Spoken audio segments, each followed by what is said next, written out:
Yes, it worked. Finding Gnosis.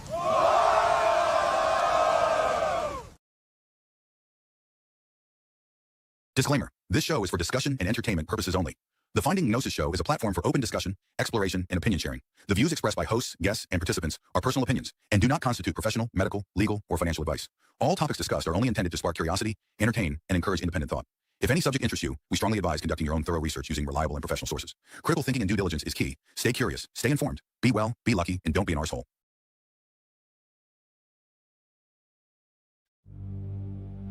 Tell us what topics you would like to see explored on the Finding Gnosis show. Don't be a passive consuming creature, sitting on your sofa with your thumb lodged up your arse all your life.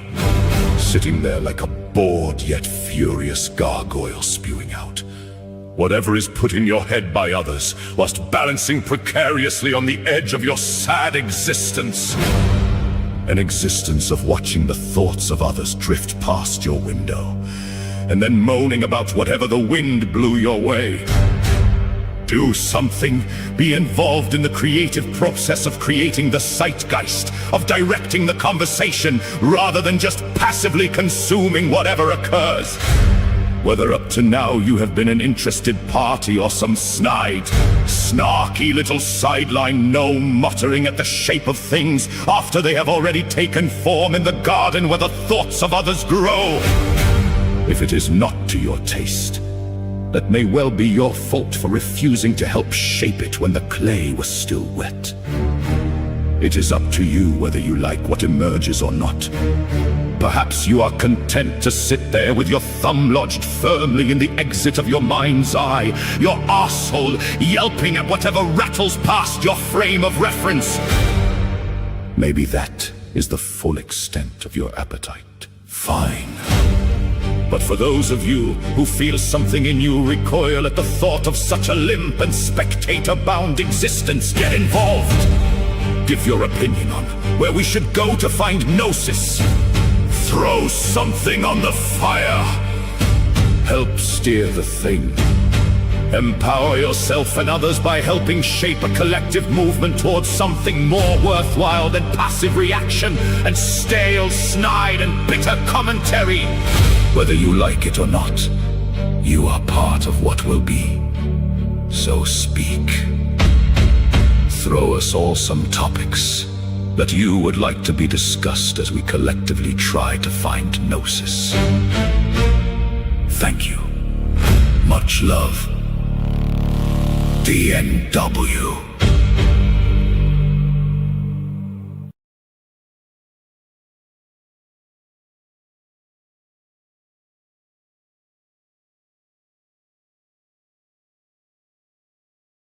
Hello, everybody.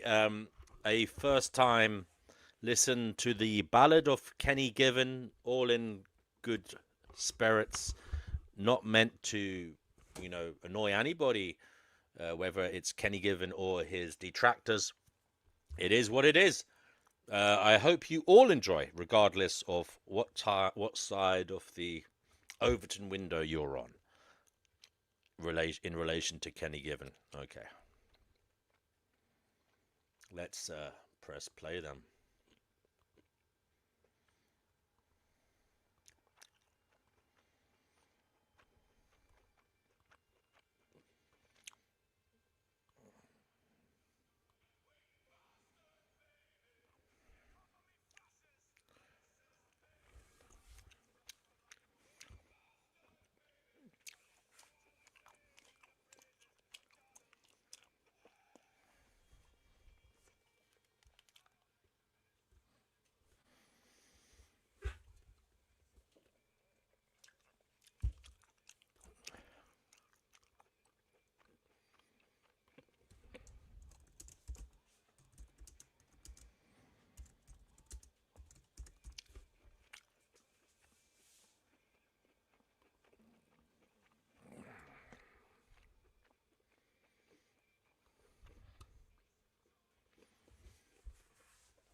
Oh. We have a terrible situation. You can't hear this. Okay. 1 second.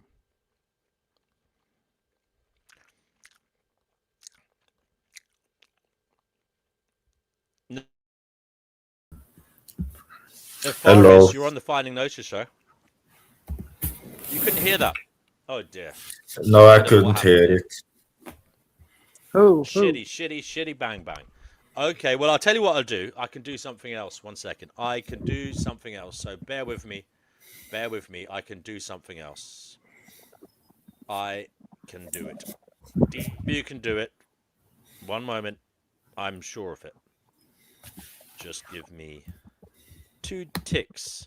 2 ticks. This is the Ballad of Kenny Given. You know, as it goes. Don't take it too seriously. It's not to upset anybody. As you know, we do write songs here. This is the Ballad of Kenny Given, not to be taken too seriously, not to upset anybody, his detractors, or Kenny himself. It is what it is. Just enjoy it for art. Here we go.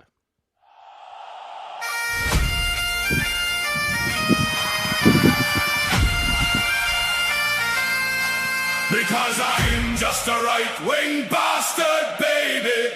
You call me fascist, racist, maybe, but I'm just a right-wing bastard, baby. So listen while I sing the praises of Donald Trump.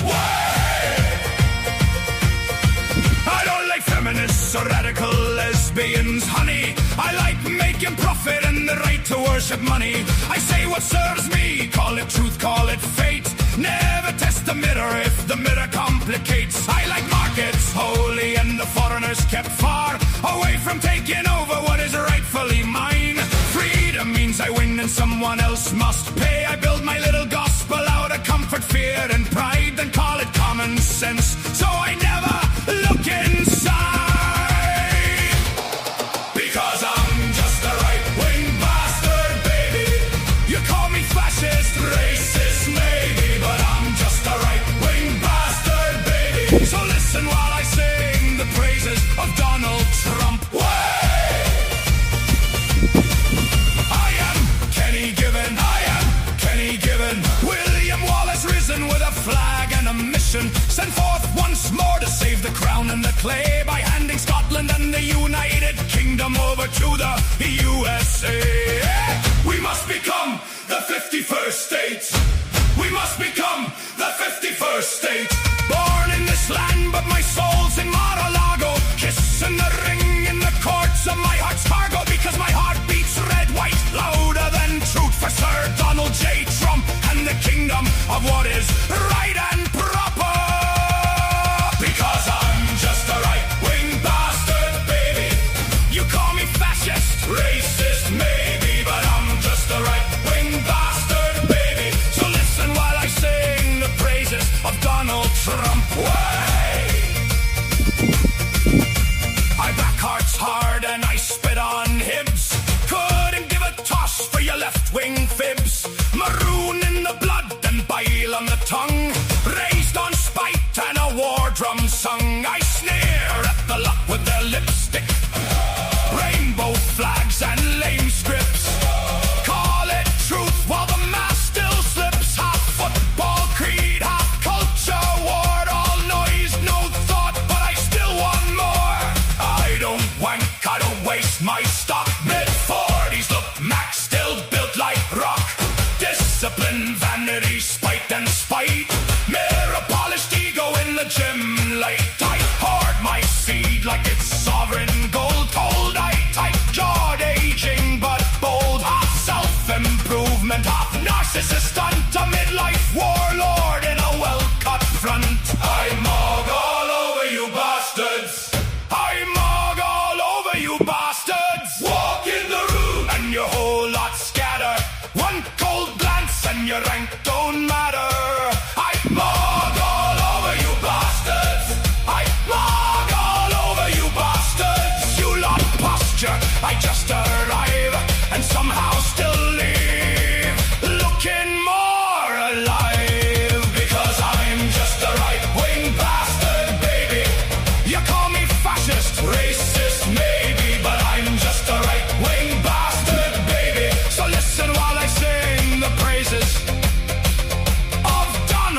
Trump way. I am Kenny Given, I am Kenny Given. Half grievance, half theatre, all conviction. A patriot forged in vanity and fiction. I am Kenny Given, I am Kenny Given.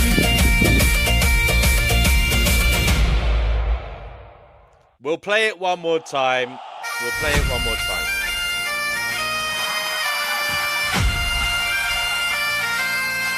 Because I'm just a right-wing bastard, baby. You call me fascist, racist, maybe, but I'm just a right-wing bastard, baby. So listen while I sing the praises of Donald Trump.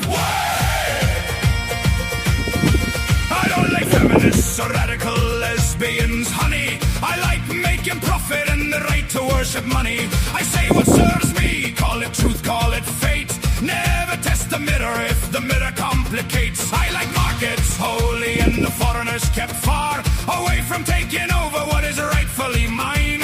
Freedom means I win and someone else must pay. I build my little gospel out of comfort, fear and pride, then call it common sense. So I never look inside. Because I'm just a right-wing bastard, baby. You call me fascist, racist, maybe, but I'm just a right-wing bastard, baby. So listen while I sing the praises of Donald Trump. I am Kenny Given, I am Kenny Given. William Wallace risen with a flag and a mission. Sent forth once more to save the crown and the clay by handing Scotland and the United Kingdom over to the USA. We must become the 51st state. We must become the 51st state. Born in this land, but my soul's in Mar-a-Lago. Kissing the ring in the courts of my heart's cargo. Because my heart beats red, white, louder than truth for Sir Donald J. Trump and the kingdom of what is right and proper. Because I'm just a right-wing bastard, baby. You call me fascist, racist, maybe, but I'm just a right-wing bastard, baby. So listen while I sing the praises of Donald Trump. I back hearts hard and I spit on hibs. Couldn't give a toss for your left-wing fibs. Maroon in the blood and bile on the tongue.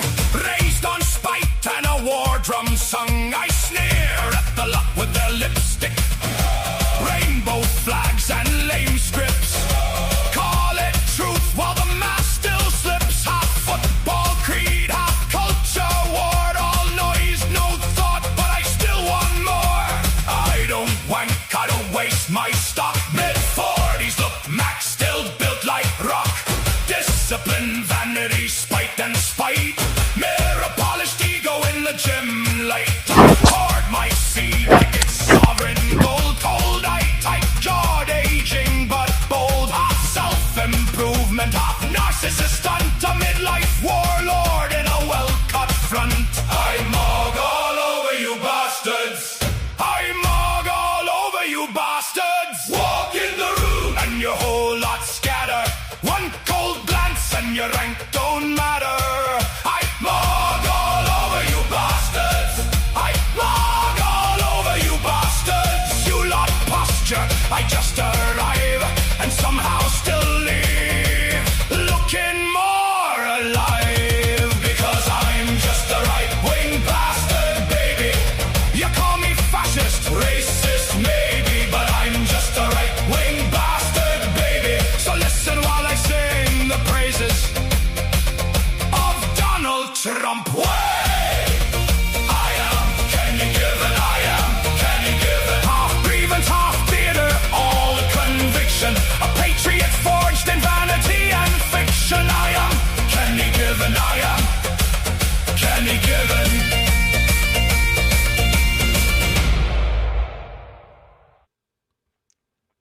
Okay, there you go. The Ballad of Kenny Given.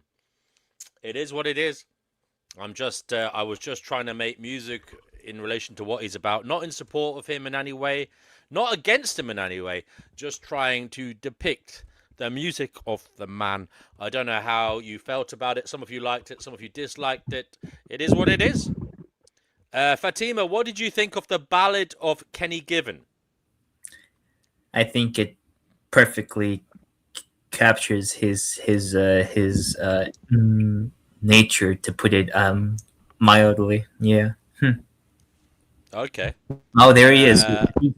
He can hand you his own opinion. Kenny Given is back. Kenny Given, you got a song on the Finding Gnosis show. It does happen. People do get songs about them if they come here, long enough and create a large enough ripple. I don't know how you felt about that. It is what it is. The Ballad of Kenny Given. I'll put it as a video, so if anybody likes it, they can play it whenever they want. I quite liked it, actually. There you go. I mean, it was. And that reminds me. Go ahead. Now's my Luke's makes an appointment. I need to use my jawline enhancer, you see? Yeah. You put your teeth in between the bits there. You can feel it, yeah. How long have you been using that? And how many minutes a day? I do 80 reps once a day. 80 reps once a day. It makes a difference. When I was on the keto diet last year and I lost 20 kilos, and I was using this, I looked like a chiseled model on the jawline. It really works, Right. Yeah. I suppose you got to make sure you do it in the middle and not on one side. I suppose that's the. Yeah. You don't want to. Otherwise, you'll end up with like one side really muscular and the other side maybe not as muscular. Mm-hmm. There's a way of doing it. One of the lyrics in that video I do take exception to, but I understand it's just your sense of humour, and What was that? I don't have a problem with foreigners. I didn't say that. It was all my ex-girlfriends are foreign, Yeah. It was the bit where I said you don't want foreigners taking over what's rightfully yours. You don't. You surely don't have any grievance with it. If it is rightfully yours, do you want foreigners taking over it? Well, I don't feel it's rightfully mine. Okay. I'm not an ethno-nationalist. What I want. There you go. What I want, let me set the record straight, is the immigration system to be sustainable and manageable. And whoever's coming in to be vetted properly, it's currently neither of those. It's a disaster. Right. Yeah? Right. I'm going to show you something. Kenny, do you want me to share that video as a standalone video, or will we leave it? You can, yeah. You have my permission too, yeah. It's up to you, mate. It's up to you. Go for it. I think it's funny. I like it. It's funny. Okay. Someone here asked, do you regularly clean your jaw looks maxing tool? Yeah, I would imagine you do, right? Good. Every day. Good, How? yeah. I want to share a page with you. Whether I've not even got my microphone plugged in. I hope you heard me all right. Go ahead. It's just the mic that's on the laptop. So, yeah, when I was in Chiswick is not far from Acton, right? But it's more left wing and like liberal elite, wokey types. They're very woke in Chiswick. And I'm sitting outside this cafe, al fresco dining, wearing my MAGA hat.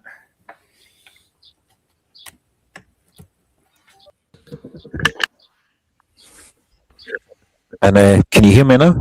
Is that better? Yeah, that's good. That's actually very good. Go ahead. Okay. And people are walking past me calling me a fucking fascist, and you should be ashamed of yourself for wearing that cap, and giving me a hard time when I'm basically minding my own business, just sitting at the cafe. So I thought, you know what, fuck it. I'm going to double down. I'm going to buy an American flag on Amazon, and I'm going to blast Donald Trump's speeches on my Bluetooth speaker. And a journalist from the Chiswick W4 website took a photograph of me, and they interviewed me on X. They found my X handle for some reason. I don't know how. And they printed the article.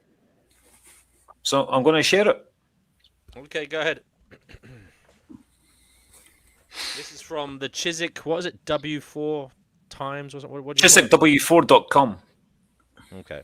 So can I add it to the stage now? Yeah. I'll let you read it. Go ahead. I'm just trying to add. Before presenting screen, remove other media. Okay, sorry, I have to remove something. There we go. Remove. Okay. Here we go. Okay.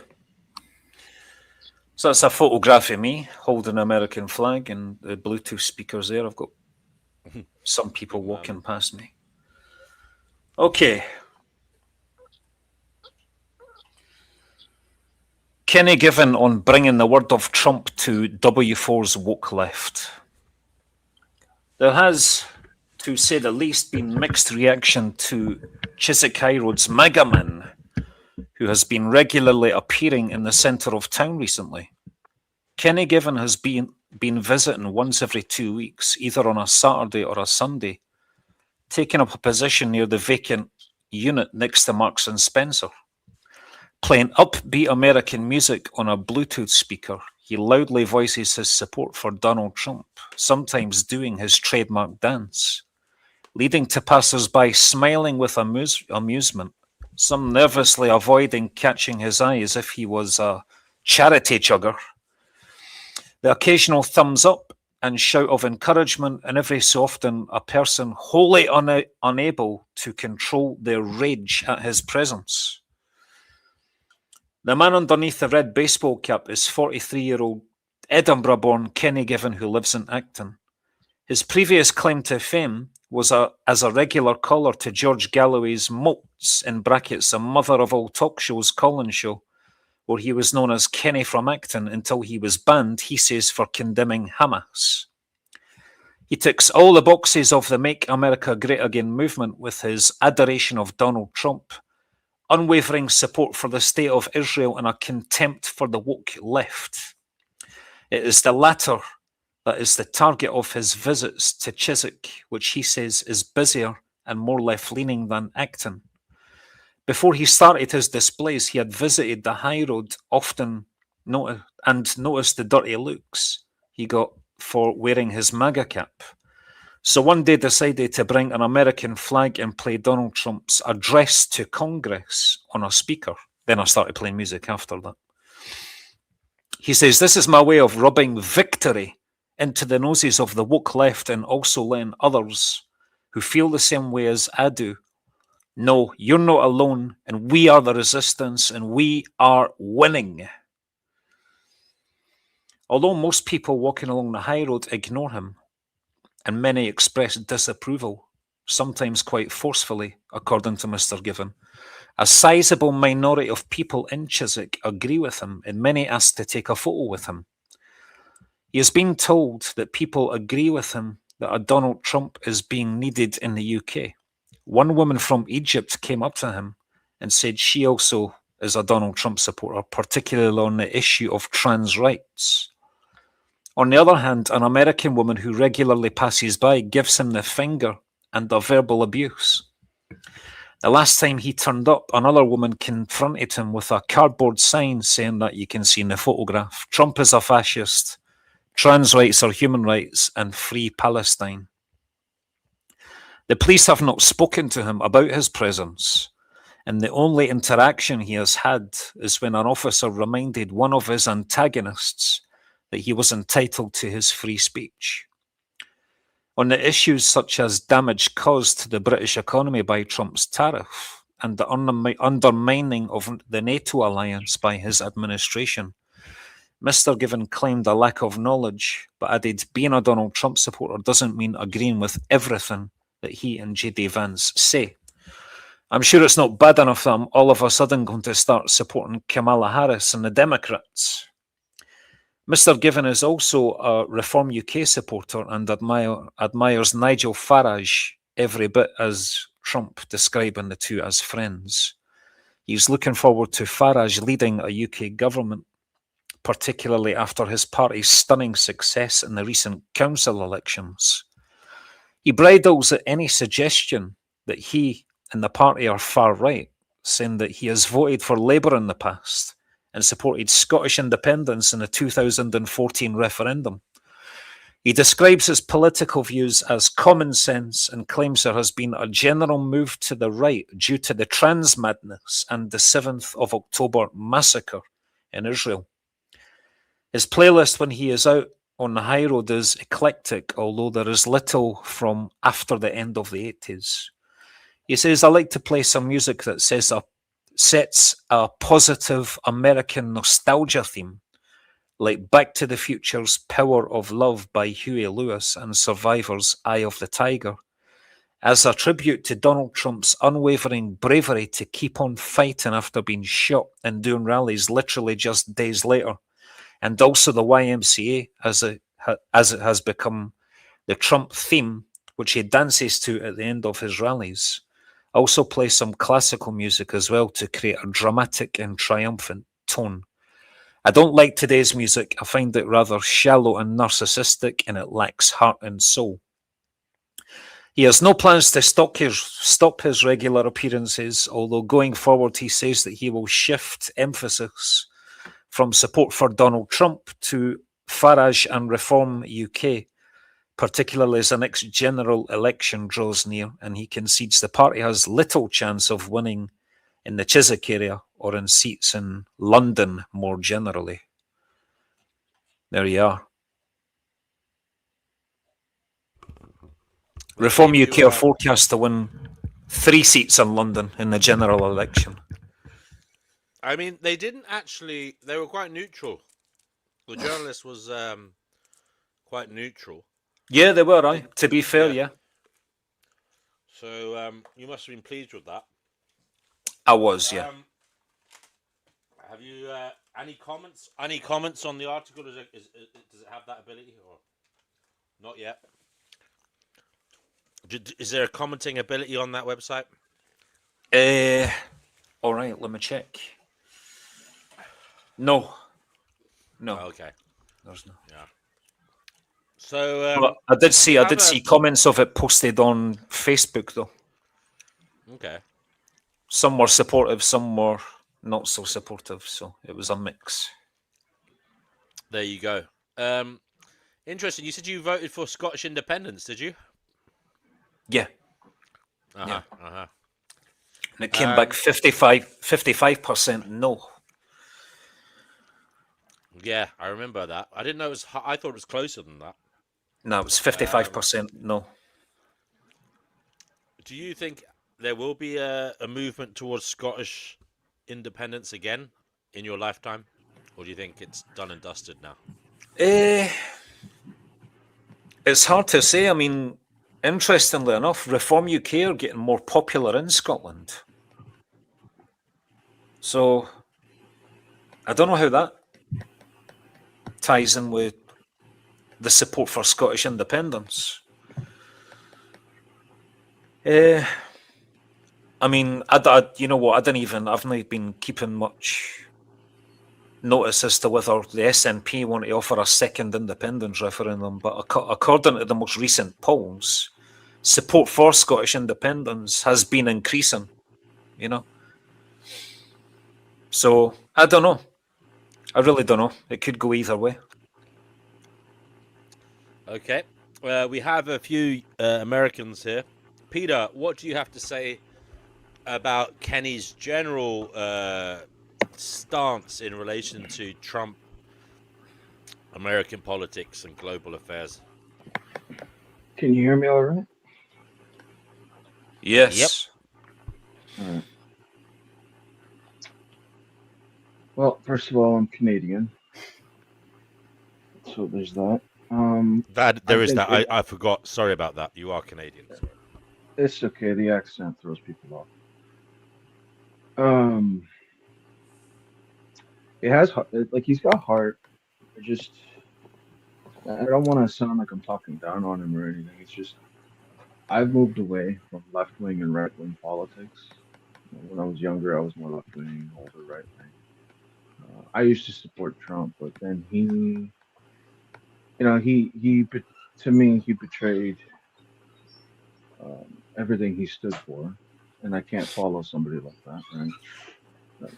I don't follow people who break their own standards, so to say. And I can see why the right has a sort of influence on other people outside of America. from America, right? Because they see Donald as some sort of onus of the head of the right? But long-term game theory suggests that a lot of what Donald Trump has been doing has been a boon to the left. So Yes. it's actually the biggest damage piece that has ever happened to the right-wing political movement. His coming in like a sheep in wolf's clothing, and basically, people want to talk about the elite. He's one of them, right? He sits with them. We know for a fact that he has done terrible things in the past. People want to bury that, and basically he did everything the MAGA movement set out to be against, and that's been a large quagmire for. This is why so many people have abandoned politics. It's not that they're Yeah. politically homeless. It's more they escaped the chessboard that the elite established because they play both sides. Make no mistake. In fact, the files, as we know them, shows that both sides were funded. Epstein was funding right wing stuff, while Yes. other 4chan. people involved in the circle were funding left wing stuff. And I'm glad, 4chan. Fatima, you're there. Yeah, well, Yeah. 4chan also has connections to other bad things. Of course. Yes. And that doesn't mean, Kekistan is evil or something, but there is you got to watch out online, right? Yeah. There's Of course. influence patterns. And on a more spiritual level, um, now that I've evolved spiritually, I can see loosh patterns. Everybody who's on this team or that team, they're inadvertently giving loosh influence to different groups of people. Kabbalah is the name of the game, my friend, and it is all about influence. When people are pro Trump, they're giving him loosh, right? Um, the thing is, you can be looshed What on. do you mean by loosh, Peter? What does that mean exactly? Can you elaborate a little bit, Energy. please? You gave your energy to him. Energy, You yeah, gave your day of to course. him. Well, he's You can the most you can look powerful at man his in the TV. world. No, he's not. No, Who he's is? not. Who is? Dude, who? Trump is the most powerful man in the world. Yeah, That is he's the the most he's the upset man president ever. of the USA. Well, let me I. finish on this, and then we can debate that. Okay, so tell me who's more My point powerful than is, him. Oh my God. Okay, Peter. Yeah. Just finish what you're gonna say, Peter. Yeah. I'm going I to take finish it on you're what going to Steve say said. Israel and the Zionists, right? No, And no, APAC. no. Let him speak. So most people, I used to be right wing, right? I used to talk all the time about politics. You can ask my mom; she hear me talk about it all the time. And I would never focus on myself. And the moment I started focusing on myself, everything got better. Because I kept giving so I'm not going to talk about you, Kenny. I'm going to talk about me, okay? When I Sure, was man. involved in political jargon, all right? Because I don't want you to feel offended, okay? So when I was going through that, I felt like I was giving too much of my energy to politics. It was all the time. Like, it was every day. It was complaining. It was always looking at the news and the developments, and then like seeing somebody else trying to solve the world's problems for me. And I was like, fuck that. Why can't I solve my own problems? So I went my own way. And, I got off the MAGA train um, right before he won his second election, January 2021. So like right no 24 25. So literally like a couple days before the inauguration, right? And then when he lied about the Epstein files and tried to cover them up, that was the final straw for me because the whole point of the movement was to go up against the New World Order, was to go up against this. And then I just realized like he is the perfect controlled opposition piece. And people who claim he's the most powerful guy in the world, like he's the fucking Axis Mundi, no, he's not. You have people like Abramovich being like he's the Harusian Aeon of the age. No, he's not. There is right now a fucking gamer with barely $500 in his pocket with more influence than that man, and you don't like a lot. Some people know him, some people don't, and it makes Donald Trump look fucking sad. And the only reason this is the case is because God can take a man who has nothing and look stronger than everybody else. So when you tell me who's the strongest person in the world, not even Satan's the strongest person in the world, like some people claim. Like it's just all fake power. It's Lushton. It's borrowed power, and that's my point. Politics, spiritual realm of things, business. It's all loosh. Would Because you say and it's money. fake power? Yes, it's all fake. It's Right. fake, bro. He's like like to be honest, Kenny. I'm not even trying to offend you. I felt offended by how Trump basically abandoned the very principles he claims to stand on.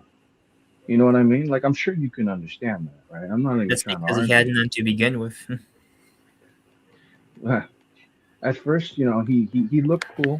He had this outer appearance that he was going to go up against, these all these bad guys and whatnot. Turns out he's one of them, and like, that pissed me off a lot. And Trump lost a lot of support as soon as he betrayed his own standard, right?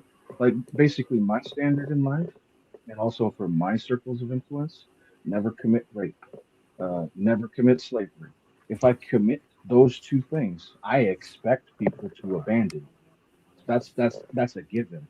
But because I don't do those things and I respect that standard, people don't abandon me. It's that simple, man. And it's like, say, if you're somebody who's going to be America first, but then you put another country first, you see what I mean? It's a problem.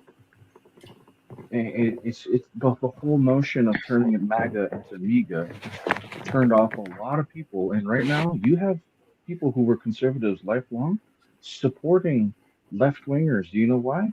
It went from being left versus right to fuck the man.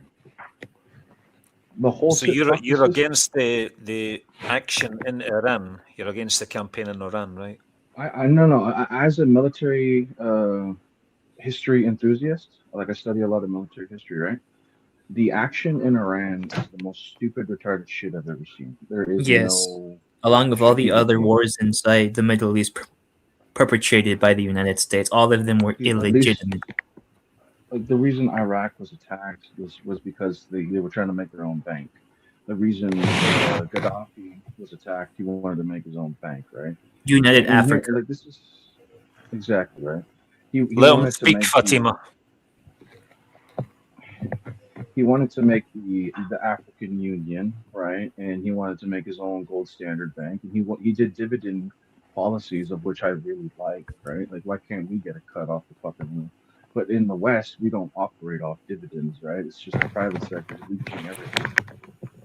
And so I am. Some people might even consider me a socialist without even realizing it. It's like it's because I'm sick of the iniquity, and it's apparent. Some people are like, "Oh, you're a communist." No, dude, we're seeing like we have groups of people with so much money in their hands that they could clothe, house, and feed everybody 50 times over and still be the richest people on the planet. So it's not a question of capitalism. It's a question of the iniquity. They're sitting there on a pile of money while people are suffering, right? And it's explicitly judged against when people do that, right? But not to stray too far from the point. When it comes to influence platforms, we don't even need to talk about modern day politics. In fact, most people don't even know where modern day politics come from.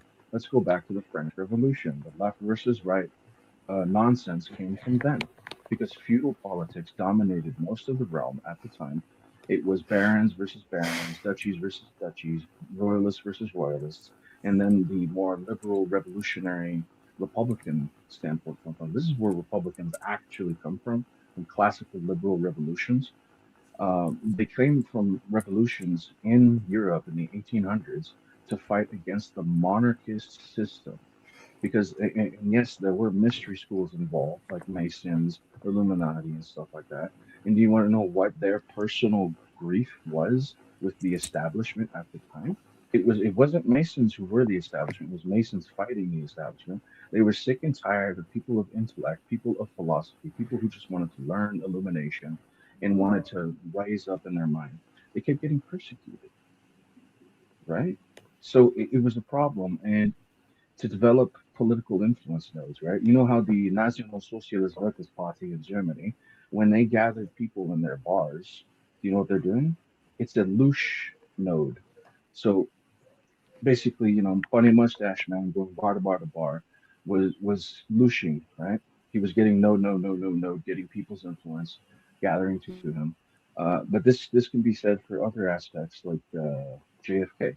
When JFK was going around gathering support for civil rights, you see, you can have platforms of influence and energy. So, like so in this instance, Kenny, and I don't say this to insult you, you're giving your energy to that machine that Trump is sitting on without knowing there is no benefit for you. Even if you think there is one, and I know you'll probably argue there may be one, I understand the wider movement of wanting to push right wing policies more, but that's the thing.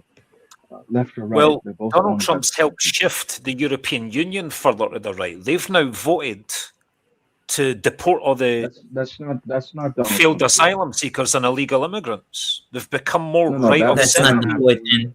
and they are No, still bringing in the immigrants. main reason right wing influence is growing is because of the mass migration.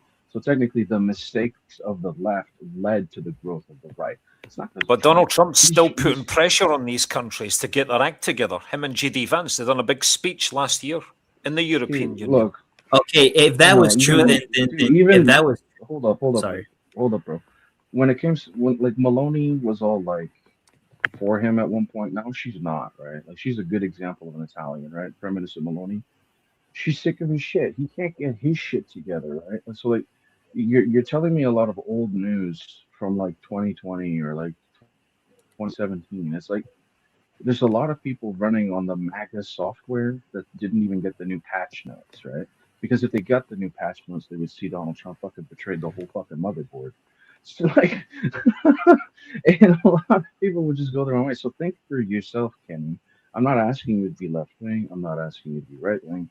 And I know this is actually one of the most unseen things, and this goes right back to the topic of the show. There's too many people too afraid to leave behind a political party that might actually be leeching off of them instead of helping them. This is both sides, by the way. Like, make no mistake. The Kabbalistic influence looshing is on all sides of the political spectrum. It's the new way of war. It's the mimetic war. Whoever has the most influence wins, right? And whoever is the brightest light, whoever the brightest light is with, they win also, right? That's how it works. And whether people like it or not, like so, just on a microcosm. So we talked about the macro. You're giving your energy, Kenny, to a system that will not care if you're on your last bed tomorrow. That's what I'm trying to tell you. I'm actually asking you to respect yourself more. I'm not disrespecting you. Well, for me, it's like the yin yang. You know, there's the microcosm and the macrocosm. I look after my health. I'm not as obsessed about like politics. Let me finish. I'm not as obsessed about politics in the external world as what I used to be, actually. I know I talk about it a lot when I come on here, and I like to troll. You know, I'm more focused on working on myself and have been for years. Back when I was really obsessed with politics and like thought about it all the time was when I was a conspiracy theorist. I was listening to Alex Jones. I was listening to David Icke. I believed the 9/11. I believed 9/11 was an inside job. I started to believe everything was. I'm saying you put on a coat. Like You know, not even yours, I was going so far down the rabbit hole, and then there was another rabbit hole, and another one, and another one. I was going fucking. I was getting pissed off and like unhinged. I was a bit like Fatima, in a sense. No, you were not. Then I started to read a lot of literature. Let me finish. I used to believe that. Hold on just now. Let me finish. I used to believe the 9/11, the Twin Towers were brought down by controlled demolition. Then I started reading literature and watching videos that debunked the 9/11 conspiracy theories. Debunked in quotations, he says. Debunked. In quotations. I can debunk. Fatima, let me ask you one question then. Let me ask you one question. Do you believe the Twin Towers were brought down by controlled demolition? Absolutely, yes. And also, why were there five Israelis dancing outside of it in New Jersey? Forget the Israelis just now. Okay, let me answer your question about the alleged controlled demolition. What's your why do you believe that? Why What's do the I reason you believe? believe that? Yeah. Why do I Hold up, believe hold that? up, Dave? Because most people hold who up. believe it say Let me that say this jet real fuel quick. doesn't burn high enough to melt steel, right? Is that what you're saying? So Kenny, with all Yeah, due and the respect, fact that Yeah. that there Okay. was Well, no let fucking me plane let, inside the let me Pentagon. There was no let me plane that landed let me inside the reply to that Pentagon. one. Instead of adding on multiple points, let's do 1 point at a time. So No, the because you were argument hearing that dishonest. hold on, yeah, I know, listen, I know you're getting triggered and annoyed, but just let me have my say and you Because can reply. no, Let's you are. try and have a debate like nobody's responsible, triggered. civilized adults, right? No, what I'm There's seeing still is mimicry. Peter, Like let me Let finish. Kenny literally fucking Peter, let me talk. Come on, finish. Peter. Just let him make his point, Peter, before you reply. Please, come on, guys. Fatima, I used to believe that the steel, all that stuff about jet fuel doesn't burn at a high enough temperature to melt steel. The fact of the matter is, the steel didn't have to melt for the Twin Towers to collapse. It only had to burn at a high enough heat to lose about 70 to 80% of its strength, causing the beams to sag. And then that caused the floor to unhinge. And with the weight of the floors above that, it's like a compression and a pulverizing effect. There was no demolition explosives required. The steel losing 80% of its strength was enough for the towers to collapse. Not really. There What was about something in the bud. What about building number 7, Kenny? That's always been the real Yes, strange one building in my number view. 7 is still I mean- like the silver thumb that's sticking out. I'll Like show you. can. That to I'll me is the smoking gun. That's the one that should bring the questions. What happened there? Do you Yes, think? I can yes. show you right now. DNW. He's being Okay. hyper dishonest here. Extremely Let hyper. him. This is not. I This is don't not know the about debate. that. You don't look. You can't tell us what he really is doing. We can only tell what he's saying. I've read about this enough to know We that. can try and analyze the merit of what he's saying. Don't tell me what he's thinking or doing. We don't know that for sure. We can It's pretty only easy. So I'm analyze sharing the his screen. words. I'm sharing the screen. Well, can I say this, DMW? Yeah, one Real quick. second. Kenny's sharing something. Say it before we press play. Go ahead. So this is explaining the building 7 collapse. Kenny, 1 second. Peter's All just right. about to quickly say something. Quickly, Peter. I'll be quick. Right? So I mentioned, like, I left politics behind. I healed myself. Kenny literally decided to take my story, wear it on himself, and then claim he's not doing the political jargon when he literally opened up and was doing political jargon. Yes. And then he wants to go around say he's not a conspiracy theorist. Take and your now he wants to story. talk about conspiracy theories. What do you mean by take Mate, your mate. story? You're claiming you're healing yourself when you're not. You're still a louche piece. What's your And it's almost as if what's your you're trying to BMI? wear other people's like stories, my guy. I've seen your fat It's face weird. on the screen. What's your BMI if you're healing yourself? Why are we talking about that? That makes no sense. Because your health is important. If you're looking after yourself, then you're looking after your you're health. always deflecting. This whole 9/11 debate is also a deflection. Let's make that known. Let's watch Right, the video, okay. Peter. Peter, let's watch the video. Right. Give credit to the September channel it's on, 11, please. 2001. Hours after the Twin Towers in Manhattan come down, 7 World Trade Center collapses into its Edward own Current footprint. is the channel. Unlike the towers, it was not struck by an airliner. How could this possibly happen without the building being intentionally demolished, as some believe must have been the case? Building 7 collapsed simply due to uncontrolled fires. The World Trade Center buildings were supported by a frame of steel columns.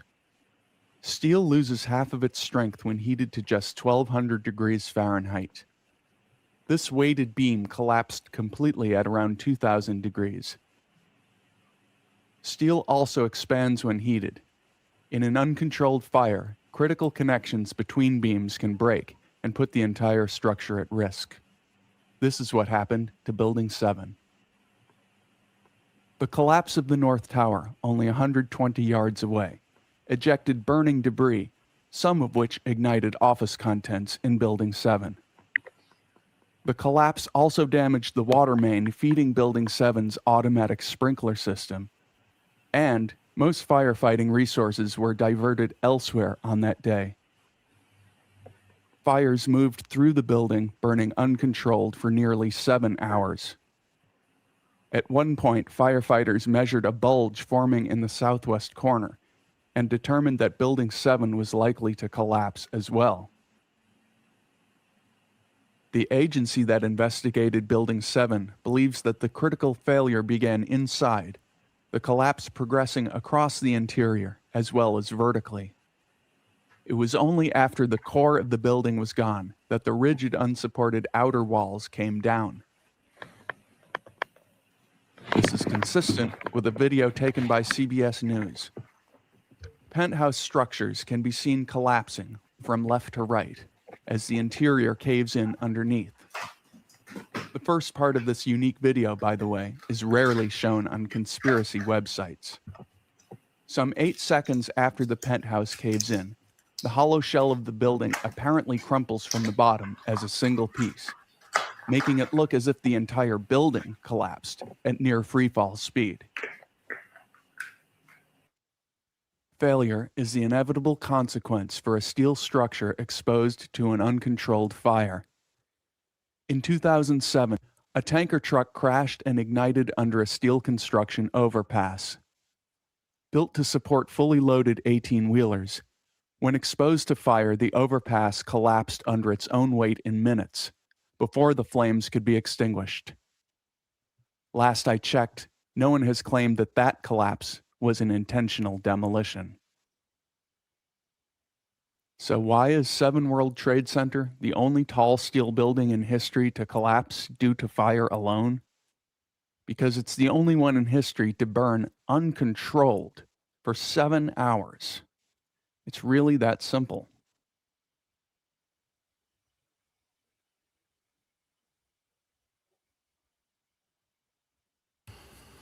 Thank you, Kenny. One would ask though, the building wasn't hit directly, therefore there wasn't jet fuel involved. It was the sparks and the kind of the embers of the other building that caused it to go on fire. Therefore, why didn't the sprinkler system in World Trade, whatever it is, building number 7, work? Why didn't it have a system in place internally to quench the fire? It wasn't being propelled by jet fuel. It wasn't a direct hit. One would think, therefore, there would be, as I said, a sprinkler system there that would put the fire out. Well, let's bring Grok into the chat, shall we? Oh Yeah, my please. God. I mean, that's Like just you coming done to me yesterday. now, guys. Is that a relevant question here? I think What? so, yeah. What Yeah, is the okay. relevant question? Like, Because like I'm no, sure there's an I'm sure there's it an was blown up explanation from for the it. bottom. Like, oh my, I can't believe we're having this conversation right now after 25 years. I think the relevant It's question is why were the really- BBC reporting it collapsed 20 minutes prior to it collapsing? Why was the Right. tower still up, erect, in the television footage of the news broadcaster saying Let's that it ask Grok. DNW, get Grok on the screen and ask these questions. See what Grok just is to see freaking what it programmed already. It's pre-programmed to say certain things already. We're gonna go to a biased source now. Thanks a lot. Yeah, it'll say there was loads of information flying around, and they just someone told them that had happened, and they believed it, and they presented it on national television. That's what it'll say. Look, one of the key pieces guys, what do you of think of my question, though? Is it a legitimate question? If Yes, the it building is. wasn't hit, if the because- building wasn't hit directly, why didn't its own, safeguarding mechanism, i.e., its sprinkler system, put out the fire? There was no jet Because fuel. it was there was no direct bad. hit. Sorry. So you think that is the smoking gun for Timo? There's a lot more than that, but like that should What go. about you? What about you, Fantasy PGA Tour? Do you think I that think that- question deserves exploration? Yeah, I'd never actually thought of it in that way, actually, but yeah, I think that is a fair question. But for me, the real smoking gun is they announced it collapsed 20 minutes before it collapsed, and it was still Yes. showing in the and then the BBC even lost the original tapes. And Yes. it was only when it got uploaded online that we managed to get the information of that broadcast. They actually lost the original If I tape as well. may. The biggest day of all time. It's just very suspicious. Yeah, So extremely. here's one explanation for why the sprinkler system never worked is because it was rendered inoperable by the damage from the collapse of the Twin Towers. Debris from the collapse It was so far severed away. the city water main supply, leading to a total loss of water pressure for the building's fire suppression system. Severed water supply. The main city supplied water line feeder in the sprinkler system was damaged when the North Tower collapsed. Loss of electrical power. The electrical fire pumps needed to deliver any remaining water were rendered useless. Widespread structural damage. The debris caused significant damage to the south facade of World Trade Center 7, allowing fires to spread uncontrolled on multiple floors for nearly 7 hours. Can I speak? There you go, guys. There you go. Now, you guys, you know, when a hospital, when electricity goes down in the local area, there is a backup system generally in places like hospitals. So would there not have been a backup electrical system in building number 7, considering I believe it was headquarters of something FBI related? Am I right? It was you missed it. It wasn't just the electrical system. I know you said it was the water system as well. Exactly. You're saying the water system as well. Now, this could be legitimate. It could be that the mains water supply to the building was damaged. Do we have any evidence of that? No. Now, obviously, if there had been subterranean effects from the other buildings collapsing, the twin towers collapsing, that could have caused a damage to the mains water system. Do we have any legitimate evidence that the mains water system of building number 7 was somehow impacted by the collapse of the World Trade Centers, the twin towers? I doubt it. Would you like to go and search for that, Kenny? Oh, yeah. Yeah, highly, extremely that to me, Kenny. So Fatima, you might be cynical, but don't bitch until we've done the research. I've done it my own. I know he's doing lies. But we're not going to take your word for it, you fucking prick. Shut up and let the debate happen. What's your attitude? Have you researched these specific points, Fatima? Yes, I have. I have freaking debated this with my father, who I finally convinced that, like, yes, it was an inside job. He was doubting it for 25 years. You researched the local subterranean pipe work. I was born in freaking New York, DNW. Are you telling me you researched the subterranean water supply, the pipe work that existed in the area, and whether the building number 7 would have been impacted in terms of water supply? I did my research and I read that all of it. Yes. Look, well, let's remember this. Would you like to go and find the sources to support you in relation to the water supply? Fine. And the electrical supply. No, because Kenny's not going to believe me either way. He's going to dismiss it. It's not. Forget me. Just try and convince DNW. You are making a stand here in real time, Fatima. Find the sources, support your claims. It's okay. I'll give you until the end of the show. Don't feel rushed. Look for the sources to support what you're saying. You are telling me that you know for sure that the pipe work that secured the water for the building number 7, the mains water supply into building number 7, was not impacted by the collapse of the twin towers. You're also telling me you can. It was blown up from the bottom. You can show for sure. So it was impacted, is what you're saying. From the bottom, it was bombed. It was detonated from the bottom. Like, why is that hard to understand? Like, no plane had anything to do with its falling. None.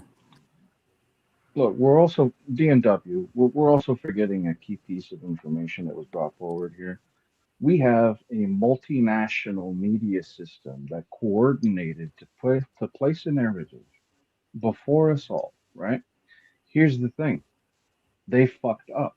When they placed their coordinated media, the BBC, the CTV in Canada, the other places in America, they literally showed certain narrative pieces before they were happening, almost like they were too quick on it. It's as if they knew there was a thing about to happen, and they had a story already fabricated for it. And now let's follow the fucking money. Let's follow the money, okay? They made trillions of dollars That was the biggest heist in history. And you want to know what Building 7 was important for? Keeping track of certain military industrial budgets. Yes. Why did trillions of dollars from the Pentagon go missing? Why is it Israeli art school students were in specific parts of the 9/11 buildings Around New just the Jersey. day before? Yeah, Yes. no, that's the dancing ones. I'm Oh talking yeah. about literal art students who went Yeah. in, And brought also, material in. yes. Fatima, let me speak. Okay. Oh, sorry.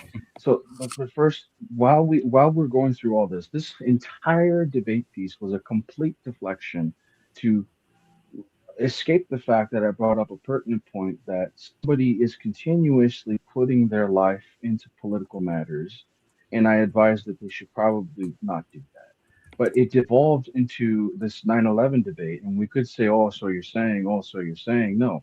And let's say what we're actually saying. 9/11 is moot. They already have classified files and also files that are known to certain people. It is an inside job. It is a fact. It is an absolute fact. We don't even need to debate it anymore. It's an old conspiracy theory. It's not just a theory anymore. It was a conspiracy to steal trillions of dollars from the military industrial complex. It's just not some fucking mystery or something. And the very country they should have declared war on right after 9/11 is lying about being called Israel. They've never earned the name Israel. They never have, and that is a Jew telling you that right now. Yeah. Because it's a whole other topic, but that's not the point. Here we go. The Here we go. deflection, Thank you to El Piro, who says, when the Twin Towers, that's World Trade Center 1 and World Trade Center 2, collapsed, the massive force and vibration from the falling debris ruptured several large water mains beneath the streets. That's according to the ASCE library. El Piro goes on to say, the primary breaks occurred in the water lines running through the World Trade Center bathtub and the surrounding streets, especially Vesey Street, which separated the main complex from World Trade Center number 7. These ruptures caused a massive drop in pressure throughout the local high pressure hydrant system, rendering all the hydrants near World Trade Center number 7 effectively useless. And obviously they would have rendered the sprinkler system inside building number 7 useless as well because of that drop in pressure. DNW, let me address the issue of the BBC reporting the collapse early. So I looked on fullfacts.org and they're fact-checking it. The fact that a BBC journalist reported the collapse of World Trade Center 7 before it actually happened means 9/11 was a scripted actor-based reality. That's what the claim was. Our verdict. It is true that a BBC journalist reported the collapse of World Trade Center 7 almost half an hour before it fell, as did a number of other news services. There is no evidence this was due to insider information or a scripted version of the terrorist attack. Yeah. I mean, that's pretty Zero weak. evidence. That's what they're saying. Zero evidence against the claim that they knew about it, though, right? As well. What do you think of that, Kenny? What's that, sorry? Well, you've not presented any evidence to suggest that they didn't know about it. You've just said there's no evidence, and that's all you've said. Well, the burden of proof is on the person making these ridiculous claims, you know? I mean, there's video footage of the buildings behind the building's still erect behind the reporter as they're saying it on television. Seems a bit odd. Where did they get this information from that it collapsed? You're right, it does seem a bit odd, but that doesn't prove beyond reasonable doubt that it was a scripted, staged event. I agree, but it's a piece of evidence. Very, very No, strong. you agree, guys. You agree. Guys. That was the BBC. Now, the BBC and a lot of news organizations get their news from other from another agency, Reuters. What did Reuters actually publicize that the building had collapsed, or was it like an error that was made by the BBC? I say error in quotation marks because we're still trying to establish whether it was an error. But is it the case that BBC made this claim in isolation, or was there a report from Reuters, the news agency, that the building had collapsed, and then the BBC were reporting based on that? Does anybody know? I believe they're saying that they received incorrect information from a news agency, and then if you ask them which news agency was that, they will say, "I don't know." So. Okay. Now, are we willing to accept that there could be some human error here, in that it's a very dangerous and chaotic time being a reporter on the ground? Someone is there, they report back that the building is collapsing. That gets misconstrued and it's collapsed, and therefore it was all just an innocent mistake based on a good faith effort to try and report what was happening in real time. Yeah, I think that's fair, which is why I agree that it's not proof that it was an inside job, but I still think it's good evidence for it. Yeah, I think you build the case off accumulation rather than one single point like that. But I do think that is a strong point. But also, the USA, they lied to go into the Vietnam War. If anyone knows about the Gulf of Tonkin incident, that was a completely fabricated incident. They lied for every war they've been in post World War II. Yeah. So we've got historic precedent happening, and then they found. Sorry. Can I just say something to Fatima? Fatima, what? This kind of self-imposed hatred of the land of your birth. And the governance. I don't have any. I mean, can you not just accept that this is the case all over the world? That power, governments sometimes lie to people for all manner of reasons. Sometimes to protect you from yourself. Sometimes to help bring about peace. Sometimes to stop evil. I mean, lying to people isn't always bad. Would you not agree?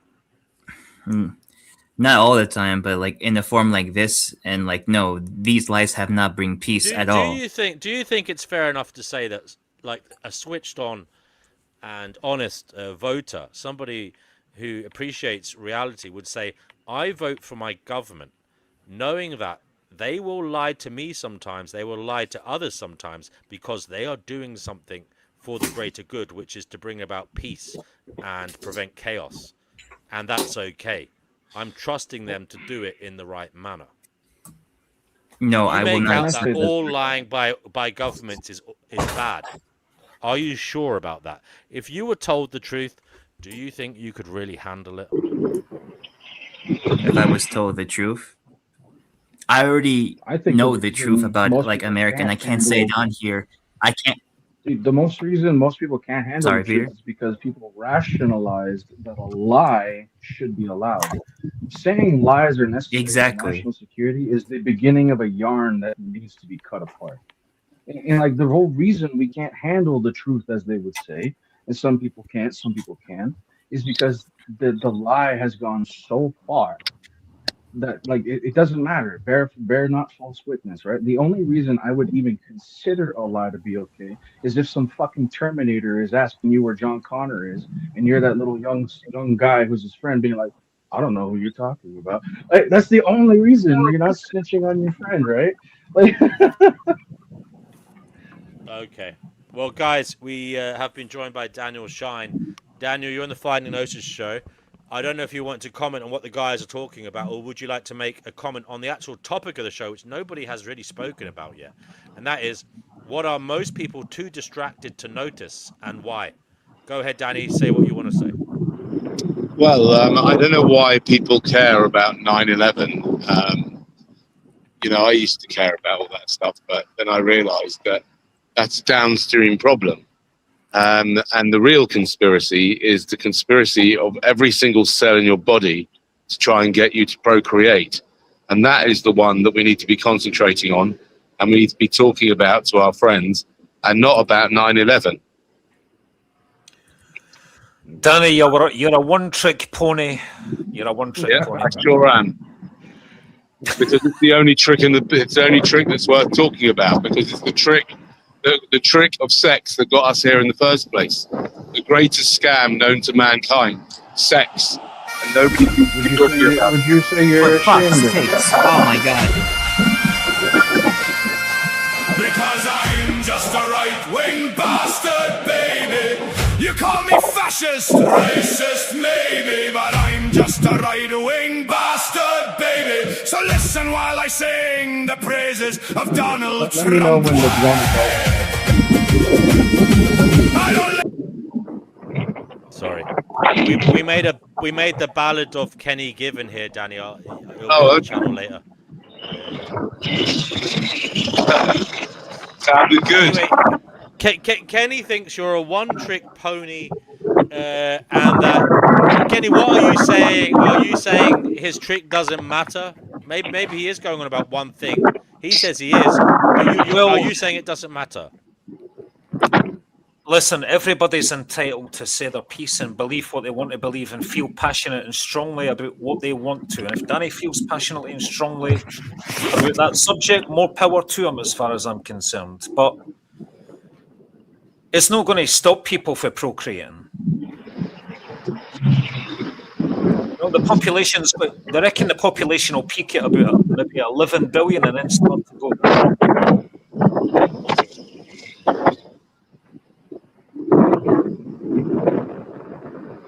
Danny, have you gone into shock?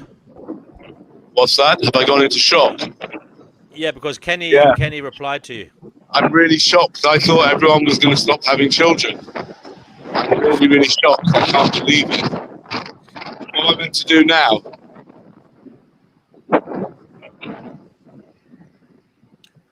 As I was saying, Robbie Williams had a tattoo on his arm, and he said on it, "Dear God, give me the strength to accept the things I cannot change. The serenity." Danny, I'm going to have to mute you. I'm going to have to mute Danny while he's not talking. Because Danny, will you mute yourself when you're not talking? Because we can hear all manner of stuff going on around you. Yeah, I'm on my bike. All right, go ahead, Kenny. Yeah, Robbie Williams has something on his tattoo about having the serenity tattoo. God, give me the strength. What was it he's got again? It's like the Serenity Prayer, is it? Yeah, something like that. Yeah, so give me the strength to accept what I cannot change and the wisdom to know what I can, or something like that. But yeah, and the serenity to know what I can and the wisdom to know the difference. That's the one. It also mentions that in the book, The Art of Not Giving a Fuck. So and if Peter's talking about wasting energy, then he could give some of that advice to Danny, because Danny is essentially wasting his energy on something that you cannot change. He's got no control over Kenny, other people's sex you lives. Make a good point. You make a good point, Kenny, and I'd like to speak to that. I did try to segue into this earlier because it's the topic of the show, right? Things that are hidden that we should be talking about. A lot of people waste their energy on lobbying for a cause that would not help them on their worst day. And another thing to do also, this can appear in a myriad of ways. It could be the anti-natalist lobby, it could be the vegan lobby, it could be the political left, it could be the political right, it could be some sort of biblical movement that's not even really Christian but claims to be, but they're just gathering members to it. It could be cults gathering energy to themselves. It can even be like witches messing around trying to leech off of people. As we speak right now, there are people constantly pulling on other people's energy because some people's energy are more valuable than others, and people don't like to accept the hierarchy, but it's what it is, and that's the problem that a lot of people don't see. It's that no matter where you go, political, spiritual, the occultic, there are people pulling on our energies.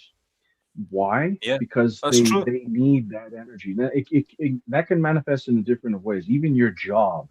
If you're somebody business oriented, let's talk about just the business side of energy.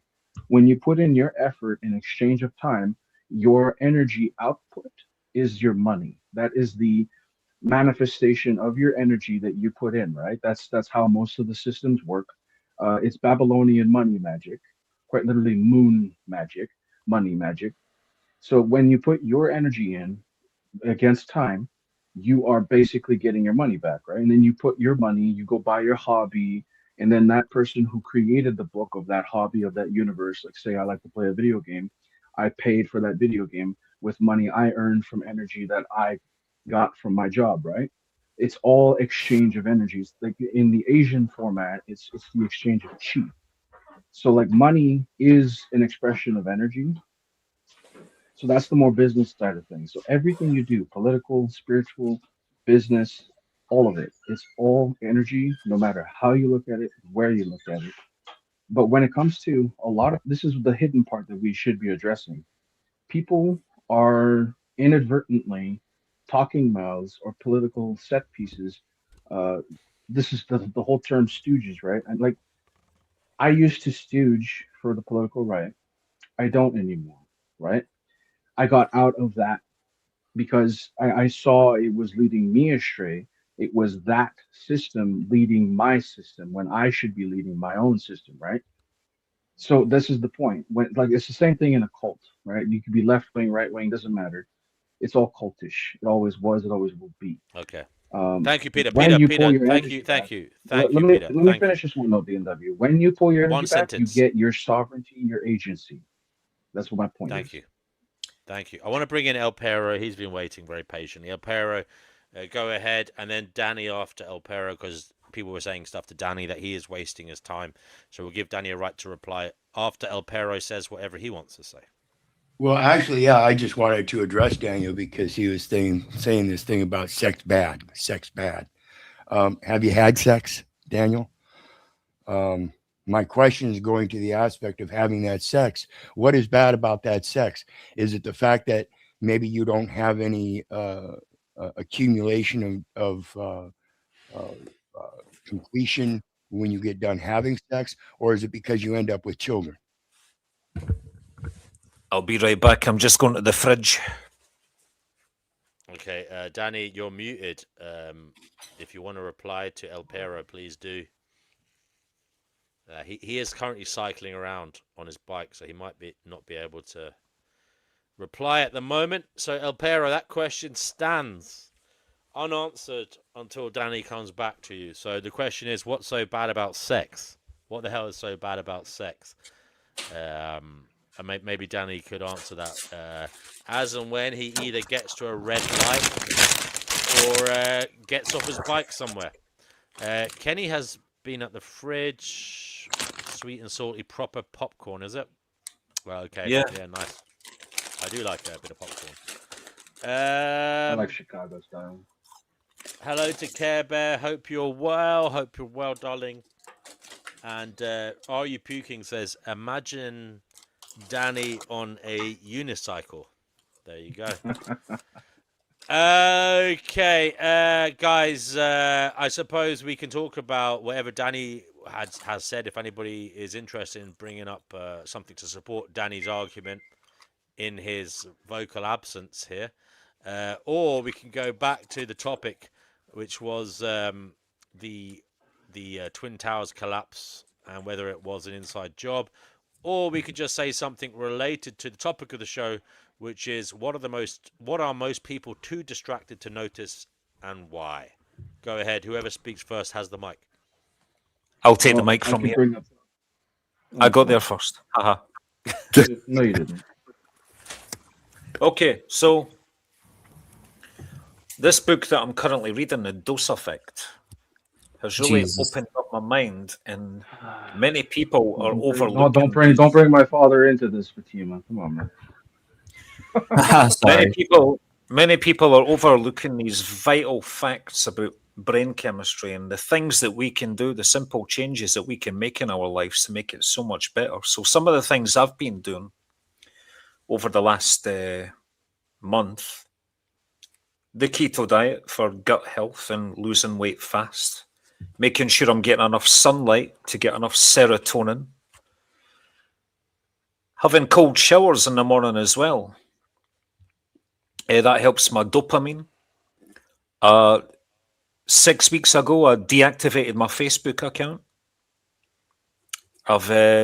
you know, I put a timer widget on my phone to make sure my screen time is not going over 4 hours, 4 hours every day, you know.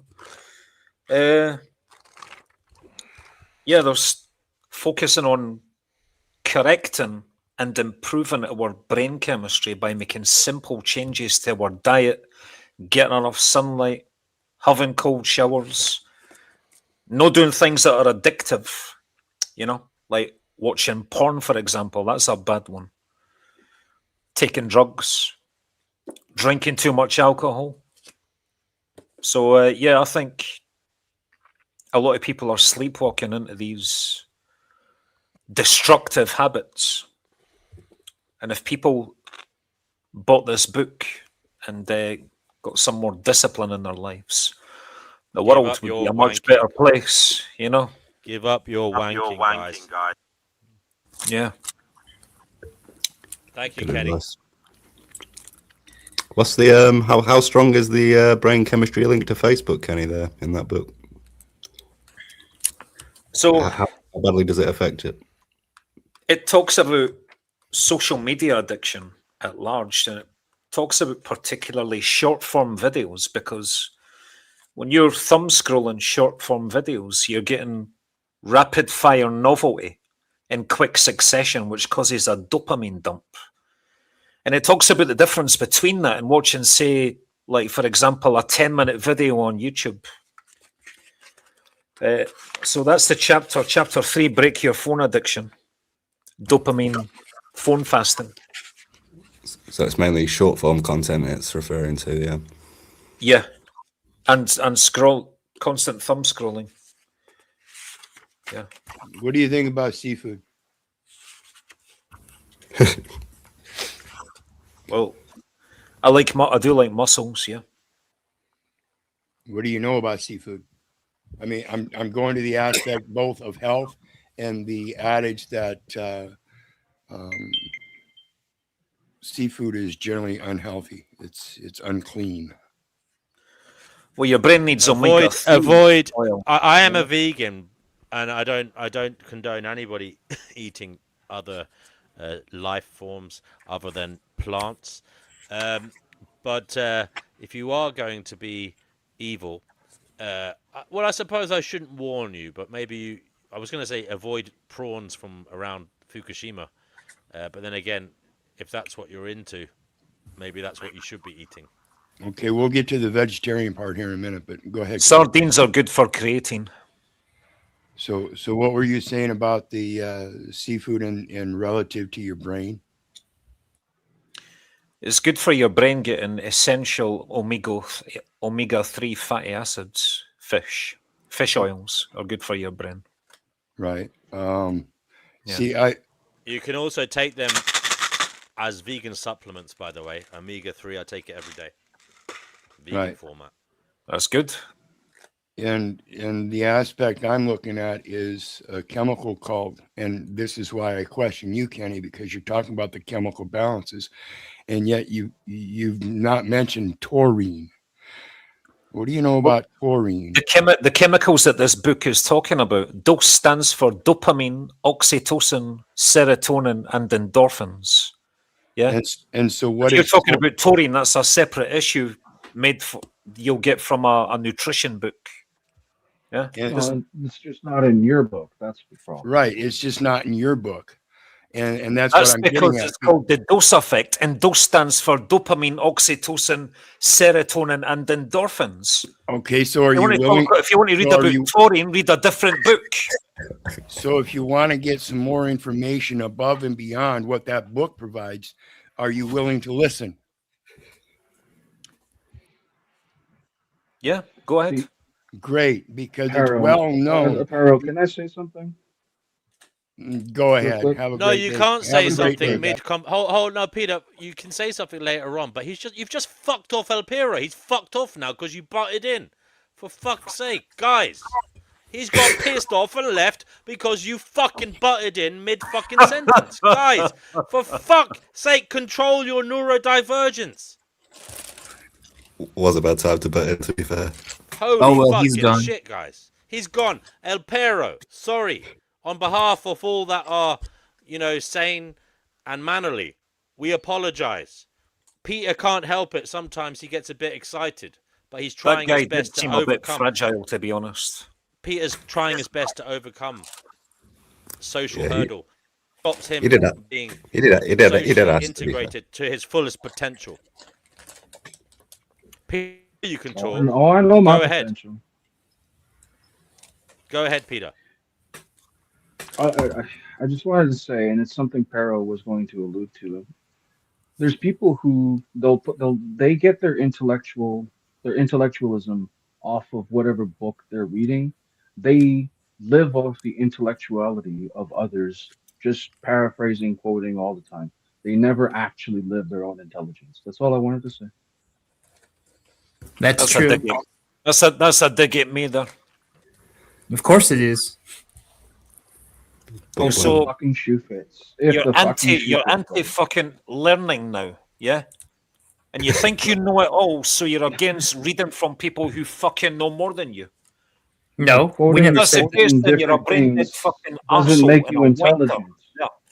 Yeah. Like, you're not Plato who came up with certain intellectual ideas. You're you just quoting somebody. You didn't learn anything. Who cares though? What do you mean I didn't learn anything? Doesn't really matter if you come up with the idea still stands, right? Whether you've heard it before. Peter, do you want to have hold on, guys. Peter, do you want to have another sparring session, just you and Kenny, for a little bit? Get it all out. We'll go backstage and listen for a little bit. Then we'll come on. You don't want to, okay? Nah, there's no point. Like I said, my piece. Okay. It's El not Pero, shut your pie hole, Peter, for a second. El Pero's here.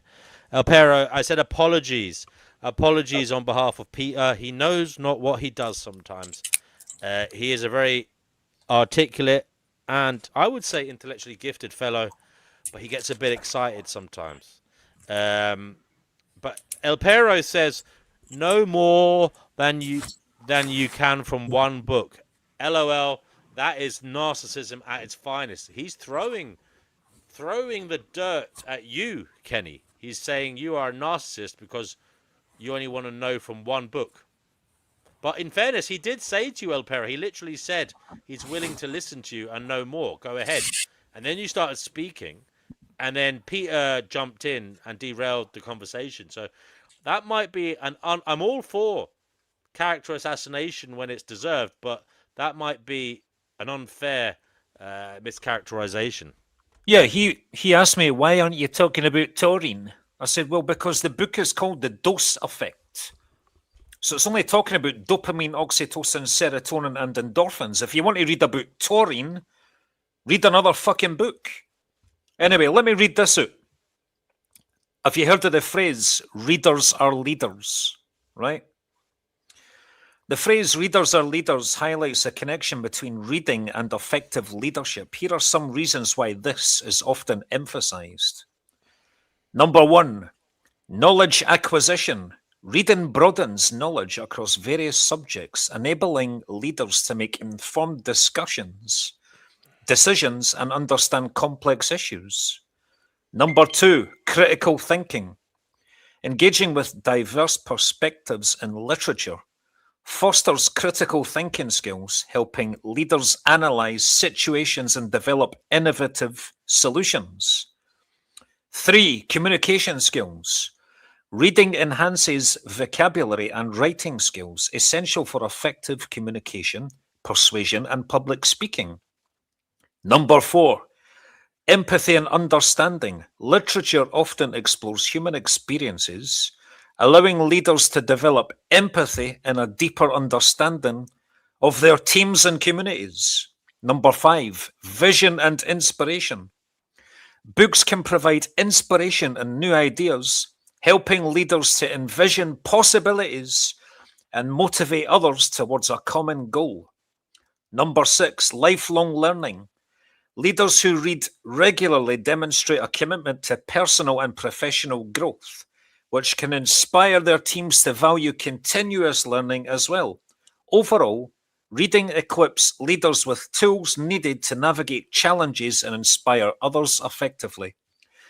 So all these anti-book reading fucking dweebs, you can go and fuck yourselves. Yeah, but you read that, didn't you? You didn't come up with it yourself, so. That's my literal point. Yeah, I will say this. I got Hold up, ChatGPT to read that out for me. No, I want to give DNW his flowers, so give me a moment. So DNW, you are correct. I have been in hermit mode for a long time, and I have been working on my communication skills. So I would like to say I apologize for interrupting earlier. It is a bit of a communication skill I need to work on, and I admit to that flaw, and I admit I was wrong. You may have been made in God's image, Peter, but you are not God. You may be a reincarnated Alexander the Great. Who else were you in a previous life? You were Diogenes. No, you weren't Diogenes because they were alive at the same time. But who else were you in a previous life, Peter? Why are we opening this topic when I was talking about communication skills? Because I'm just saying you may be a great fellow, and you may have been great people in previous lifetimes, but you're not God. You're not perfect, and that's okay. Did I claim to be perfect? No, I never. Look, I'm trying to. I just don't know where that's coming from. Okay, no problem. Like I know I'm flawed. That's a fact. Peter. I'm not perfect either. Peter, one thing I've learned about you. You are an emotional vampire. Like Preston Sun. The two of you are emotional vampires. All right there. Oh shit. Yeah, I think it was nice for you to apologise, Peter, if I'm honest with you. And it was bad timing, the interruption, but you did ask the question, so can I speak? I do tend to. Actually, Peter, don't bother about me. Apologise to El Pero, who's watching in the wings. Yes, I would apologize to El Pero, and I'm sorry I interrupted. I've been in hermit mode for a long time, so my communication skills might be subpar, and it is a bit of a guilty pleasure to come up in here and sharpen my sword of communication, if that makes sense. DNW, what do you think would become of your show if everyone who was interrupted was to just log off, though? Well, all been interrupted on this show, and it happens a lot. Yeah. I think we'd be left with just nobody, even me. Just I'd you. have to log off, wouldn't I? Yeah. No, even I'd have to log off. It would be. Yeah, you would. Well, you did interrupt your own thoughts. Maybe. Yeah. So El Pero, you're a bit of a fucking pussy, and if you want to be part of this show, you need to have a bit of fucking backbone, mate, and man up. Real classy, Kenny. Yeah. Real classy, Kenny. Totally. Anyway, guys, let's try and bring it back to some civility, if there ever was any here. There was none. Let's go to the topic of the show. What are most people too distracted to notice, and why? And guys, I'm going to start with Fatima, and we'll go round. We'll start with Fatima. What are most people too distracted to notice, and why do you think it is the case? Well, I'm just gonna give my own worldview. So take it or leave it. That's it. You know. Oh dear. Yeah. Fuck you too. Anyways, so I think that people are like just distracted with like the culture war, politics, Hollywood movies, pop culture, tribalism, and like they're not focusing on that. You know, there's people who want to divide everyone into just boxes, and it's obvious that that's happening. It's obvious that it has always been the case, and and people are still distracted with like, you know, social cues, pop culture war nonsense, all this stuff, you know, trying to divide people when really we should be looking at the material things around the world, your environment. You should be looking at your environment. I don't mean like be like a environmentalist. By environment, I mean looking at like, you know, your country, the people around you, even yourself, laws, policy, religious text, everything. You should be questioning on that, and you should be asking yourself, why do the people above us want to divide us with such stupid artificial nonsense? Yes. Thank you for that, Fatima. Thank Share you. the Wonderful. One stream second, guys. somewhere now to bring in new voices for our conversation. We do not want to become an echo chamber. Share the stream now. Bring in some new thoughts to compare and contrast our ideas with theirs. Because Gnosis is not found in isolation. Good places to share the stream include your social media platforms such as Facebook, X, Instagram, Telegram, WhatsApp, YouTube, community posts, Reddit, Discord. Share now. Bring new voices to help us all find Gnosis.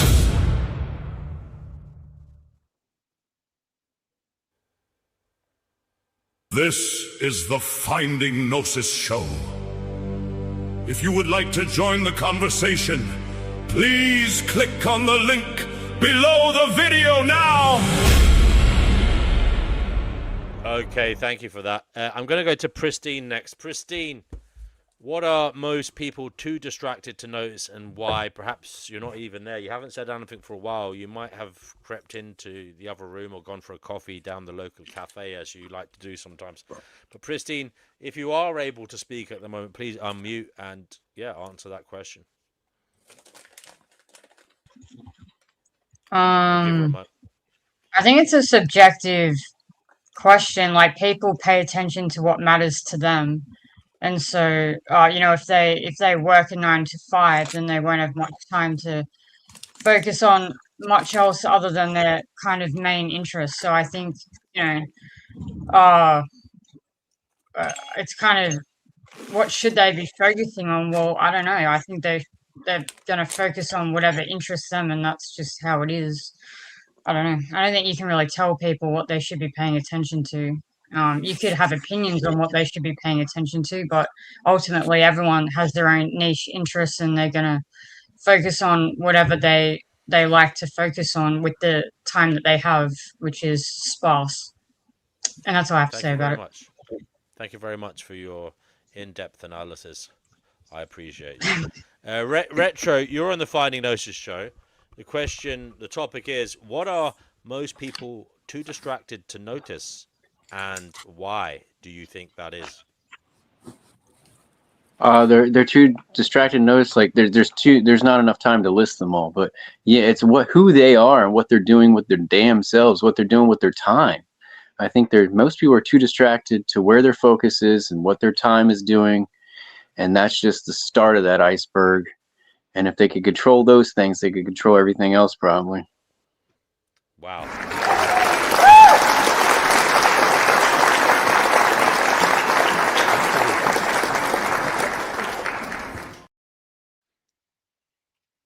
Yeah, very well said, Retro. Would you like to maybe talk about how they could control it? I mean, sitting by themselves for a minute and deciding what the distractions are and what helps keep them focused, and then realizing when they're pulled away from that, whether it's mentally, frustrated, emotionally, and realizing who they are to draw themselves back, So it's just like, whoever you are, the middle ground, create that as like a hallway in your life. And then always stay near that door to that hallway, no matter what gets you upset, what gets you manic, what gets try to keep your foot, one of them, close to the doorway where the normal, stability exists. And if you lose that footing, you got to find it again. That's all. Thank you, Retro. Very well said, brother. Great to have you here, as always. We'll go to Fantasy, PGA Tour next. The same question, same thing to consider. What are most people too distracted to notice, and why do you think that is?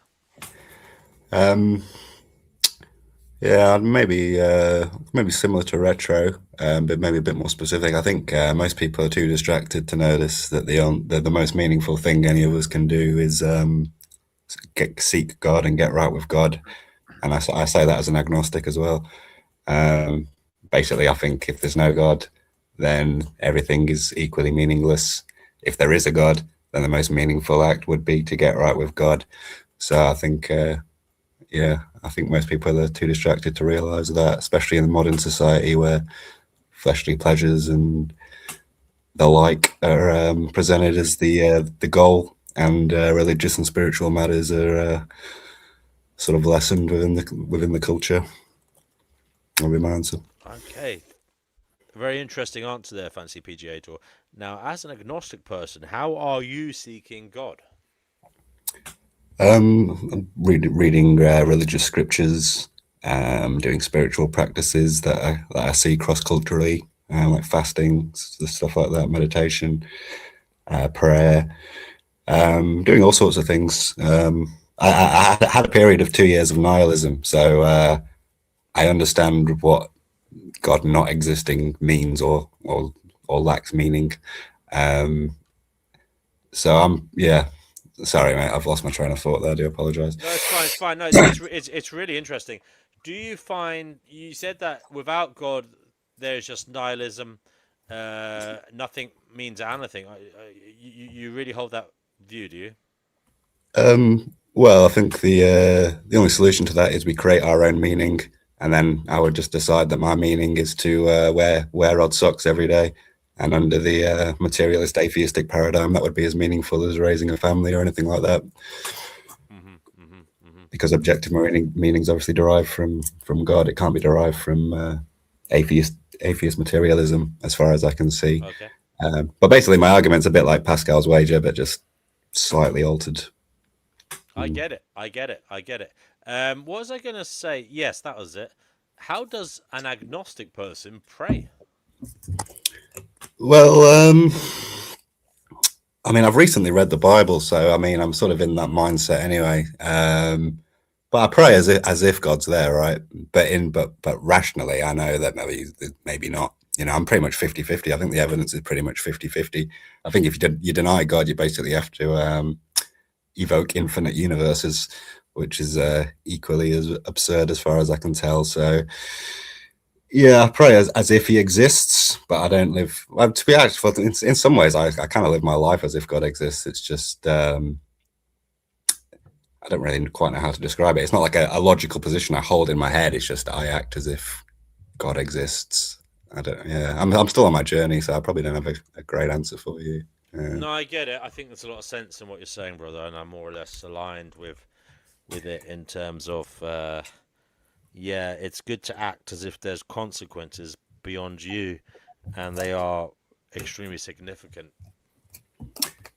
Yeah, I mean, if anything matters, it's probably love itself, right? So yeah, it's best just read the Bible, read John, see him describe God as love, and then just try and align with that love. I suppose is what I'm trying to do.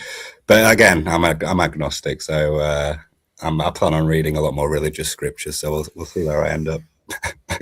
Interesting. Well, maybe you'll come back to us with your analysis of these different scripts as you go through them.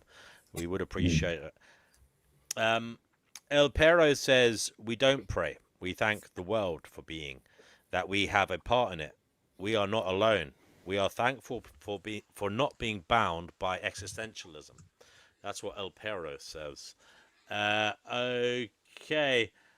Alrighty then. We'll go to Fatima next. Fatima, what are most people too distracted to notice, and why? What are people too distracted to notice? The fact that their freaking countries are being destroyed from outside and inside out. The fact that the social fabrics that bring us together are dying. The fact that there is a loss of a lot of communal relationships now.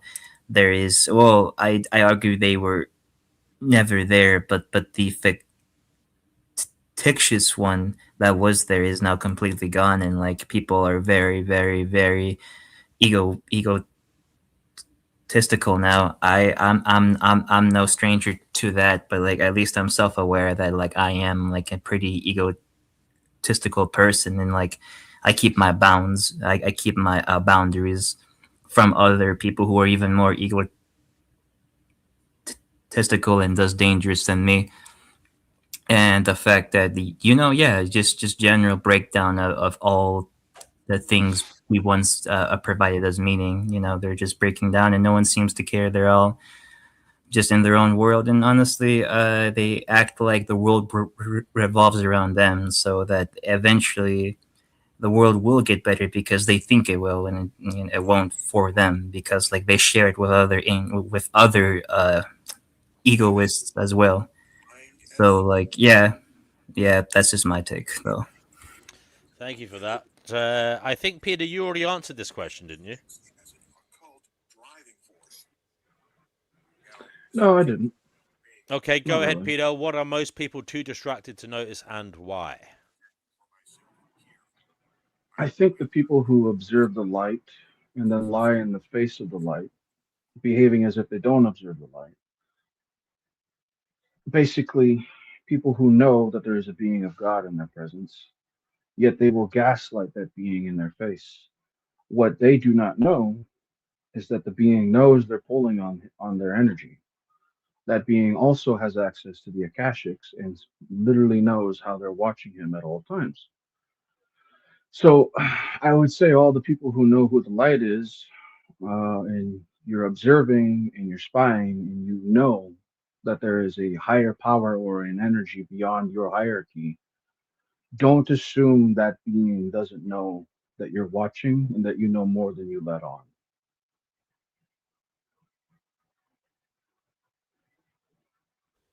I thought I'd let those words hang in the air for dramatic effect. Thank you, Peter. I take it you are the being of God that you were referring to there. I'm just a servant. Thank you, Peter. Thank you very much. And Kenny, we'll go to you. What are most people too distracted to notice, and why?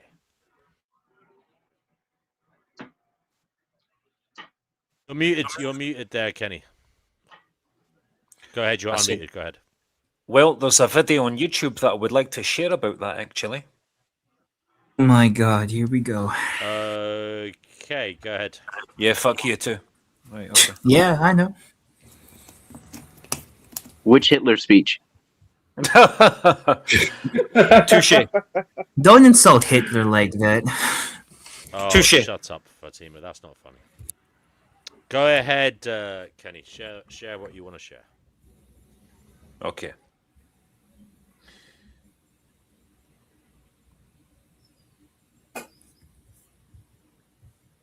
Tell me when it's on the screen. The man who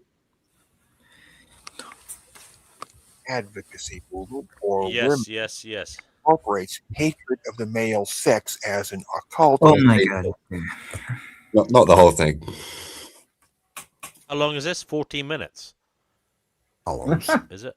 a special advocacy movement for women which incorporates hatred of the male sex as an occult driving force. Now, such a description begs justification. That is a task, one of several, which I have set for myself here. I am aware that many self-described feminists see themselves as people of goodwill and would feel aggrieved by my clear description of feminism as a hate movement. I understand their position, but a higher imperative operates here. The truth must be told, even if it stings. Our description of feminism comports very well with the pragmatic truth of our world. Feminism deploys estimable principle as a kind of window dressing or rhetorical skin. Yeah, if you could, Kenny, please pause it now and again. It might help me not get a copyright strike, and give an analysis as you're going through, and ask questions as you're going through it, just so we mix it up a bit. Thank you.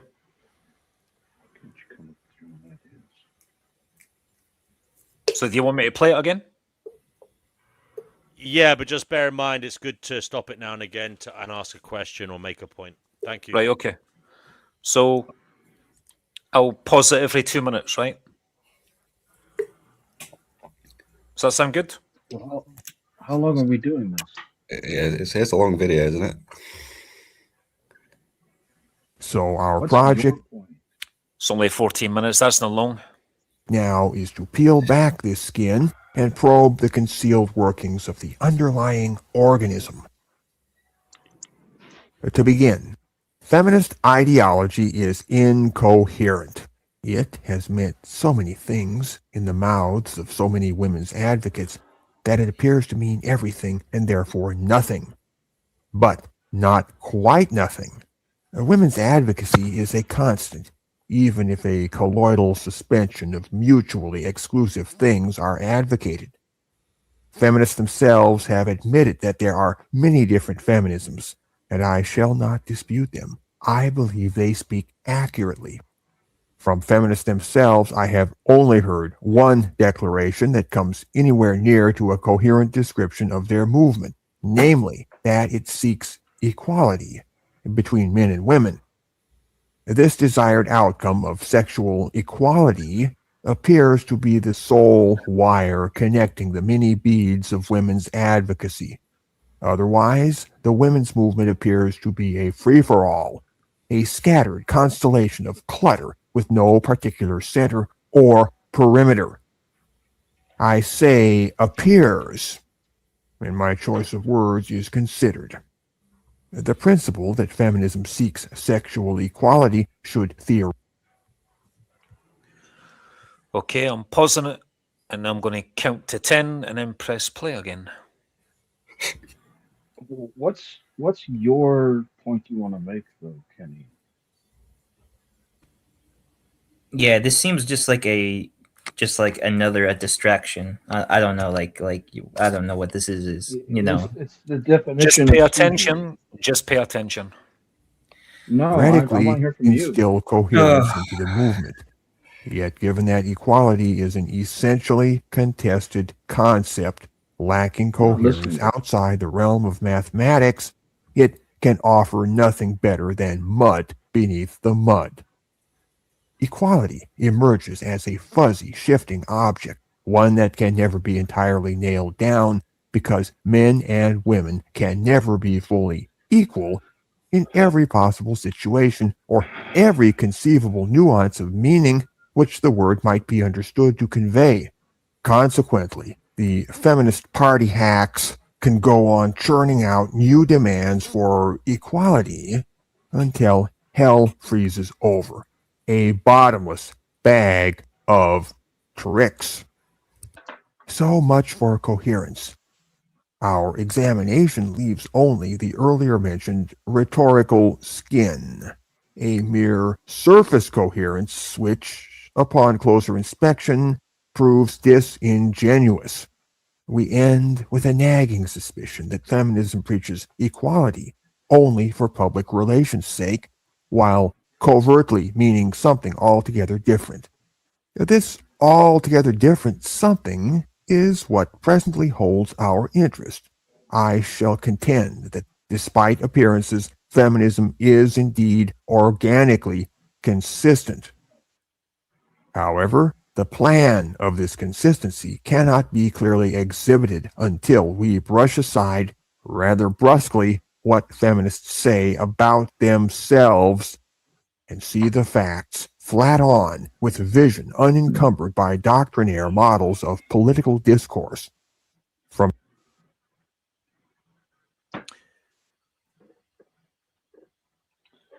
The levels of stooging is over 9,000 right now.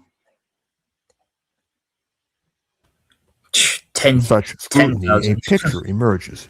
Not a pretty picture, to be sure, but one that explains the world in a way that is usefully frank and frankly useful. Very well.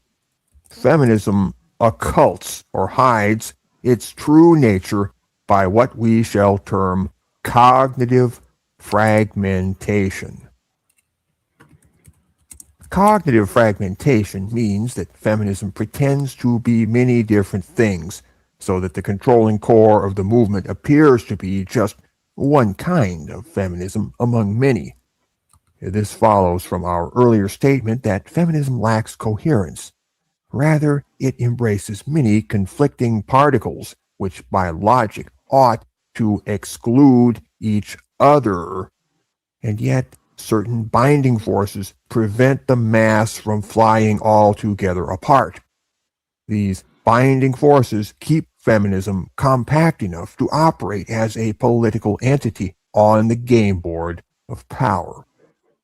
By means of cognitive fragmentation, Feminism turns what might seem a drawback into a distinct advantage.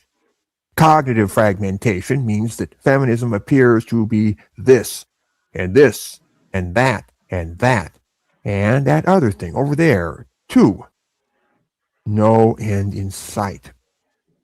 Consequently, the women's movement can work on 100 different projects from 100 different directions, with each module enjoying immunity from most of the others. Thereby, the movement as a whole gains deniability. The right hand knoweth not what the left hand doeth.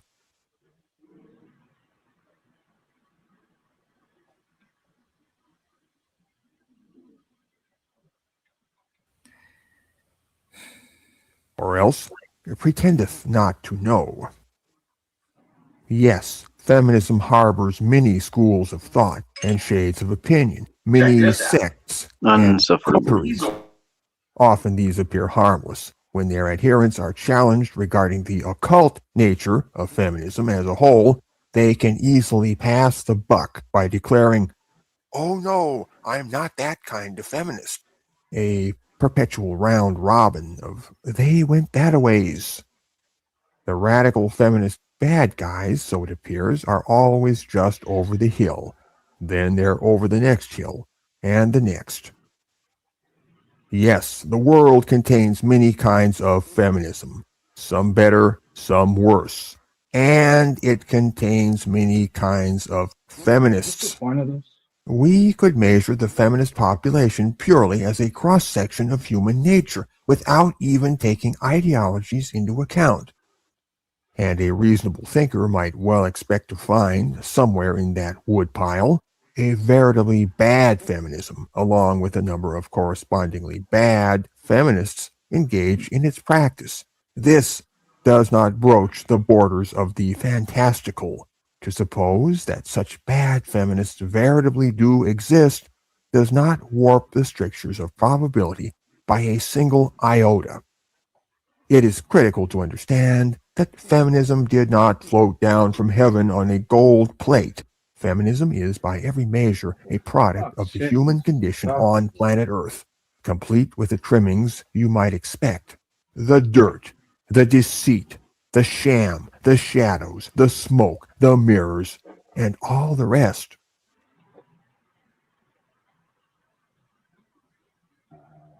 I don't give a shit about what he's trying to. The phrase, "not that kind of feminist," has revelatory importance because the speaker confirms the existence Is this of over that yet? Is this kind guy of done? feminist Is this done? in the first place. Even feminists themselves acknowledge that kind of feminist as a This is real boring me to death, I swear. of the world. Feminism occults its Well, operative somebody can pay core by $20 to making get that that core grip down and appear get rid as of this only damn one thing. kind of feminism. Say that again. Say that again. I said if they're so bored with it, somebody in chat could certainly donate $20 to get rid of this damn thing. Yeah. A smorgasbord of feminisms in a distracted manner. Cognitive fragmentation literally fragments the observer's knowledge, placing the observer in a state of false understanding as concerns feminism, unable to cognize its occult unity. Think of this as a variation on divide and rule. Feminism divides itself in order to rule the target's mind by dividing his awareness. Cognitive fragmentation operates also within the mind of the individual feminist as a prophylaxis against cognitive dissonance. So, here is the modus operandi as trenchantly as can be stated. Any critique of feminism will be met with either screaming histrionics or a cool assurance that the critique is invalid because the thing it criticizes isn't really feminism. Feminism is adept at sliding out of its skin like a snake and slithering away intact. Granted that many feminisms exist, it is remarkable how they all appear to converge toward a realization of female supremacy, as if this were a one-point perspective goal on the time horizon. one might suppose the feminists to have agreed upon a division of labor. Whether this happened on purpose or whether it just happened is a point of secondary interest. Either way, it happened and keeps happening. Anything that seeks more for women, it can be harnessed to the wagon of female supremacism, even if the more in question seems innocuous and not the least man-hating.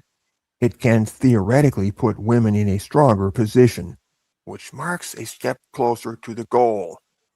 Man-haters are fine with that sort of thing. It requires no particular audacity to see a conspiracy in all of this. Etymologically, to conspire means to breathe together, although a metaphorical kind of breathing is meant, suggesting a group of people mutually attuned to the point of synchronous aspiration. Okay, I think we've had If enough. conspiracy Kenny, in all seems honesty, too I'm strong. going to take it off now. I think we can hear, we know what he's said so far about this fragmented derision, nonsensical fragmented derision. Did it trigger your inner white knight, DNW? Are you a feminist? I believe in giving everybody, whether they're women or men, a fair shot. Okay, Nice that projection. doesn't Nice make projection. that doesn't make you a feminist.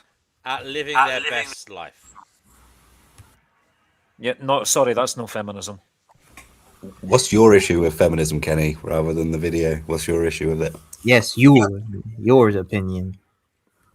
Well, as a straight white heterosexual male, I'm a Oh. target of feminism. Oh, really? Yeah. Such a victim. I can't even take you seriously. You're 4chan. You are 4chan in human form. And you're an emasculated mangina beta cuck. Oh, thank you.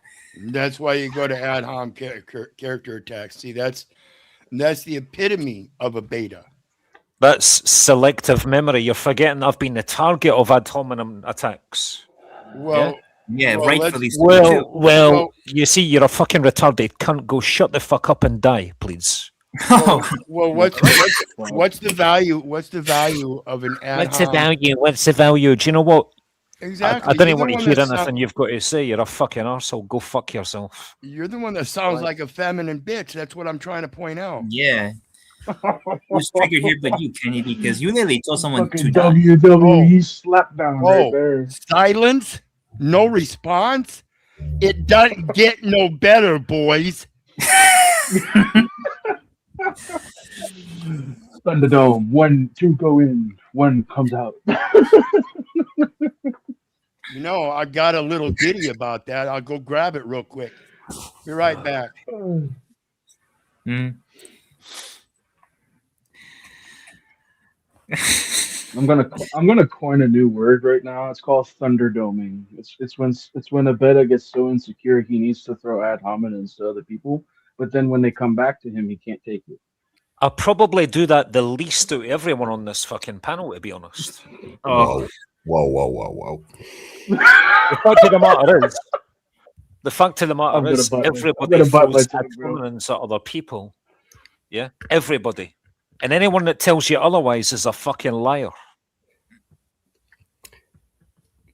Yeah, different amounts though, different ratios. Alrighty then. I don't think I've had him anyway. Rambo 4.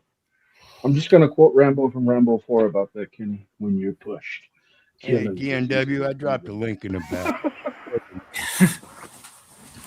Okay, thank you. I'll just can you not share it yourself, El Pera? At least it's a short.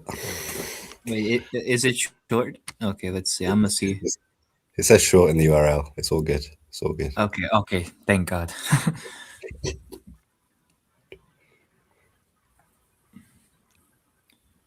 I'm ready.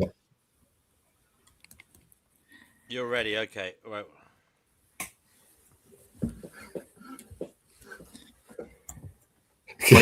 Welcome to Safe Space Gladiators. where two enter with coping mechanisms. What is this? And only one leaves with a sponsorship deal and a superiority complex.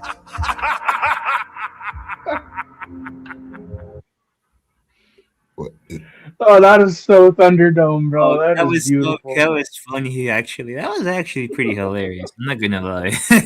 I brought up Thunderdome, and this guy literally has a whole meme based on what the fuck I just said. I'm like, that's amazing. Oh my god, he changed it. The picture change. Wow. He changed it to his glasses. Oh my god. What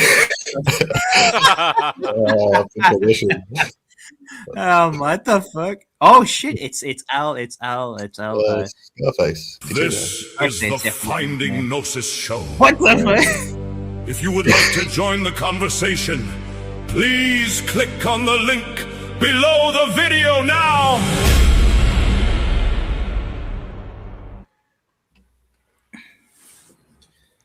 Okay.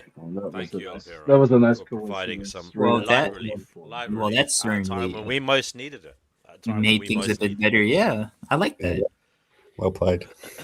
Thank you, El Pedro. Thank you so much for like making things a bit more humorous around here. That was really needed. Grace us. Well, yeah, we got to Grace really us with their presence. Well, yeah, you got to really consider this Hitler shit. It really ain't that funny unless you know how to work it. What the hell? Give us your best. Give us your best Hitler joke.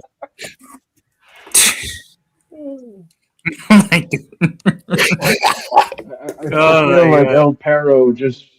I feel like El Perro is like Mad Max and Thunderdome, and he just took the helmet off the other guy. He's like, "Oh, I don't want to fight him anymore." El Perro, now that you're back, brother, I want to ask the question to you. Everyone else, shut the fuck up, okay? Let El Perro speak. We've already had an instance of him being cut off mid-sentence. Do not cut him off. You will be kicked out of the studio if you cut him off mid-sentence, okay? El Perro, what are most people too distracted to notice and why? The floor is yours. You have the mic. Speak as long as you like. Go ahead. Well, somebody mentioned it earlier. I think it was Fantasy P. Gator. People are involved in this materialistic world so much that they love the number and the name, right? And so they get distracted from themselves by getting they can't shed off that number one position, keeping up with the Joneses, the popularity contest, and having all the material goods to sustain that and prove substance.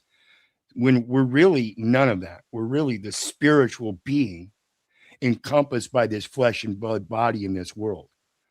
But we get attached to that material attachment because in this material form, we don't even think about the spiritual aspect, the true. So what's wrong with having ambition? Are you just some fucking bum? I didn't say not to have any cash. No, I never said. Are you going to attract women, mate? You know, attract women. I'm 60 years old. I got a 70-year-old companion. Been doing well for a long time. She was a special education teacher with the public education system. So you have your material needs met, then, right? Oh, absolutely. So why are you so critical of the material world then? If you have your material needs met, again, I'm not being critical. Like you're away living out in nature, living the hippie life. You're straw manning that I'm being critical of the material world. I'm not.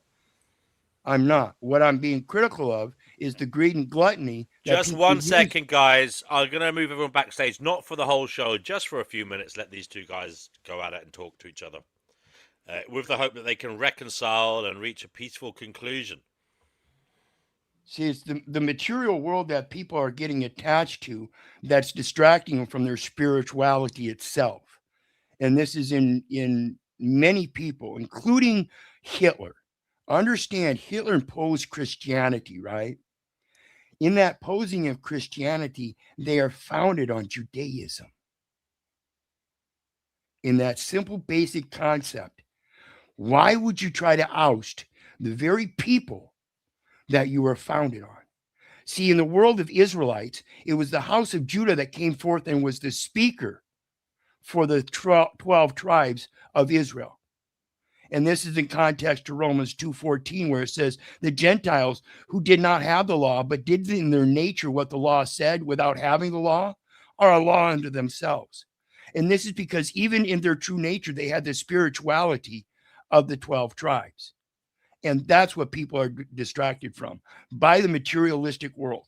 And this is also reiterated when they were freed from their slavery. They went upon the material world, and the material world at that time was not fucking good enough. When is it good enough? When your demands are met, or when the Sabbath is paid? All you good Christians out there. I mind you, I am not a Christian. Interesting. Can I ask you what your thoughts on Israel are? What do you think of Israel? What about it? Oh, I'm asking what you think of it. Do you think it has a right to exist? What do you think of the Jewish people in Israel, particularly? Yeah, I absolutely. Their influence on American politics. Do you think that's a force for good, or are you critical of it in some way? I absolutely believe that the Israelites have a reason to exist. I absolutely believe that the Israel state is not exactly what it's supposed to be. It is not meant to be a state. It is meant to be a concept of the 12 tribes of Israel, as I just explained, in coming together, not creating wars. See, wars are fomented and what wars have Israel created? Wars are fomented and won by lies. Right.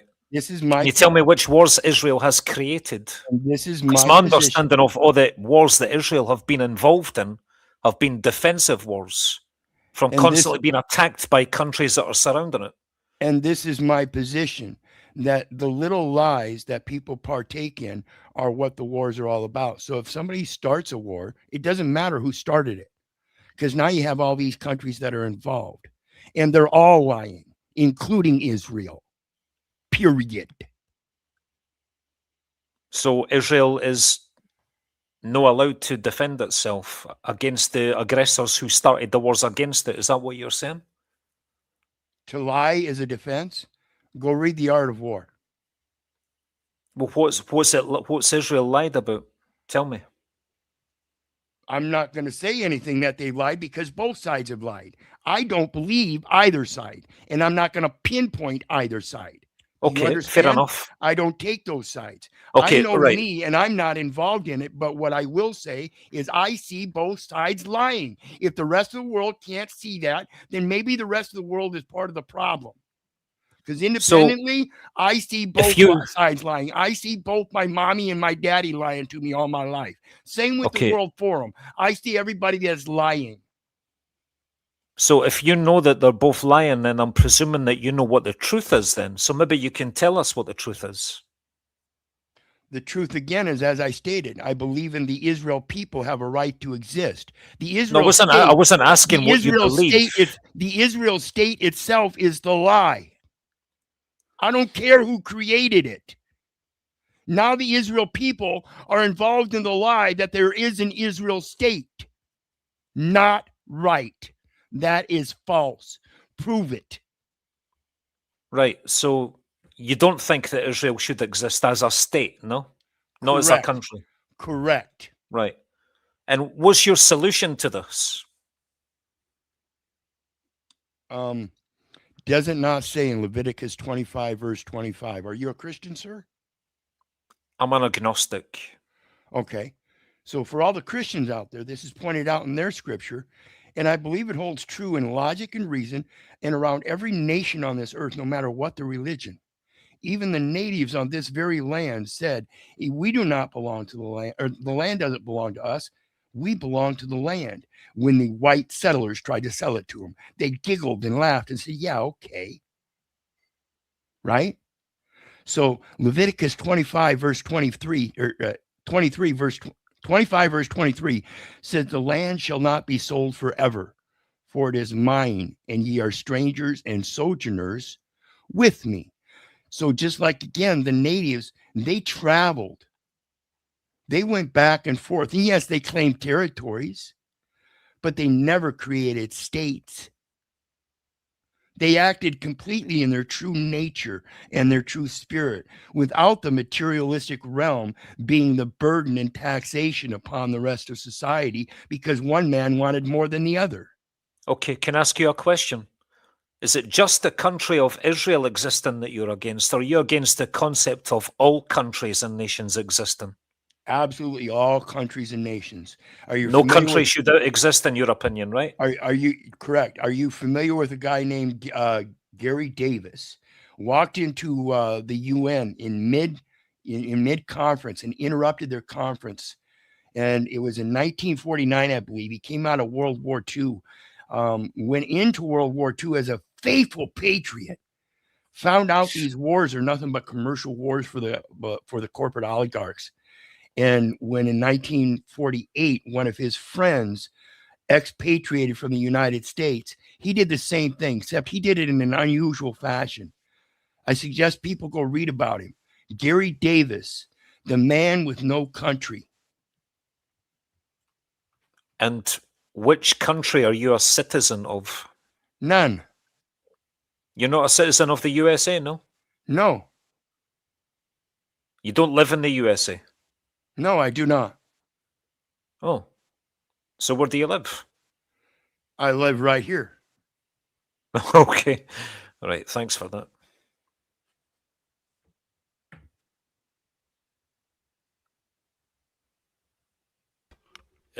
He doesn't recognize. Oh, no, I recognize it, but I recognize it for what it is. See, folks, the United States is a corporate entity. The United States of America, the United States of America has an agreement known as a charter with the UN. That charter names the United States as its corporate entity for commercial transactions in this materially taxed world. Are all countries corporate entities? All countries. Absolutely.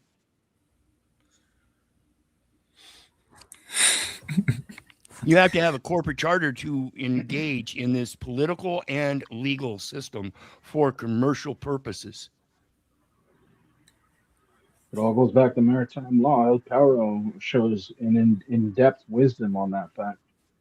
Yeah, would you like to see my Admiralty books? I would love to. Actually, I need to learn on Admiralty law. Great.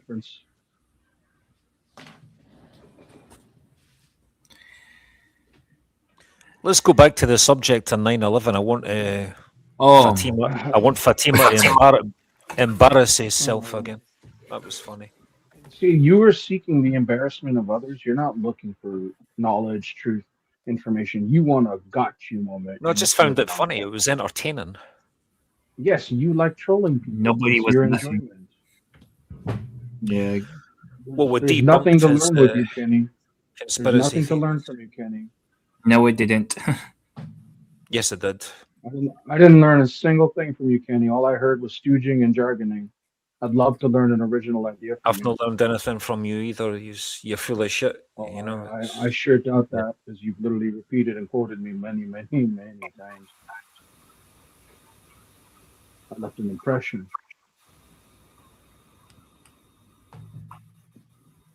It's not that I'm trying to insult you, Kenny. It's that I want you to think for yourself. Do you understand that? That's actually me asking you to respect. Yeah, I do think for myself, but that also entails reading from the masters and from people who have actually done their research thoroughly and written about subjects in depth. Have you ever heard of the saying, a little knowledge is a dangerous thing? People think just by skating over the subject, over the surface of different subjects, they're thinking for themselves, and they try and build up this picture, and they try and put all the dots together, and they don't know what the fuck they're talking about. And Fatima's a perfect example of that. He might sound impressive some of the times, but when you get him on one subject and ask him to delve deep in detail about it, 9/11 being that subject, so when you got on one he makes a complete fool of himself. It should make it common sense that Israel did it. Simple. And so when you want to get on one subject and talk about the subject of intellect and refer to one book, DOSE, that's what I'm pointing out. It takes a whole lot more than that to be smart, buddy. Slow down, back off, dumbass. People can read as many books as they want. It does not make them an intellectual or smart. It can't, like, see, this is the fallacy of the modern school system, because it's designed to just get you to repeat what you're reading instead of actually Peter, making mistakes. I'm sorry, mate. You're yourself. full of shit. I just cannot take anything you say seriously. Let me. You're a delusional man who literally thinks that Donald Trump and Elon Musk know you. You try to fool us with some bullshit story about writing a book that never even had a title. That's how they knew you. You're full of shit. You're a delusional fuckwit. Yeah, you keep I've pointing literally the finger got no because respect everybody for is anything looking that you at the have to say. content You're of your Fatima. character. No, we're looking at the content of the This of the panel, ideas. this whole panel is a fucking snake pit. Pristine Sun is a man-hating fucking lesbian. You know what? Yeah, that old bastard Del Toro's a bitter old man. You're a delusional fucking D&W. I like you. You're a good guy, you know? Yeah, I'm a bitter old man. You only like him because he's the host. Beat lung cancer, and I'm bitter about it. Huh? Yeah, I'm a bitter old man. There doesn't You're- go a day by. You're a bitter, delusional old Day man. doesn't go by me. I don't be thankful for what I've been. You're a given. bitter, I'm not delusional thankful for old people man. like Kenny Given to point out that we need to really think about things, folks. Because I'm going to tell you, like I tell my audience, do not believe me. Do not believe the neighbor. Do not believe the government. And for crying out loud, do not believe your mother. Do your own research so you know. We're big boys and girls now. It's You time really to need this stop- book It's to help time you stop being stop so angry believing. and bitter. It's time to stop. To go on the believing. keto diet and get healthy. You need to have a cold shower and get your dopamine levels up. You need to have some sunlight, get serotonin. One second, Kenny. El Pero, congratulations on getting over the big C, brother. Fair play to you, mate. I'm really happy Yeah, that you did that. absolutely. Yeah, all through diet, folks. Oh, and very good. Have you got a video on that, El Pero, perhaps that you'd like to share? That maybe did you do a video on how you did it? Nope. No. Well, congratulations. I'm really happy that you're fighting still, and you're with us, and you're doing your best, man. Fair play to you. Yuzu, So I you haven't wanted been on to- today. Where's Yuzu? Yuzu, get your ass on here. Ricardo, get your ass on here. J.E., get your ass on here. Are You Puking? Daniela, Global Solidarity, Vidor, Nibbles, Cougar Duma. Yeah, all of you, get your ass on here. Chickpea, she came and went. I don't know why. We love Chickpea here. Go ahead. Somebody else take the mic. Not Kenny this time. I'd Please, like Kenny. to- Peter, go ahead. Yeah. So two things. El Perro, what is that? Your channel, El Perro? Because I am looking for studying the maritime stuff.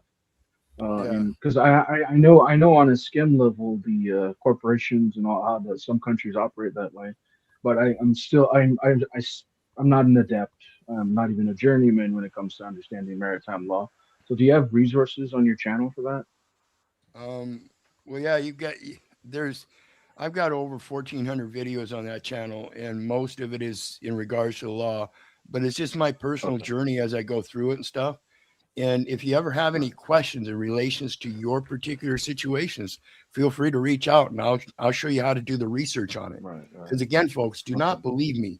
No matter what I put out, do not believe me. Do not do not believe the neighbor, the government, your mother. Do your research, because over time things change. And this is another aspect. Keep doing your research. Go beyond that DOSE book and look at another book. Read another. Shut the fuck up, you dirty old cunt. Okay, I think D&W should be a man of his word and just drop you, Kenny. What you've got is this pile on here against me because I'm the best looking.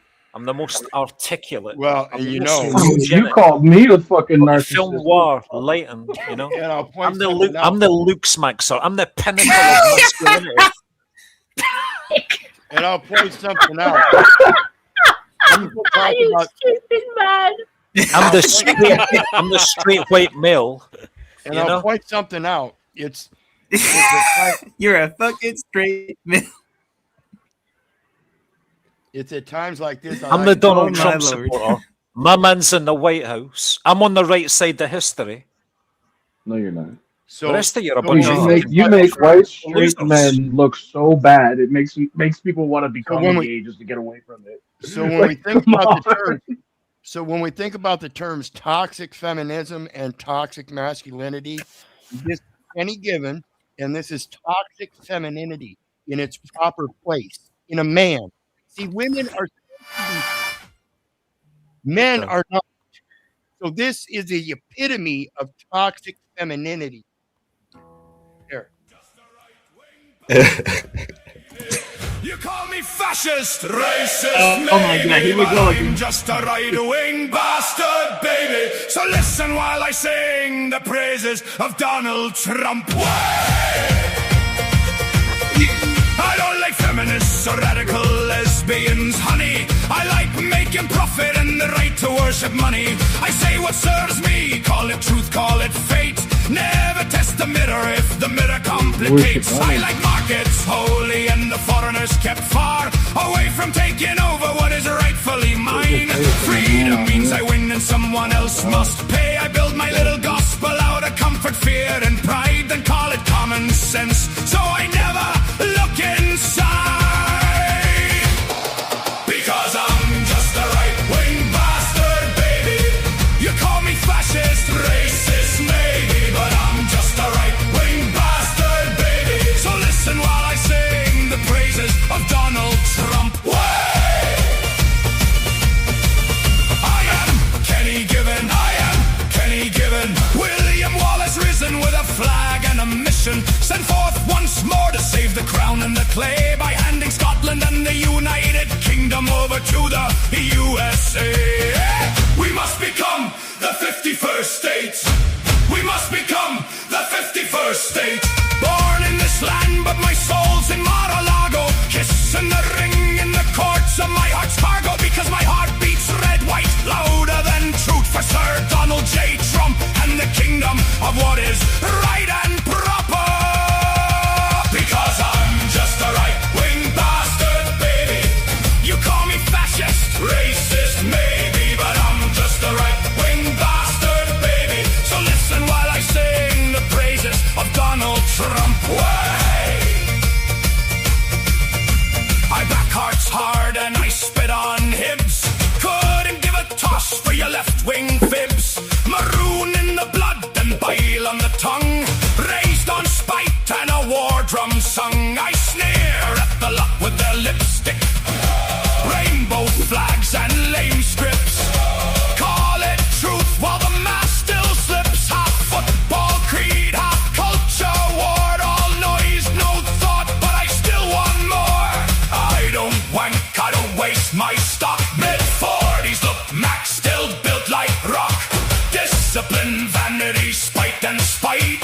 Mirror polished ego in the gym light. I hoard my seed like it's sovereign gold. Cold I type, jawed aging but bold. Half self-improvement, half narcissist stunt. A midlife warlord in a well-cut front. I mog all over you bastards. I mog all over you bastards. Walk in the room and your whole lot scatter. One cold glance and your rank don't matter. I mog all over you bastards. I mog all over you bastards. You lot posture. What just arrive and somehow still live, looking more alive. Because I'm just a right-wing bastard. You call me fascist, racist, maybe, but I'm just a right-wing bastard, baby. So listen while I sing the praises of Donald Trump. I am Kenny Given, I am Kenny Given. Half grievance, half theater, all conviction. A patriot forged in vanity and fiction. I am Kenny Given, I am Kenny Given.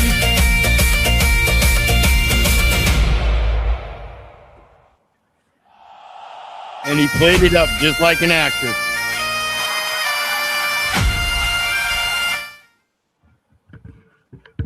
the one that's stuck in this material world. He loved it. That's his popularity. Good job. Yeah, like Jesus Christ. Sorry, Peter. No, Fatima. that's what feeds his narcissism. See, when that narcissism falls, it's going to shatter. Daniela says this is energizing, Kenny. I presume she's saying you're some kind of energy vampire, Kenny. Jay says thank you, Kenny. Daniela. That's very sweet of you. Jay says Kenny is so cringe. Ricardo says Trump is a big fat chump. Some breaking news coming in. King Charles and Camilla have arrived in the USA for their state visit. Okay. Would you like to do a commentary, bring some video graphics into the conversation of the event as it unfolds? Have they landed? They have landed, yeah. Trump welcomes King and Queen to the White House. There's a photograph of the four of them posing at the White House. A bunch of fucking Satanists at the White House. No surprise there. You're right, Fatima. Yeah. Ricardo, you had some strong words Trump there and King about Charles. Okay, we'll make that a bit bigger. One second. Let's have a look. Sorry, 1 second. What do you mean, fuck off, you cheeky old cunt? Oh, careful. You fucking cunt. Careful. I'm going to mute Kenny now. Again. Kenny, show the photo. I hope some... You know, she lives in Hackney, mate. I hope that's a rough area. I hope somebody slits her fucking throat. Wow. I hope that old woman fucking... Some people. Yes. Wow. What a lovely guy you are, Kenny. You couldn't even afford to live here, you little shit. Shut up, you horrible low-life scum. You couldn't even afford to live here, you depressed low-life scum. You'll be dead. You couldn't even afford to live You're a here, you piece of ugly low-life little scum, and you'll man. be dead soon.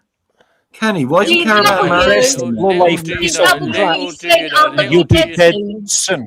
Whoa, Kenny, whoa, that's not... We have Yes, to you are because you're a You will be murderer. fucking dead soon, I promise. Stop it, Kenny, stop it. Green Stop it. W. You go. If he I'm says kicking him stop for now, calling Kenny. the police. I kicked him. Yeah, that was a bit much. That was a bit much. Little does he know, Chippy, what did you say the other day? You said you're moving. Yeah, but I'm going to report this to the police actually because it's not the first time he's done it to me. It's not. He just threatened you, right? Yeah, it's not the first time. Well, the first time. Terrible. Unfortunately, he didn't actually threaten her. He said he hoped someone, which isn't a threat, but it was unsavory. He did threaten me. He threatened he wanted to see me and my 7 cats dead. Well, I take that as a threat, especially from somebody like Kenny, because he's been in prison. I can see that just by looking at him. But anyway. It's an awful thing to say. It was. He's scary. Yeah, Sorry, that was bad. Right, it's not your fault. Let's just say some psychologists could be watching and observing and psychoanalyzing. They would tell you he has narcissistic delusions. He's A dangerous. projector, a pathological liar, wishes extreme harm upon others. Look, we've all spoken out loud in anger in our homes at people who wronged us, right? But this is not people who wronged Kenny. This is insipid, visionary fantasy of wanting to see others in pain. It's the mark of a demon. No, he wants to see me dead. I tell you, he's not the first time he's threatened he me. has said that he wished you were dead, like Yes. 4 I may times. not like your vegan cooking, but I will stand up for you. Yeah, exactly. No, he's scary. A chickpea. He literally wished death on you 3 times in one stream, almost like. Yeah, I know. So, and Yes, now I he's know. I have told my neighbours, and that if I go missing, they've got all the details, and I've taken photographs of him and everything, and I'm giving him copies of everything. But still, Yeah. Due diligence. Yeah, always I do don't- that. Pretty sure he's not going to do anything, Chickpea. You know, Wouldn't he's he? just. oh, wouldn't he, Pretty sure. Ricardo? He's just No, unhinged. he's That's psychotic. I can just see that. He's psychotic. mentally ill. That's all he is. A nasty, nasty piece of work, and I would advise any woman to steer well clear of him. Yeah. True. Guys, he is backstage. I don't know what he's going to say. Anyway, like I said, I have It's a Yes, risk. there's details of my neighbours, so if anything happens to my neighbours. Chickpea, Yeah. it's lucky you're not going to be living in Hackney much longer. You're moving, so. Yes, thankfully. Yeah. Hopefully he's going to apologise to the NW. No, I don't. He, Well, no, he's a do you nasty think he piece will? of work. No. Do you think he will apologise? Don't I do thought that. this had all been done away with. No, he's of course already not. said. He's already said we haven't heard the end of this. We said that in this last little thing. Exactly. It's just hatred. It's not nice, man. Pamela says, Kenny, behave yourself. Please behave yourself. That's what Pamela says. It's not what we come here for. No, she says she yeah. loves Chickpea. Please, Kenny, behave yourself. Kenny apparently has no filter. Look, he is backstage. Will we let him on just to see what he says? No, don't do W. No. Quite frankly, I don't want to hear what he has to I say. veto against Chickpea, it. Chickpea he's already is here, ruined Kenny. his It's not a chance good for it. time. It's not a good time when Chickpea's here. We don't want more vitriol. More abuse. We don't want more fighting. Your channel's gonna get like I think eventually I might like have a shattered, chat and with eventually the police DW about fall all like this. the threats of like Eric, wanting. can you put a link in the back to your channel so I can get those research? I will be actually. I'm going to have a chat to the police about this. Actually, I will be having a chat to the police to ask for their advice because this isn't the first time. And Yeah, it happened Has four he times. done it now. at least 3 times? Has he done Four it 3 times. to 4 times? Four. So He knows value. has Oh, you literally- puking okay, says that's the problem. they've unfollowed and unliked. What a fucking scumbag. Who are you puking? Have you unfollowed and unliked Kenny? Is that it? Yeah, that's must be who he's talking to. Hmm. To be fair, Well, I don't Dean, really- I dare say if Kenny's tolerated, it might affect your channel. Does he That's- deserve that's- to? Sorry? If He said if Kenny's behavior is tolerated, there may be some denigration to your channel stability. Oh yeah, DNW. That's just from a logistician's perspective. Yeah, he's just unhinged. It's a damn shame. Yeah. I would like it if he would behave himself, but because I have asked him, I want to hear his thoughts. I want to hear his originality. All I hear is political stoogery and insults. He doesn't have and any wanting thoughts to of himself, people. Peter. And it's just deflection and projection. It's unfortunate, and I'd like to he wouldn't even admit that he was wrong the other day, and I wished he was, because if he did, there's hope for him, but he couldn't admit he was wrong. So. yeah, he's I think tomorrow I'll have a chat to the police about it actually and give them. He his doesn't have much of a details. conscience, you know. None. Has Sorry. it been multiple times? Yeah, it's not the first time. Yes, 4 Okay, so if times. it's just one time, the police will look at it like side eye, but since it's multiple times, Yeah, it's happened before. constantly wishing such bad events against you, it's a problem. Like it's not It is a good. problem, Like if Chick. somebody was violating your boundaries, and like say you were violating his boundaries, Chickpeas, which you're not, but if you were, and he was saying that to protect himself, that's something else. But he's just saying that at random on a rage. It's not. It's not. Yeah, don't worry, I will be keeping this. It's behavior that gets you knocked the fuck out in an Irish pub. Like that's the test, right? I tell people, Yes. you shouldn't be talking publicly if you haven't been in an Irish pub fight. That's just a fact. Like, Sorry, Grumps, I should have just stayed off. I didn't realise this would happen. No, Chickpea. You're always welcome here. No, it's fine, Chickpea. You're always Oh, not when supposed you, to be here. not yeah, when it's just- Danny's around. We don't like But each yeah, other. We but like don't- he has. Oh yeah, true. Yeah, but so far he has done this 4 times. Yeah. Yeah, I will get in touch with the police tomorrow. He's a repeat offender. You're into vegan stuff, right? So I learned about a mushroom that literally eats the meat of bugs, like it paralyzes them. And it's Yeah. one of the most famous mushrooms they use as a meat substitute. It literally eats like of bugs and like Oh, the right. stuff that passed away. And so it puts out this paralytic pheromone, and it paralyzes all the bugs, and it literally eats the bugs slowly. So it's like you're eating a mushroom that eats meat, and it's ironic to me. I don't eat mushrooms though. I must, but I don't eat mushrooms. No, I don't. I love all kinds of mushrooms, believe. So good for I you. think there's some plants that already eat like insects, right? Like the Venus flytrap, like Yes, that already yes. eats. There's mushrooms plants that eat insects like all the time. That's what it is. Yeah, of course. You know, Yeah. and like Well, I gotta say this from a spiritual perspective. Like nature listens to people. Like let me echo the gorilla Coco. Like she literally said to the world, like Mother Nature's watching you. You need to be careful. Be smarter. Like it's a gorilla telling people like there is a bio connection spiritually amongst everything, and it's like you could call her Gaia, the Greek emanation of the name of Mother Nature. Gaia is getting angry. Like I'm all for the environment. I don't agree with the climate change approach. And this is also something a lot of people don't see. We need to be careful about elites and corporations trying to use the environmental movement for their profit making, their money making. You don't see these people in business suits going out there picking up trash in the park. You see them putting taxes on you for the carbon and then taking a cut, right? So like that, I think the environmental movement needs to be on guard for how corporations are basically turning them against themselves, right? They'll put up the echo, they'll have the jargon, and they do that on purpose because they don't want you to see that they're just skimming, right? So that's something I think a lot of people in the environmental movement need to look at. And it's springtime. I suggest we all go to the park that's near our houses and start picking up some trash. And I'm going to do as I ask. I think I walk tomorrow I'm outside gonna every go. day. Right, right.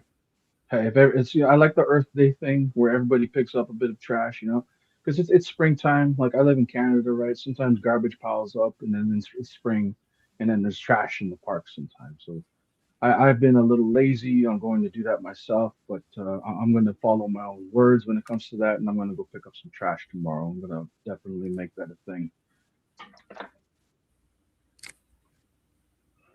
That's cool. Take care of your local regions. And like don't like the main point though. Don't let these corporations and governments hijack the environmental movement just to tax us even more. I think the carbon tax thing is not the way to go about it. And like I've argued with people about climate change, they automatically put me in one of two boxes: supporting or against the environment. That makes no sense. I'm all for cleaning up the environment and bringing the land back to a form of prosperity because it's good environment, happy people, blah blah blah. It trickles down, and it's just like these people want to tax us, and it doesn't help us. It causes even more poverty, and then poverty causes desperation, and then that causes even more pollution. So it's stupidity incarnate for us to just put one of two boxes. Oh, you're against the climate change policies. No, dude, like I think rebranding in the environmental movement every 10 years so that the government can get away with their fucking scam on the environmental movement is stupid. Because they acknowledged a long time ago that the environmental movement, if they're for it in a sly way to try to make gains out of it, they can control it, right? That's the thing. You got these organizations who think they run the fucking world. They will support something not to help you. It's the same thing as like a group of people putting a crown on your head, right? Like let's just say some people tried to put a crown on my head and I already had a crown on my head, but the only reason they wanted to put a crown on my head is to control me. They want to be a handler. They don't want to sit at King Arthur's table to fix the world. They want to sit at King Arthur's table to control King Arthur. They don't give a shit. They never did. So to translate that to movements, if you're part of a social justice movement or you're a right wing movement, whatever the fuck it is, be on guard for handlers. They don't give you power or support for you. Sometimes people give you compliments and give you access and give you thrones because they own the fucking thing and they want to just control you, right? So when you go your own way, something along the lines that I did, because like I had a bunch of people who wanted to put a crown on my head. I'm like, fuck you. No, God put a crown on my head. You don't like it. I know you're all looking at the light every single day of your fucking lives and being stooges in my fucking face, not admitting who the fuck I am, not giving me my flowers.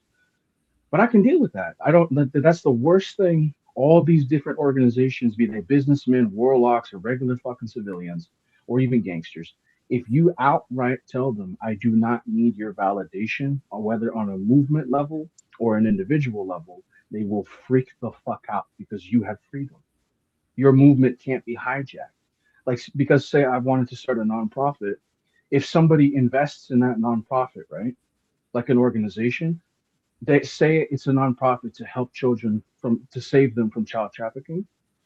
That nonprofit has dark connections. They might try to corrupt the whole thing from within. So that's one thing a lot of people need to be on guard of, that's hidden. A lot of movements, you have this, the compromised element. They send in their what you call it, controlled opposition, right?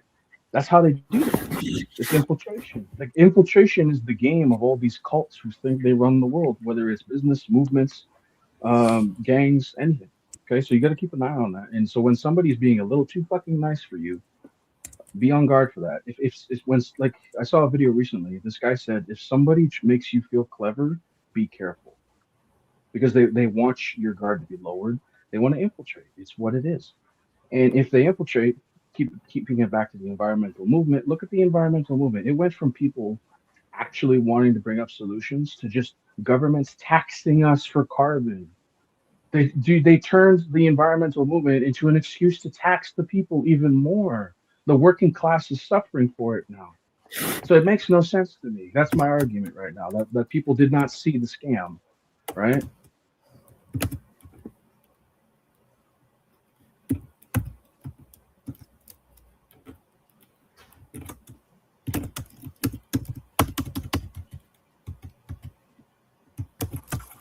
Sounds like a typewriter. Oh, sorry, it's me. Sorry. It's a typewriter, yeah. Yuzu, Earth calling Yuzu. Yuzu, you're on the Finding Gnosis show. What are most people too distracted to notice, and why? I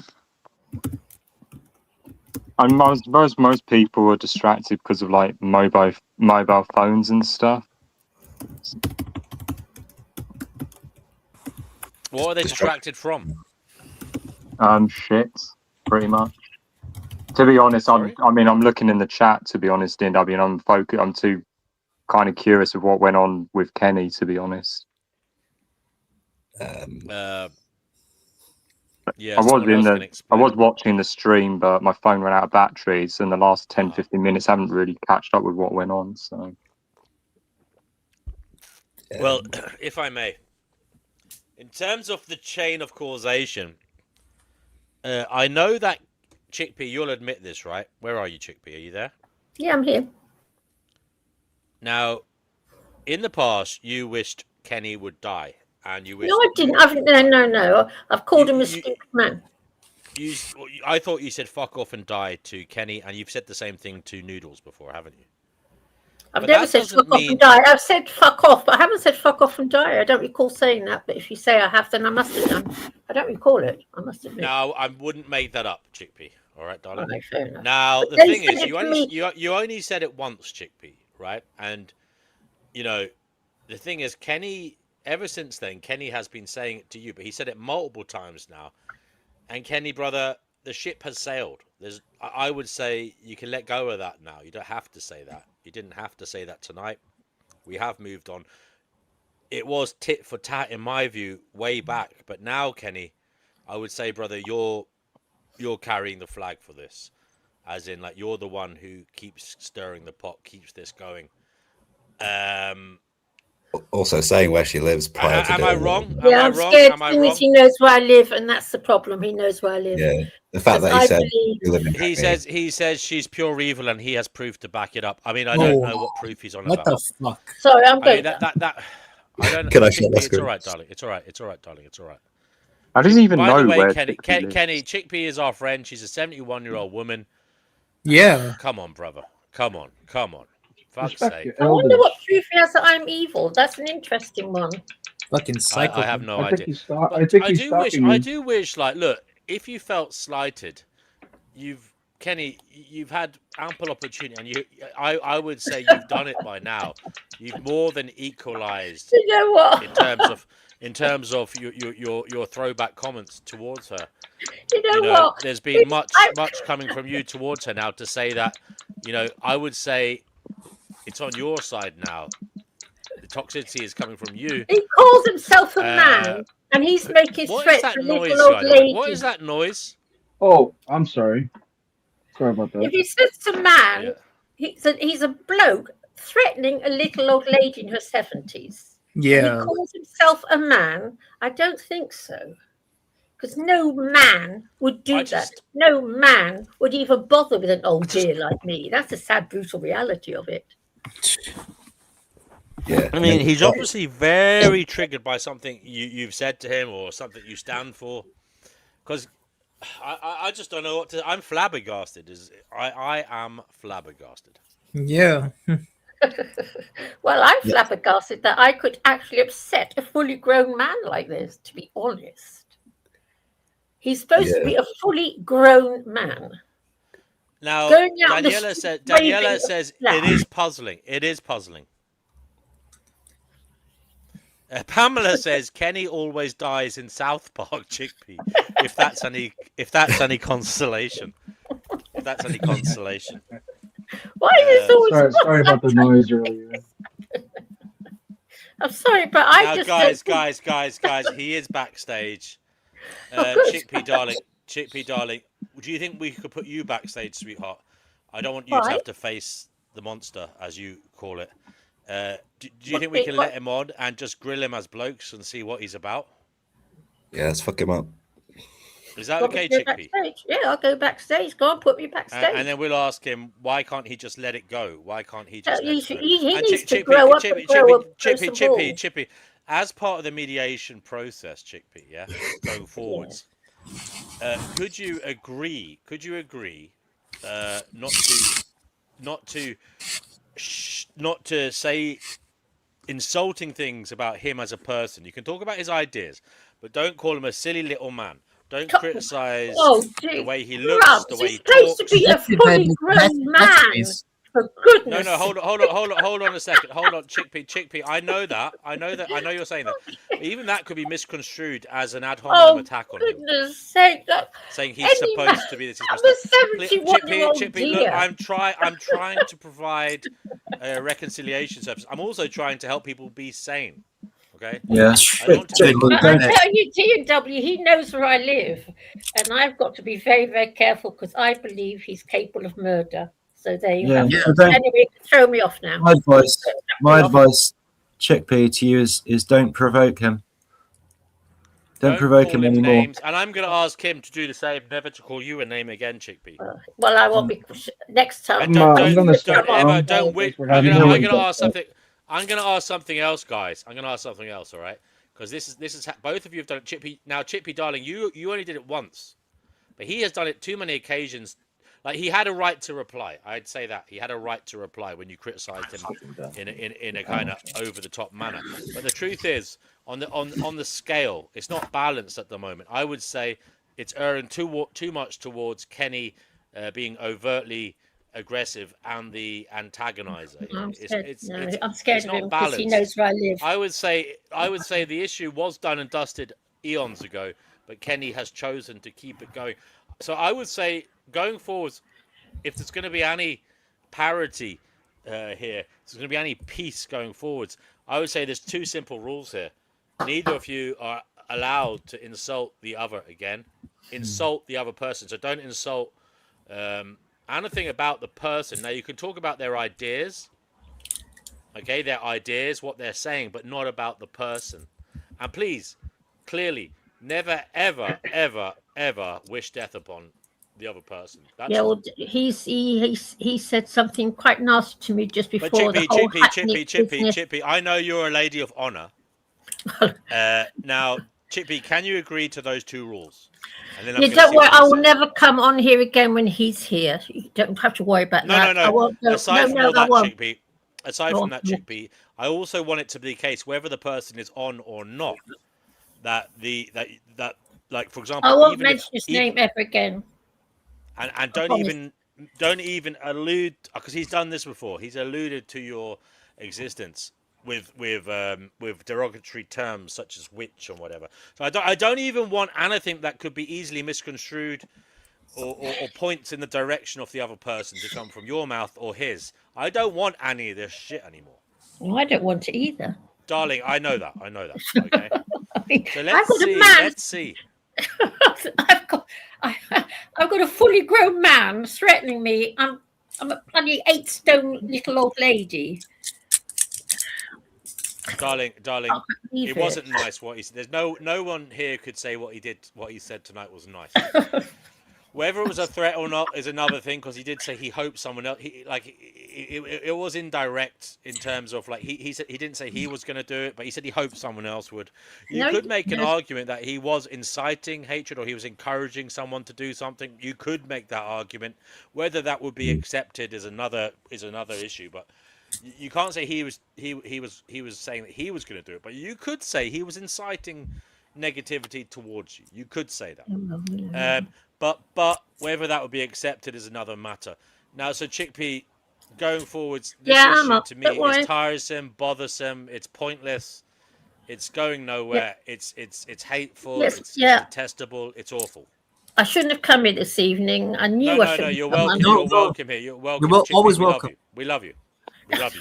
I shouldn't have come. Me and Danny just. Kenny. Me and Kenny just do not like each other very much. Our hatred is mutual, and he's bigger than me. He's a man, so I have to be careful. It's sad, grim, brutal reality. It is. That's life. You shouldn't have to leave because he's here. That's life. You've been here That's before. life. You were here before anyway. Chickpea, I'm going to give you the choice. Do you want to go backstage now while he is on? Yeah, I'll go backstage. I said to you, I'll go backstage. Do you want to remain here? No, I'll go backstage. I will go backstage and I will go and watch a film. I won't even listen to any of it, okay? Or will I listen? I don't know. I'll wait and see how I feel. It might be worth your while listening because, as I said, if you're going to report him for this or that, it might be worth listening. Well, I will be. I've already left details with the neighbour because I have. He might end up incriminating himself further.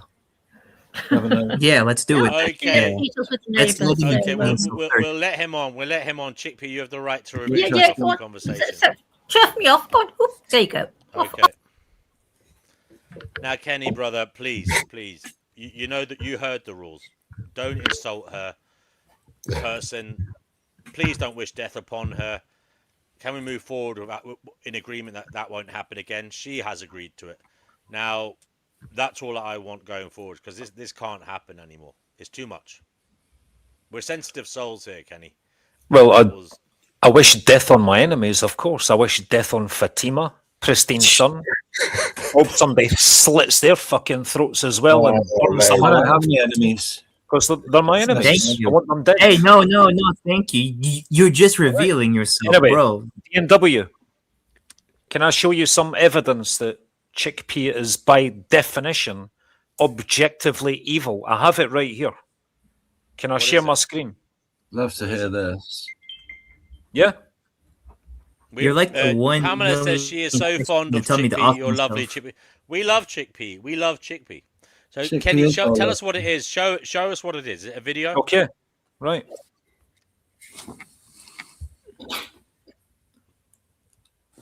Article. Tell me when it's on the screen and I'll press play. It's on screen. Oh shit! Here we go. Oh my god. That connects you to who and where and why you want to be where you're going to be at whatever point in time that you think you want to be there. Turn up the volume. Yes, I'm an animal rights activist. And when I look at what humans do to the animal kingdom, I could kill a lot of us. And I mean killers. I could press Putin's buttons if you let me, and I would do it. And I hate this war because of that. And I hate it. And I shouldn't be here. That's a very harsh word. Yes, and every day I smell the fucking meat cooking everywhere. I see the animals being brutalized everywhere. No, I hate this planet. I hate it so much I can't even describe it. And I hate human race for doing it. You can't say the word dislike. No, I hate. I hate.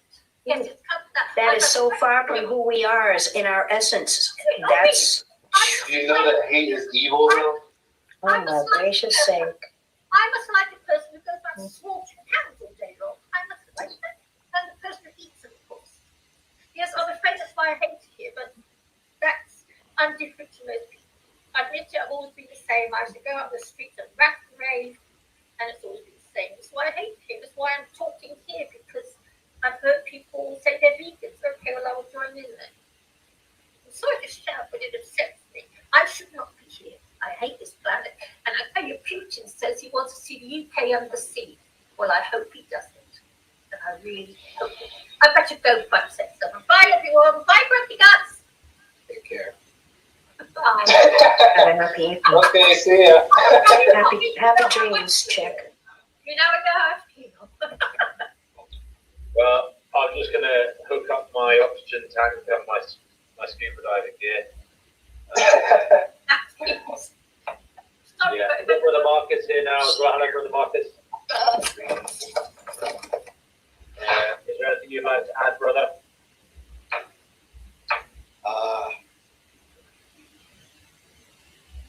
I forgot. Sorry. No problem. Well, guys. There you are. Evil. That doesn't show she's evil. Just because she hates. That was it. That was your. She literally says this every day, and like, there's no issue with it. Yeah. What is the evil there? Tell us. Is it because she wished she wished nuclear apocalypse? Is that it? That, and because she's bitter, envious, just a nasty, horrible woman, and she's so manipulative as well. It's like I heard Denizen X saying the same, and he's not coming back on the show because of her. She's so toxic. Yeah. Well, to be fair, he was also No, started. Fatima, you're always going to come at her defense because you're the same as her. That's why he's get on so well. It's like two birds of a feather flock together. So nothing you say on the subject can be taken seriously. So shut your emasculated mouth. I think it's just more that they have respect Shut your for each mangina other. emasculated They've mouth. known each other for a while. That's Alright. why. Yeah, I'd say what you did, Kenny, was a lot worse than that today. G&W. Yeah, I don't think that warranted wishing death upon her personally and wishing someone would slit her throat. I mean, that was goddamn awful. Was that all that warranted it in your view? No, it's a compound of things. From the very first show that I came on here, right up until she finds some way to insult me in some way, or have a dig at me, even when I'm trying to ignore her. She's an evil little old cunt, and I hope she dies soon. Right? I didn't feel ashamed of that. You're doing it, D&W. This Jew lover is still doing it. You broke the rule. You broke the rule, Kenny. You broke the rule, Kenny. He broke the rule. I asked him not to do it, guys. You saw that, didn't you? I asked him not to do it. He fucking did it. Yeah. Yeah, he doubled I down. asked him not to do it, and he did it again. I asked him not to do it, and he did it Hey, I've got a again. brand new picture up. What do you think of that? Where are you? Lovely. Put me on full screen if you want, man. There you go. Yeah, yeah. I like Good, it, you look very Ricardo. happy. You look at peace there. You look, if I Yeah. may say, you look. For Yeah. some reason, you look a little bit like a tortoise. I can imagine you. I can imagine you have a tortoise body, like a shell at the back of you there. You know. Could I do. don't know why that is. It's a wholesome smile. Where are you? It's a very I'm wholesome blending smile. into nature, eh? I'm just getting close. Very I'm getting so close to nature. I'm blending. I'm merging with nature. Maybe. Where am I? I'm in the south. South coast. No, we know where you are. We know where you are. But the Yeah. picture is wholesome. That was a good word, Fantasy PGA Talk. I love being in It's a nature. wholesome picture. It makes I me still happy. can't help. Can anyone else? Is anyone else getting the tortoise vibe of it? Like you can imagine a shell behind him, and he has four little Hell yeah. legs. Yeah, There's something in the smile, isn't there? I think. There's something in the smile. Yeah. Yeah. I'm not the only one that sees it. Like a teenage It's a great mutant ninja photo. turtle. He's a Got a big good-looking man. mouth on me. He has good hair. Lucky him. Yeah. Starting to go grey, but I think that's only going to make me look more distinguished. Well, I And mean, you're over 50, aren't you? You're 50, all right? Is it 50? I'm literally 50. Yeah. You look good Yeah. for your age. Most people your age have either a full head of hair or 50% of their hair grey. So, Yeah. Mate. come on. I thought you were in your 30s. I mean, most people are fully grey or at least 50% grey. I get my vitamins. I avoid stress. Well, I try and avoid stress. It's not always possible.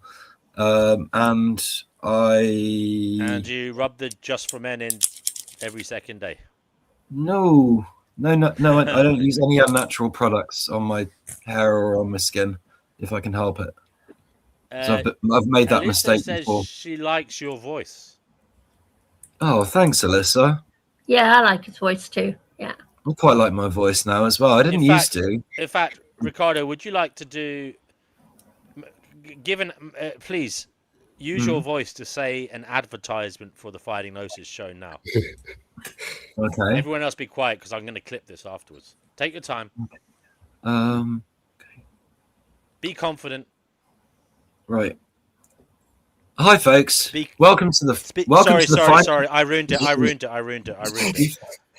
going to say speak directly into the microphone. Make it as make the make it as powerful as possible. Thank you. Good point. I should have something written down, really, shouldn't I? Anyway, I'll try and ad lib.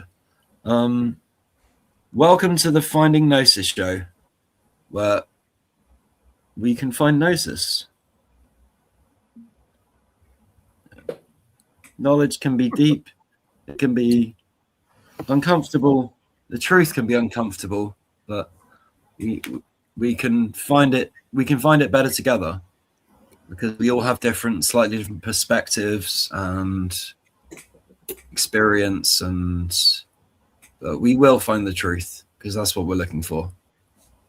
The truth behind the lies. Thank you very much, Ricardo. Ricardo, now that was your first effort. Respect. I think now that you want to say or you have an idea of it, I think you can do better the second time round. Yeah, that was a bit patchy, wasn't it? No, but it was a good first. Yeah, go with the general themes, but say it with more gravitas, more power. Yeah, I'd honestly not as much in terms of gaps in between words and such. Yeah, I was thinking, but I really should write something down because I'm a good reader, and if I had something written down, why don't you do that? Why don't you write it down right now in the comments as you're doing this? This is your moment. So write it down in the comments. Let me get the comments. We're waiting for you, Ricardo. We're waiting for you, Ricardo. Okay, private chat. You can write it in the write it in the private chat. This is a real-time production of an ad for Finding Gnosis. Because you want to record. Yeah. How much are you paying him? Really put me on the spot, you see, he didn't give me a donation, so this is the least he can do. Sure. I like to be generous. Whilst he's writing that, guys, whew, what a fucking night. Anyway, Grumps, I'm sorry about all that. That was just. No, don't apologize, Chick. It's not your fault. Well, I was just having one of my little vegan hissy fits on that little chat we were having there. And that's fine. I don't think anyone is really turned off by that because that's what you're known for, Chickpeas, being that kind of individual, and we all blame you for it. I'm sorry, I do apologize. No, that's one of your best attributes. There was nothing personal in yours either, Chickpea. Absolutely nothing personal when what you said in that video. So, Exactly. You were just stating something about the human race. I also agree that the human race is just a fucking horrible species. Well, straight up. Thank you, Fatima. You're always lovely to have around. You know that, Fatima. You really are. Fatima. Fatima? I'm afraid I agree with that. He is good to have around. I agree. He's always lovely to have around. Yep. Got a lovely voice. To write his ad copy. Have you finished writing your ad copy there? Pretty much, yeah. I've got you want short? Do you want short? While you're writing the ad, I'll play an ad. How about that? Okay, but did you want short and snappy or long-winded more? You're the advertising executive. You're the designer. Go ahead, you do it yourself. I'm not telling you what to do. Share the stream somewhere now. to bring in new voices for our conversation. We do not want to become an echo chamber. Share the stream now. Bring in some new thoughts to compare and contrast our ideas with theirs. Because Gnosis is not found in isolation. Good places to share the stream include your social media platforms such as Facebook, X, Instagram, Telegram, WhatsApp, YouTube, community posts, Reddit, Discord. Share now.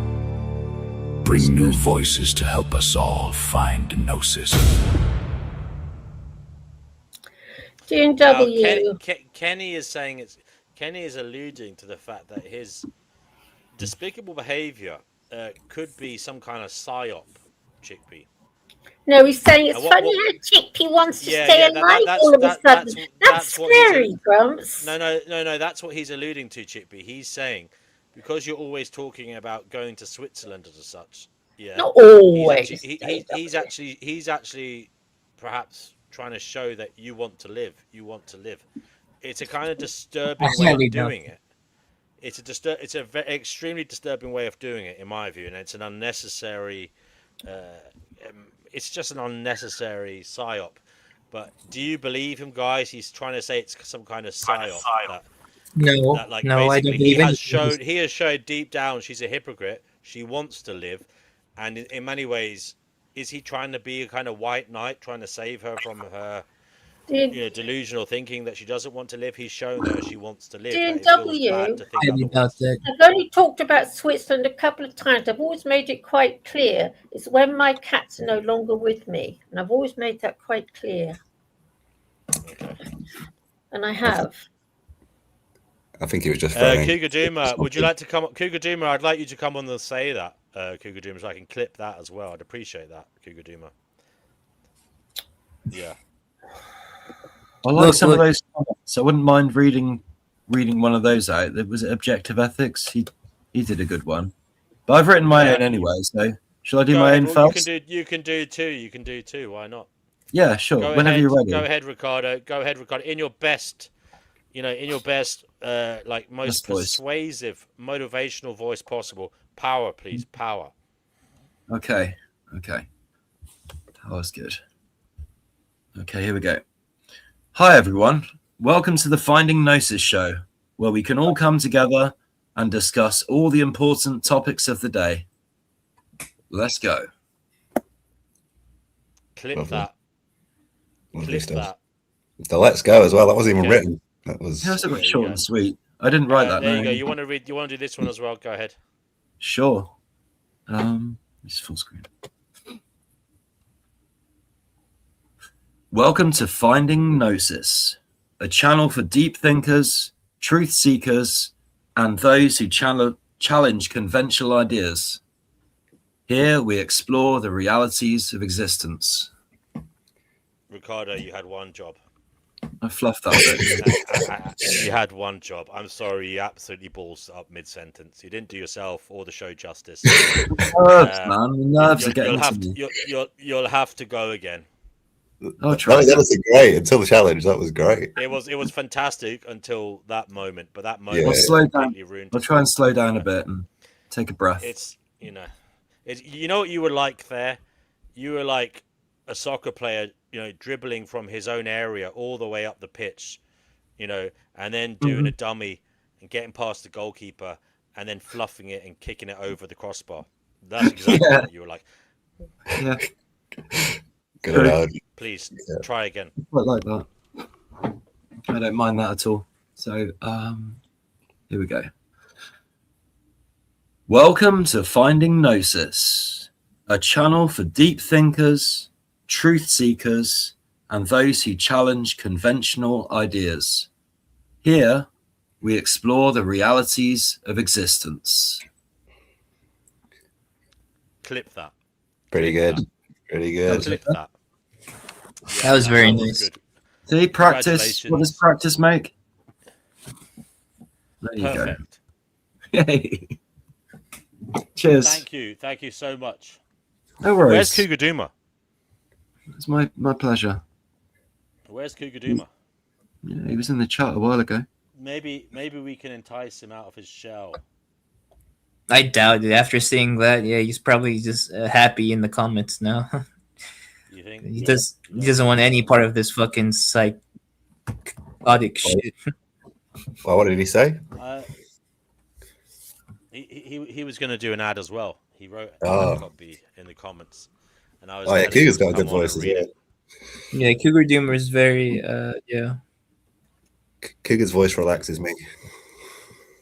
Yeah, but sometimes he just screams a lot too. Well, he has to be heard over you lot.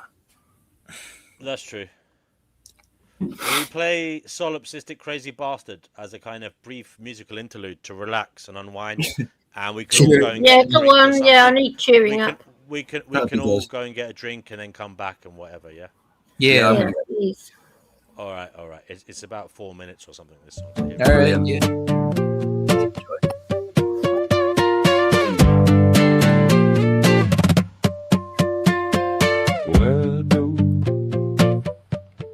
Where do you go to? Where do you go to? Where do you go to? Where do you go to? Where do you go to? Where do you go to? Where do you go to? Go to? Where do you go to? Where do you go to?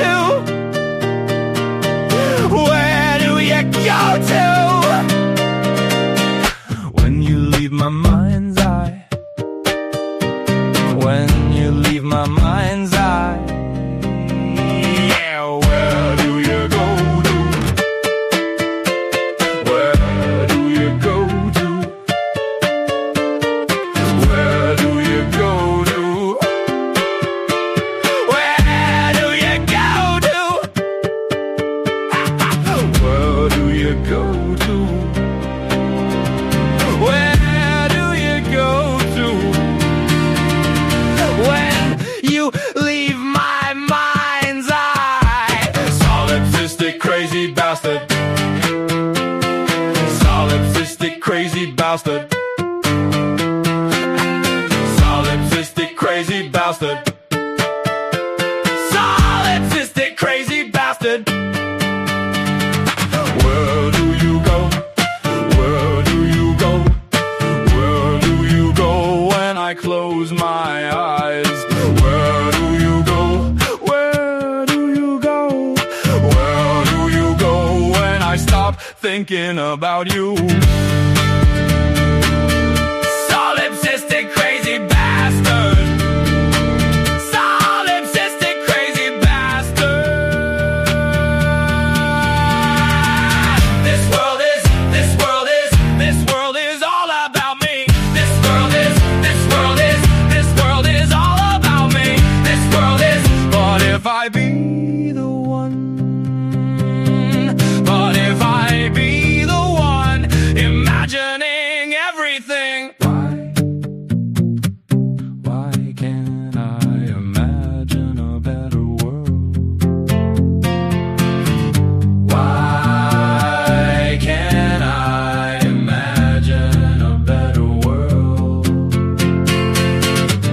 Why can't I imagine a better world? Because I'm a solipsistic crazy fucker living in a world where only I exist. I'm a dumb cunt. I'm a solipsistic crazy bastard dumb cunt. I'm a solipsistic crazy bastard dumb cunt. I can't even imagine a better world than this. No way, I can't even imagine a better world than this. I'm a solipsistic crazy bastard dumb cunt. I'm a solipsistic bastard crazy dumb cunt.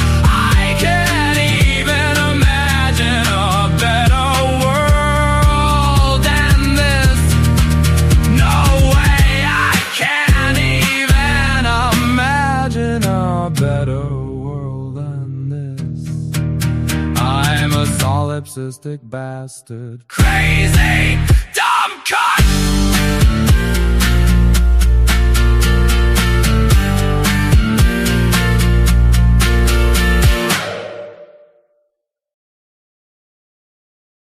Okay. Yes. Yes. Yes. Yes. Yes. Yes. This is the Finding Gnosis show.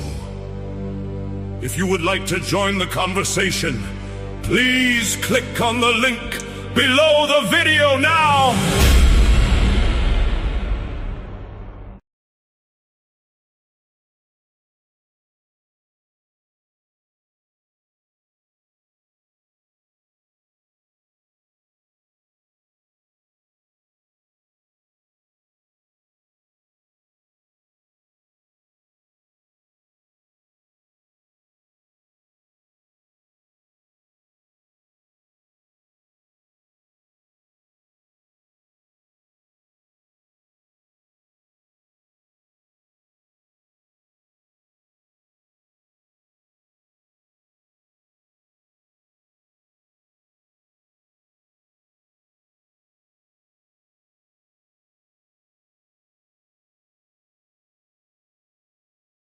Cougar Duma says a better world than this starts without access to fossil fuels. Guys, I don't know if you heard me talking a moment ago. Did you hear me ask Chickpea a question, or was I muted? I think we're muted, Gramps. Oh, Chickpea, I asked you. Sorry, that was the audio. Okay. Yeah, I was accidentally muted my end. Chickpea, I said, what are most people too distracted to notice, and why? Oh my goodness. Good Lord. Most people don't seem to notice the horrendous. Well, I'm afraid I'm going to say something you're not going to like very much, because most people don't seem to notice it, but people don't seem to notice the chemical engineering that's been occurring in our skies. Warning. Grumpy cats. Warning. I'm listening. The warning is playing to warn people they may not like what you're about to say. Go ahead. Sorry. I was just saying most people don't seem to notice the chemical engineering that's going on in the skies. Oh, chemtrails, eh? And why? Oh, yeah. How are they distracted from it? Well, I don't know. Most people don't seem to notice it even. And they don't. Yeah, it's a tough one, that one.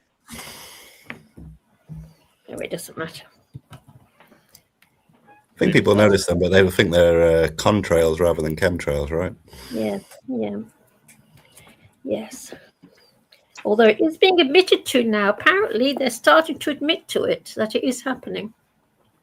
They have been for some time. Who's admitted to that? The people that well, the World Economic Forum, and who else was it? There is some stuff on YouTube about it. They are admitting to it, that they are. Okay, fine. There is no fair. I'm not going to argue about it. Cougar Duma says there is no chemical engineering in the skies. Fair enough. It's my imagination. I have a question for you, DMW. That's why I came back. Yes, could you speak into your microphone for further clarity? Can you hear me better? Not really. Okay, it's my mic. Here. Did you buy the mic Can on you hear telly? me? No, it's one of those wireless headsets. Okay. Can you hear me now? Maybe your beard's getting in the way. You're funny. So can you hear me proper now? Not really. Go ahead. We're just gonna have to put up with your atrocious state of audibility. It is what it is. Well, I'm just curious why you felt the need earlier to say that I'm not God when I was just explaining my story. Well, it came out of the blue, so I'm just curious. Do you think you're God, Peter? Now, the reason I said... Now, hold on. Before he answers it, the reason I said it is it was a cheeky kind of... It wasn't cheeky. It was just saying, none of us are perfect. None of us are God. I'm not God. I didn't consider you God. unless you're telling me you are God, and then I will consider it. But it was merely to state what I view as objectively true, and that is none of us are perfect. Yeah. And I'm sorry if that aggrieved you, if that upset you. I was just saying I'm that not not to dehumanize you. In actual fact, to find the human in you, to see you as my brother, to see you as my peer, to see you as my teammate. We are teammates. We are I admire that. imperfect. We are imperfect human beings in this world, trying to better ourselves. Okay, we are not gods. I'm sorry if that insulted you. Do you get the gist of what I meant? No, I get the gist. I didn't take it personally. Like I personally see that we all have divinity, and that we can all be flawed. That's the truth of the fact. And I've only ever said I'm a servant around all of you, and that's the truth.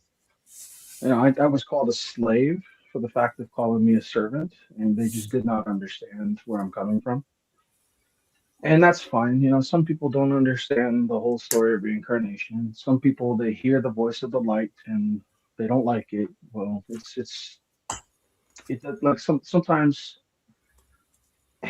when it comes to changes in the world that are necessary, I think people need to acknowledge that there are greater changes happening, and some people, they want to pretend like it's not happening, but that won't save them in the end.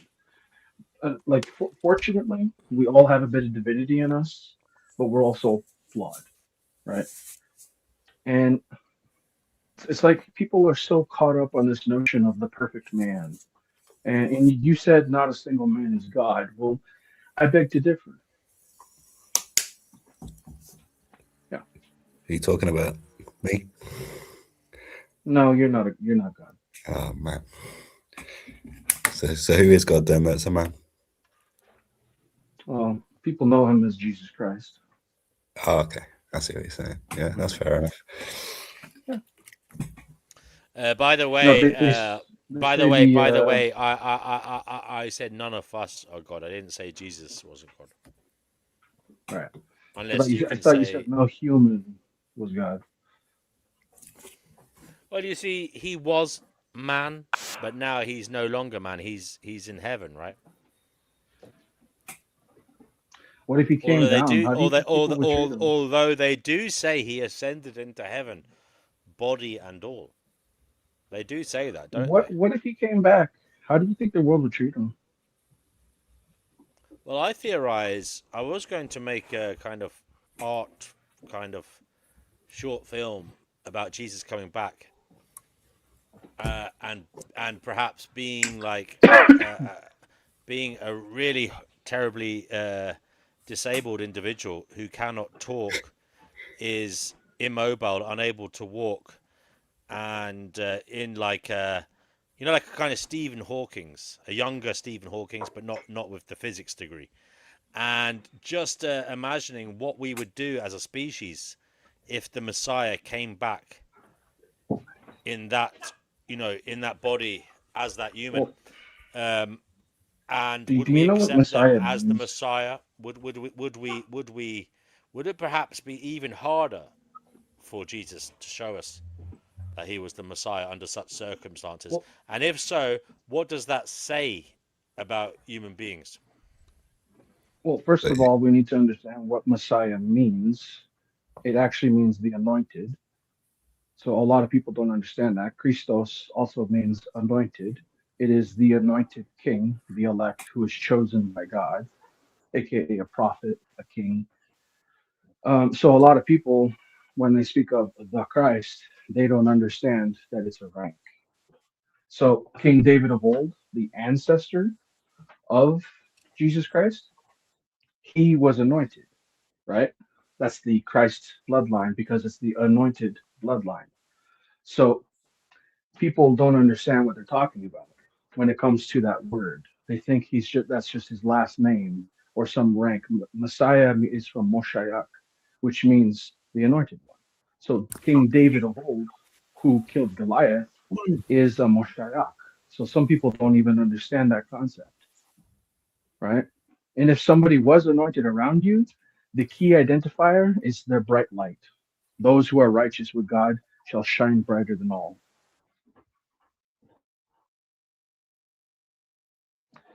That's Okay. why the one who is the Christ is the light of the world. Okay. Thank you. Thank you. Guys, I don't know if you're aware, by the way, we are also on X. That's what used to be known as Twitter, and we have a space over there. It goes on for hours, actually. I'm not always on it, but it's always there. Well, it's not always there. It's there for a lot of the day, and you can hop on, hop off as and when you like. Fatima and Pristine are often there. Fatima, would you like to say anything about it? Pristine, would you like to say anything about it? Well, invite people on. It's on x.com on the Finding Gnosis X profile there.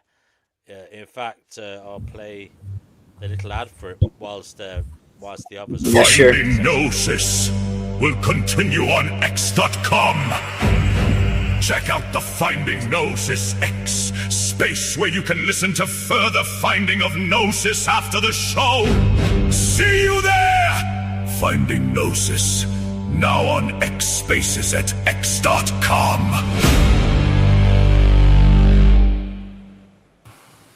Sorry if you got deafened by that. Go ahead, Fatima. No, it's not. Yeah, so the spaces on Twitter or X or whatever you refer to it, it's always there. Yeah, please come and fill it up. You know, it desperately needs more interlocutors. If you wish to come, yes. Yeah, it's an easier one to, because you can actually just talk on it, and you don't have to watch it. You just basically you can have your headset on and walk around because it's audio only, so you don't have to look at anything. There's no visualizations. That's a good thing about it. I'll share the link in the chat if anybody wants to go there. But yeah, let me just try and find a link to it. Sorry, guys, as you were, I'm looking for the link to the X page. I think I'm blocked. I think I'm blocked on X. I can't get on it. I've tried. Ah. I don't know why.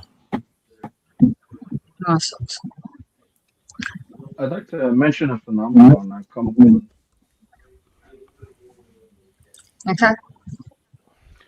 So, some of these people who basically go around claiming to be the Christ, I've noticed that when people deny them, they're like, no, you're not that guy. You don't have the light. Like they tell them, you don't have the light. You're not that guy. We don't hear your voice. But here's what they do when they get denied. They curse on individuals who deny them being Christ. So I've noticed a lot of black magic practitioners pretending to be God or Christ or a prophet. And as soon as somebody sees past their mask, they use black magic on them. I've noticed that because they've tried that on me to their extreme detriment. And I've been wondering, have any of you met false prophets who abuse black magic once you figure out that they're fake? Like, have you seen this phenomenon? Not that I know of. At least not yet. Yeah, not super common for me either, mate. So yeah, I've noticed a lot of chaos magicians who curse on people after they're denied, and some of them they hear me, they hear me as I'm known as Peter, and they say, "Oh, the rooster crows." Like they're trying to make fun of me, right? And it's because they're faking being Jesus, they're faking being God, right? And it's constant. Every single time they throw curses out when they're exposed. Wolves in sheep's clothing, cursing on people once you see they're a wolf.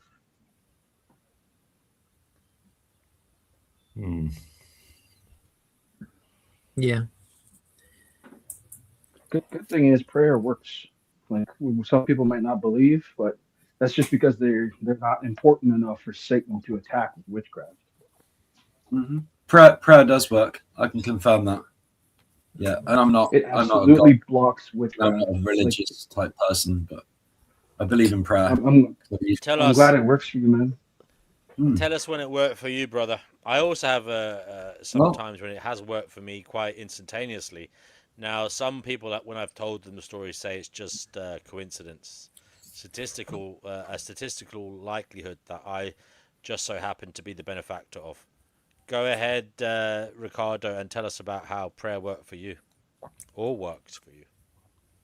Okay, well, I've had people pray for me. I've had Christians pray for me when I was like in a bad situation, and apparently. I'll be right back. Keep going. I'll be right back. But guys, keep the conversation going. No worries. So I've heard that when people pray together, and they all, it's like meditation. When you do it together, it becomes even more powerful. So I've had stuff like that happen to me. Had people pray for me. I've even prayed for my own. But what I did, probably the best example, the most recent big example when I believe prayer worked for me, is when this was going back about 3 or 4 years, maybe end of 2022. The winter, I was just feeling so lonely. I hadn't had a partner for a few years, and I was just really wanting a partner. So I thought I'd pray. I put my hands together. It was just kind of prayed silently. The words sounded in my head. So I just prayed to find a new partner. I didn't specify too well, but anyway, the prayer lasted maybe a minute or so. It wasn't a long prayer. But I just prayed not to be alone, to have a decent a partner to make love to and all that. So after about maybe 2 weeks, it was about maybe a week and a half, I met the most amazing woman who we instantly hit it off. She invited me back to her place just around the corner. After I bought, I did her a favor. I bought her some wine. She needed some wine, so I was happy to help her because she didn't seem like a typical, beggar on the street. She was way too well dressed and way too pretty.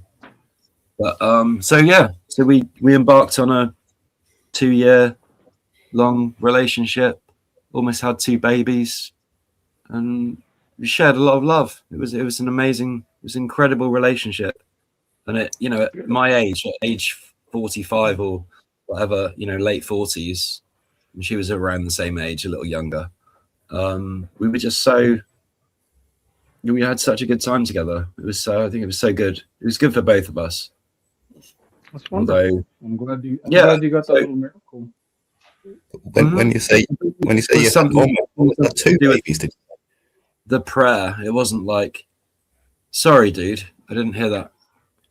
No. Did you say you almost had 2 babies with this woman? Did you say? Yeah, accidental. The first was, the first she aborted. I didn't really. Oh. I kind of went along with it, but she still wouldn't let me come along to the clinic, which I thought that was unfair because I could have maybe talked her out of it. Or that's unfortunate. Yeah. I'm sorry you went through that. I know how that feels, by the way. I actually have a very similar story as well, Ricardo. I actually pray daily now, anyway. But when I wasn't praying at all, I once hit rock bottom. I had a t-shirt store that I was selling t-shirts online, and it got taken down for copyright. Quite rightly, to be fair. I'll be honest. But when it did happen, it was at a bad time in my life, so I really, really hit rock bottom, and I did pray to God, just like, please give me something, man, And that was probably only like the 4th time I've ever prayed in my life, to be honest with you. And then within 15 to 20 minutes, a colleague who had recently left work, but I really liked her. She just texted me out of the blue, and we ended up also having a relationship from that for about 2 or 3 years. But that was honestly must have been about 15 minutes after I prayed that random text came through, and Well, that's a very quick manifestation, I must say. Yeah, it's a similar story to yours, to be honest. But there's almost something in prayer where I feel like the reason that prayer works so well is because I was at rock bottom, right? Like when you've got that emotional fuel in your prayer, I don't know. For me, I just feel like for some reason it just Can I seems to. explain that for you? Why that You, works when you're at rock you, bottom? you can, yeah. So I just those decided to who reach are out rather than getting depressed and just going inwards and, you know, looking at my feelings like I usually do. I thought I'd just reach out to the universe and well, look, those who are ask for poor help. have easier access to heaven, right? Because like Jesus said, like it would be very hard for the rich to make it through the heavens, right? It'd be like threading the needle, right? Come on for the new. It's the parable of threading the needle, right? When it comes to being poor, being last, you know, those who were last shall be first. The poor, women, men, people who have hard times, they're heard more by God than those who are doing very well, right? So that's one thing I'll say. Why do you think that is? Sorry. Because the downtrodden are the beloved of God. The outcast are the beloved of God. Those who have everything they need, look at them. They sold their souls for riches, for fame, for wealth. They took a shortcut. They're not loved by God. Do you see the difference, the contrast? So certain people who make their wealth through God, they are still honored even though they made wealth, right? There's a difference. People who are basically selling their souls for money and fame, they're rich and all, but they're never happy. And the thing is, though, the poor, the sinners, like, look at people he sat with. He sat with people who, you know, they weren't exactly perfect, you know? So there's something there about that, right? So when it comes to people prayers being heard more when they have less, it's because God knows your situation maybe more than you think, right? Like when I prayed Psalms 91, because I knew I was surrounded by enemies and people who wanted to hurt me, they never got close. But I did see how they got punished before they ever got close to me. So that was very interesting to me, right? So when it comes to your prayers being heard, some people they don't believe, right? And that's why it doesn't work. You have people who say it's just a placebo effect. They're not. Basically, you need to give God his flowers before he gives you anything. You see what I mean? Because if you don't have faith, having faith is seeing, right? How like it's like demanding God show you wondrous things, but you've not suffered for him, you've not done anything for him. And some people say, oh, that's transactional. It's like, well, unearned knowledge is so dangerous. It is absolutely dangerous. And like this is why they say I used to complain of suffering like other individuals do. They complain about life and that third. I see it now as just evolution, right? It's like a shark. If you stop moving, you drown, right? So when it comes to your suffering, people who are suffering, who have had hard times, who know things are bad, they're heard more, they're listened to more. And some people would argue, oh, but they're suffering, da da da da da. It's like, yeah, once they get out of that suffering, they're smarter than you, wiser than you, more humble than you. It's like it's trials and tribulations, right? So like, and people want to be anointed. Oh, there's a lot of people who want to be anointed, but they don't understand the price of it. You get thrown in the jungle, the lions surround you, and if you stay faithful, the lions won't eat you. You know what I'm saying? Like, it's not easy. It's people think it's just give me. Like, for example, if somebody witnessed a man with a very bright light who keeps getting what he wants, it's not because he's getting what he wants. It's because he suffered for it. Does that make sense? Whether they saw the suffering or not. Yeah, I get what you're saying. Yeah, yeah, I'd say that's true in relation to the actual biblical scripture. Even just in the sentence, the the humble will be exalted and the exalted will be humbled, even sort of same sort of idea, isn't it? Well, why do you keep seeing foolish people who keep claiming to be bigger, above, or smarter? They keep falling on their face, like Donald Trump. He's falling on his face recently, or other people, not even political. They keep falling on their face, right? You see, a lot of people don't know why I call myself a servant. There's a reason. A lot of people don't know why I say I'm flawed. A lot of people don't know why I say that I can do wrong, that I am a sinner. I'm humbling myself. Does that make sense? And then you people actually take the time to listen to me. That's my exaltation by the universe. Does that make sense? Yeah. Are you a conventional Christian, or are you like a Gnostic, or what are you? I'm a Nazarene. A Nazarite. A Nazarene. A Nazarene, sorry. Yeah, it means keeper of secrets. It's a Melchizedekian order. Oh yeah. We believe that Catholicism, Hebrew, it's all universal, right? Like also in Native American culture, the Great Spirit, that is, it's the Holy Spirit by a different name, right? So there is the syncretism there. The church doesn't like that comparativeness, but they want to put God in a box, right? They want to use God like a battery, and that's unfortunate. And I'd rather let God be God. If God wants to have many names for different cultures, as much as the cultures give him many different names, so be it, right? Would you say Allah is God as well then? When it comes to Islam, I know a little bit more about it. You know how they go around the Kaaba? Yeah. So a lot of their traditions actually come from Arabic Baal worship, whether they know it or not. They may have rebranded it, but what they don't understand that the head deity of Muhammad's tribe at the time was Hubal, also known as Ballad. So they're going around a cube, not knowing they're doing a pagan ritual. Yeah, because people were already worshipping in that cube, weren't they? To like many different gods, the polytheists. Yes, I think. Yeah. and I'm telling you right now. I've seen research examples. Some Muslims are not as protected when they use Arabic prayers, but if you use Hebrew or Psalmic prayers, no matter the language, if you said it in Arabic but it's from the Bible, it would work. If you're using the Quran, it doesn't work as well. I've noticed that. And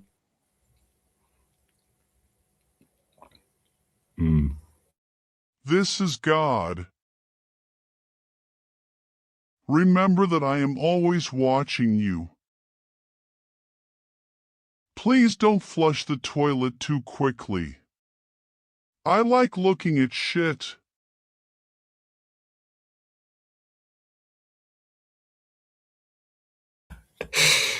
Oh, mate. What? That's funny. DNW, I have a question. Hey. 1 sec. This is God. I am always watching you. Will you stop putting your cock in her mouth? You know I only like it when you guys do it in the missionary position. Do it the way I want you to do it. Do it the way I say. Okay, that's some scoffing and mocking. I'll say that. It's only a joke. God has a sense of humor. Okay, I did that a few years ago. God's cool. You know, God's cool. Go ahead. Well, DNW, what did you mean you're the benefactor of earlier? I didn't quite hear you. Say that again. Earlier you mentioned you're the benefactor of something. I don't know what I said, but I think I said. Remind me what it was. Well, I only caught the word benefactor because there was a couple other people talking. I just didn't catch what you said, and then you went away for a little bit.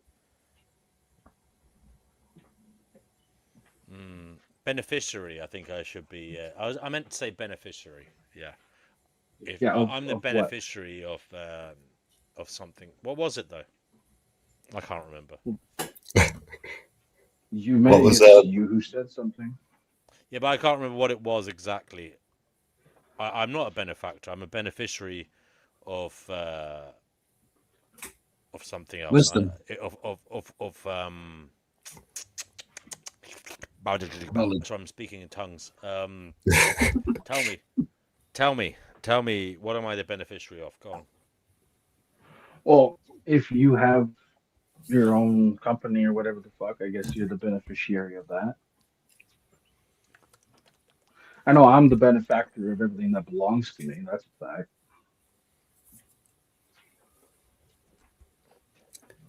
DNW, what was the prayer that made you think that it might be real? Because you seem quite a rational guy, so I was curious.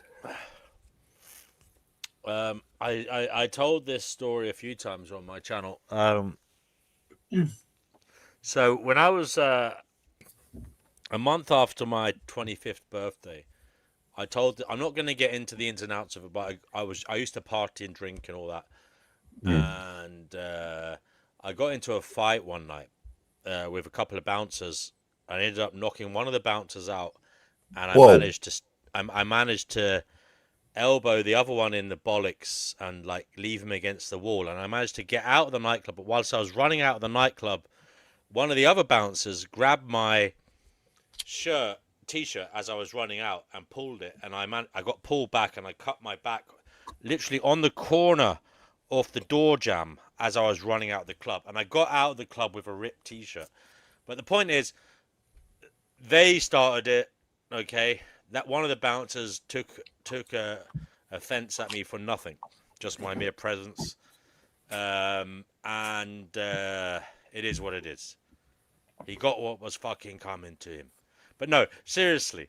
What? The point is, when I got home, yeah, I realized that here I am, this happy drunk, yeah, who, could have got his head stamped in by a bunch of fucking cunts, basically, yeah. And that was actually around that time I was getting a lot of that, I don't know, you get to a certain age and you kind of recognize it more that you don't want to be involved in that, and it's everywhere, and you just want to have a good time, but there's aggressive people out there who don't want to I don't know, I just don't know. It was always there. It's always there when you go out and about. It's always there. But at this stage, it just started. I suppose it started annoying me a bit more than in previous years. But anyway, the point is, I decided, I don't really want to be in that position again where, I'm drunk and I don't have my wits about me, because there's arseholes around, But listen, that was just one more reason not to be drinking like heavily, It was a good reason though. So then I gave up drinking, and I also kind of gave up heavy partying, obviously, because I wasn't doing drinking. Basically, I remember that for about 6 months, I started reading, and I started going inwards, and I was reading mostly works of literature. That's what I was reading at the time. And I gave up smoking as well during that period. Okay, so not like it just kind of so happened. I wasn't deciding to it just so happened that all these things coincided. Yeah. And then one day I was working as a charity fundraising manager, right? No, sorry, team leader. Yeah. And you know that job. Those annoying fuckers who get you to sign up for charities. Yeah. Yeah. So basically, the company I was working for was meant to pay me on the Friday, right? But the money never came in. And on Saturday morning, I woke up and I literally all I had was 50p, right? Because I just paid my rent, yeah. And I remember thinking to myself, "Oh fuck, what am I gonna do now?" Because I wasn't in the habit of asking other people for money, and I just really didn't know what to do, to be honest with you. So I remember thinking, yeah, what the fuck am I gonna do? And I had that last 50p, and I went to the corner shop. I walked up from where I was renting a room up the road to the corner shop, and I spent my last 50p on a can of Diet Coke. Okay, so basically, as I was walking back down the residential street, down towards where I was living, I just remember it going through my head that, all I need is like, a few cheap items, and I can survive over the weekend. Now, it was a bank holiday weekend. It was Notting Hill weekend, right? So it was like, I just needed to survive, right? Because I needed to go to work on the Sunday. I needed to go to work on the Monday, and then I'd get paid. I'd tell them on Monday, and I get paid on the Tuesday, yeah? Anyway, the point is, I decided in my head I only needed £20 because I could buy some very cheap items from the reduced items shelf, all right, in the supermarket. And then I could put the rest on my Oyster card and travel to and from work. So as I was walking along, I was thinking, that's all I need, £20. And I for some reason, I said a prayer. And bear in mind, it's at that time in my life where I'd kind of given up everything in terms of some of the vices, a lot of the vices, all the vices, actually. I wasn't doing anything deemed sinful at the time.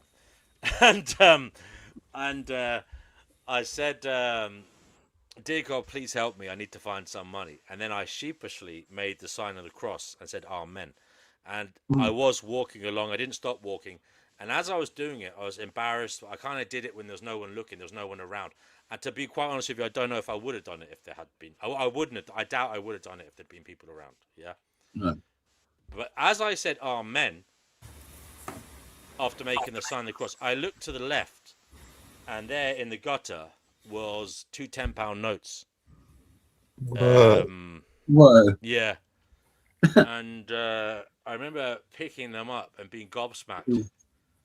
Yeah, and then I did what I had envisioned. Like I went to the supermarket, bought those items, and then put the rest on my Oyster card. I had plenty of food. I was all right, and I had money on my Oyster card to travel. So May I say something? That's one example. Yeah, go ahead. So it's about your story specifically. So there's a part in the Bible it says that the Lord will show you the hidden treasures. You asked to be shown a bit of money. God must have known you needed it for your groceries, your survival needs. You're not going to buy drugs, right? And there you go. It was there, right? So it made like in my mind, right? It's like the Holy Ghost showed me in my head, like as your story was playing in my head, right?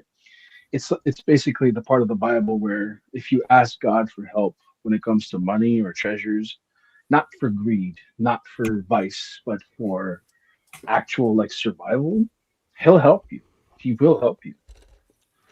And that's you're a living example of a treasure being found after you prayed, and then you survived, and now here you are today. Yeah. Look, I'm just gonna say it was strange. I've told other people like Noodles and such on this channel. They've all said it was just a coincidence. It didn't mean anything. But you got to admit it was. I admit it was a remarkable coincidence. Like literally. My friend, coincidence is the language of God. I mean, some people call these. Some people say it's a synchronicity. Another term for a synchronicity is a God wink. They call them God winks. So it's like God showing you that there is something beyond what we see. So synchronicity, Carl Jung termed that, and basically it's something so bizarre, so unlikely, a coincidence so unlikely and so meaningful that it points to something paranormal, something beyond the veil of existence, something very it's been phrased as a coincidence, but it's not a coincidence. Yeah. So, and then some people call them God winks. So they say they're evidence of God, basically, that God is winking at you, showing you that there is more going on than mere materiality, than merely what meets the eye. Yeah, I prefer to call it universe. That is that. I will say, have I become Padre Pio? Have I become fucking Hare Krishna or whatever the fuck? No, I am still. In fact, I've been an abysmal sinner. You know, I've fornicated. I've been a scoundrel. I've wasted money. I've Scoundrel. not put myself to good use. I am a sinner. So, you know, it is what it is. And I have also, since then, bizarrely, since then, I would say, although back then I was I was melancholy in some ways. I was more or less the same in personality, but I was melancholy. I would say now my melancholy and pessimism is much starker and even more You're becoming cultivated than more it was back optimistic. then. No. I would say I'm darker than I was then. Oh no! Don't forget, I was only 25 then, and Well, I know a I lot of people appreciate are. your I appreciate your candor and repentance so publicly too. But I do think there is definitely, if you try to live a virtuous life, I'm not saying I do. I'm not saying I do, by the way. But if you try to, and I do try to sometimes, okay. But I can personally see it being worthwhile trying to work out for yourself what is a virtuous life and trying to live it for yourself. I'm not saying, by the way, I know what it is for everybody. I'm not claiming to be that person. I'm not claiming to be the guru or the person who's found the way. But I definitely think, whether we like it or not, existence somehow or other will shake you into thinking about what matters, how to proceed in a manner that is good for you and others. You may not like it when it comes to you. You may not even like the outcome of that. It may mean you sacrifice. It may mean I'll say eating your this. words. It may mean eating your words. It may mean taking, I suppose, a back seat. It may mean letting others lead. It may be everything that you've never wanted. But it may also be good. Well, I'll say this, DNW. It's good that you mention you're a sinner and that you're wretched, but that's the thing. Like the Lord loves those who are wretched and self-aware, but choose to actually be good. Like, you see, there's a reason on a human instinctual level, humans, whether female or male, and it doesn't have to be sexual, they're attracted towards the anti-hero, the the bad guy who chooses to be the good guy, like a Hellboy, a Blade, or Spawn, anti-hero type people. You're melancholic, you're a little dark, but you would protect a child from the wicked if something bad was happening in front of you. I would assume so. So that's just, it's not Yes. like you don't have some, exactly, you would. So it's not But like you don't again, have I don't some know. Look, use. Peter, with respect, I don't know if. I think most of us would, even the darkest. I reckon it's. Oh, I I've reckon. seen some darkness, my friend. Some I of them reckon. wouldn't. I reckon it's very rare to find a human who wouldn't try and prevent a child from suffering if they could. I You're reckon not it's the wrong. rarest of the rare. I'll just say I've met some wicked people who are beyond wickedness to the extremes. They're demonic. There is such a category of individual, but that's because they choose to be there, right? I've met people who would not repent, who have targeted children, who have done terrible, terrible things. It's like when you're challenging cultists and stuff, the level of demonic things they get up to, that's a whole other conversation. But here's the like back to the point. People who are sinners, who are wicked, like a soldier, right? He questions, is he a bad man because he killed somebody in war, or something like that, right? But like, say you're capable of doing bad things, but you do those bad things to protect a higher good. So like, it's not like God can't use a monster to fight other monsters. You see my point I'm trying to make? Yeah, I hear what you're saying. I just find it all very strange, Peter. I hear what you're saying. I hear what you're saying. And by the way, Peter, even though I prayed to a god, I don't even know if, and I'm being honest here, considering what I think about now about like for example, like the Epicurean paradox and all these different things that we talk about on this channel, I don't even know if there is 100% an actual God. You know what I mean? Or if it's all just energy. You know, and how you how you concentrate on certain things. Like is it to some degree everything is a self-fulfilling prophecy to some degree? Is everything just you know the ebb and flow of you know of your thoughts and desires and your actions, and also actions of those around you? And we kind of is there anything in terms of freedom? Is there anything in terms of an outside power, or is it all just the universe itself waking up, doing things? And because it is one system, perhaps there is connectivity there that sometimes we can tune into, other times we can't for whatever reason. But it may not necessarily be some grand orchestrator of events, aka God. It may be just the system is. We are part of it. Sometimes we tune into the power of the system. Other times we're but little nodes on the tentacles coming from it. There's a potential to that, and it's like asking why is there free will, but there's also orchestrated like influence.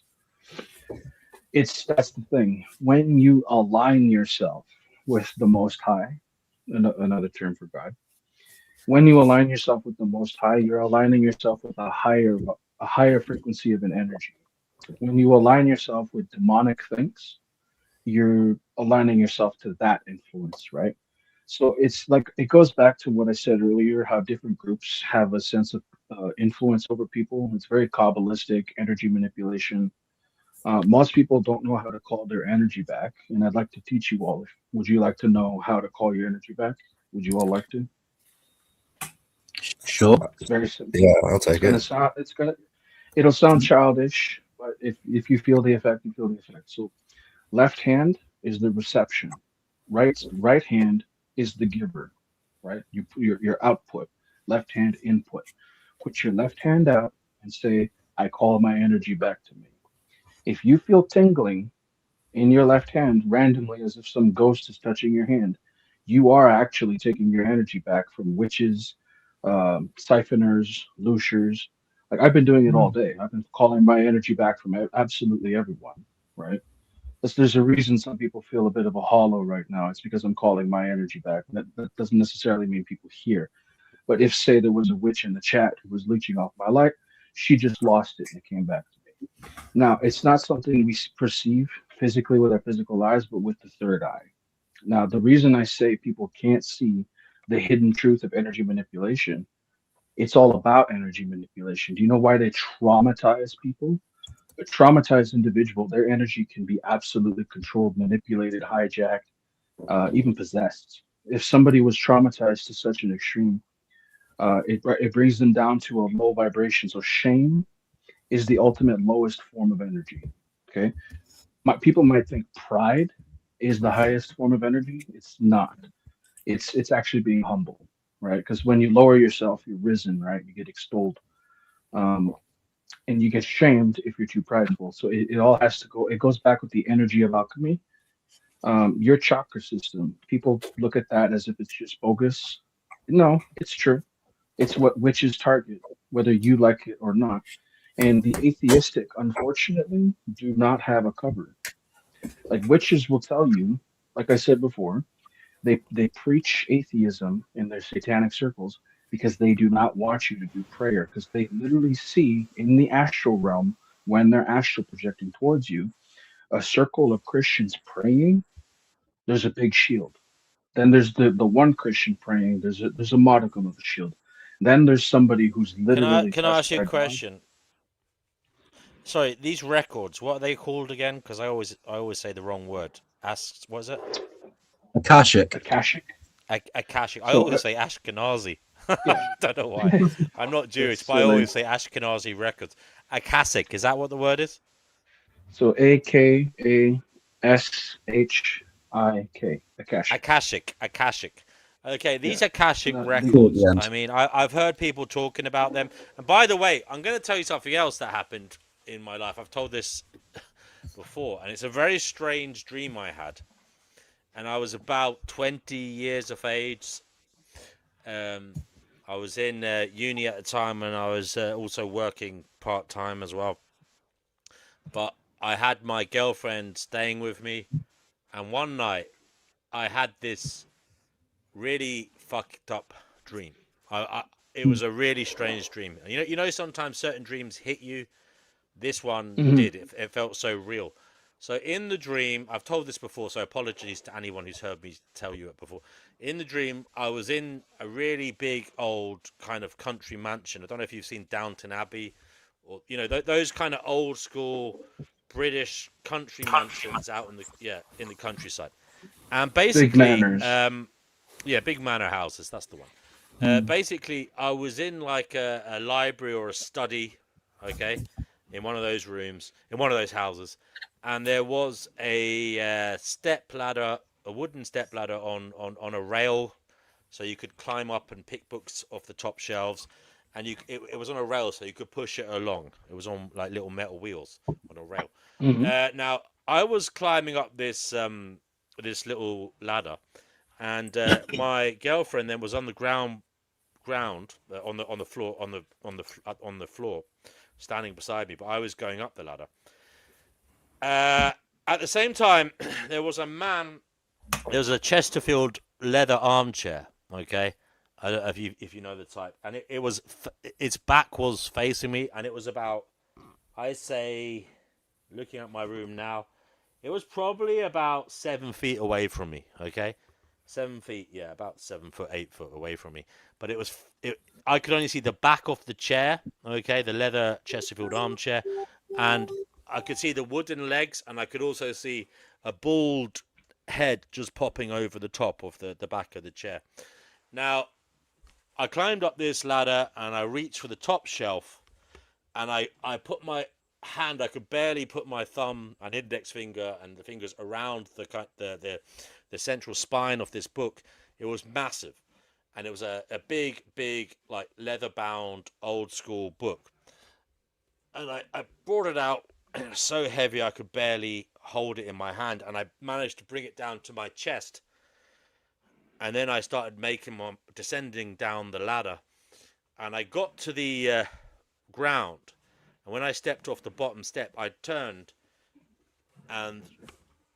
towards the chair that was facing away from me. And as I did that, the chair just spun around, okay? And the man sitting in it was clenching the arms of this Chesterfield armchair.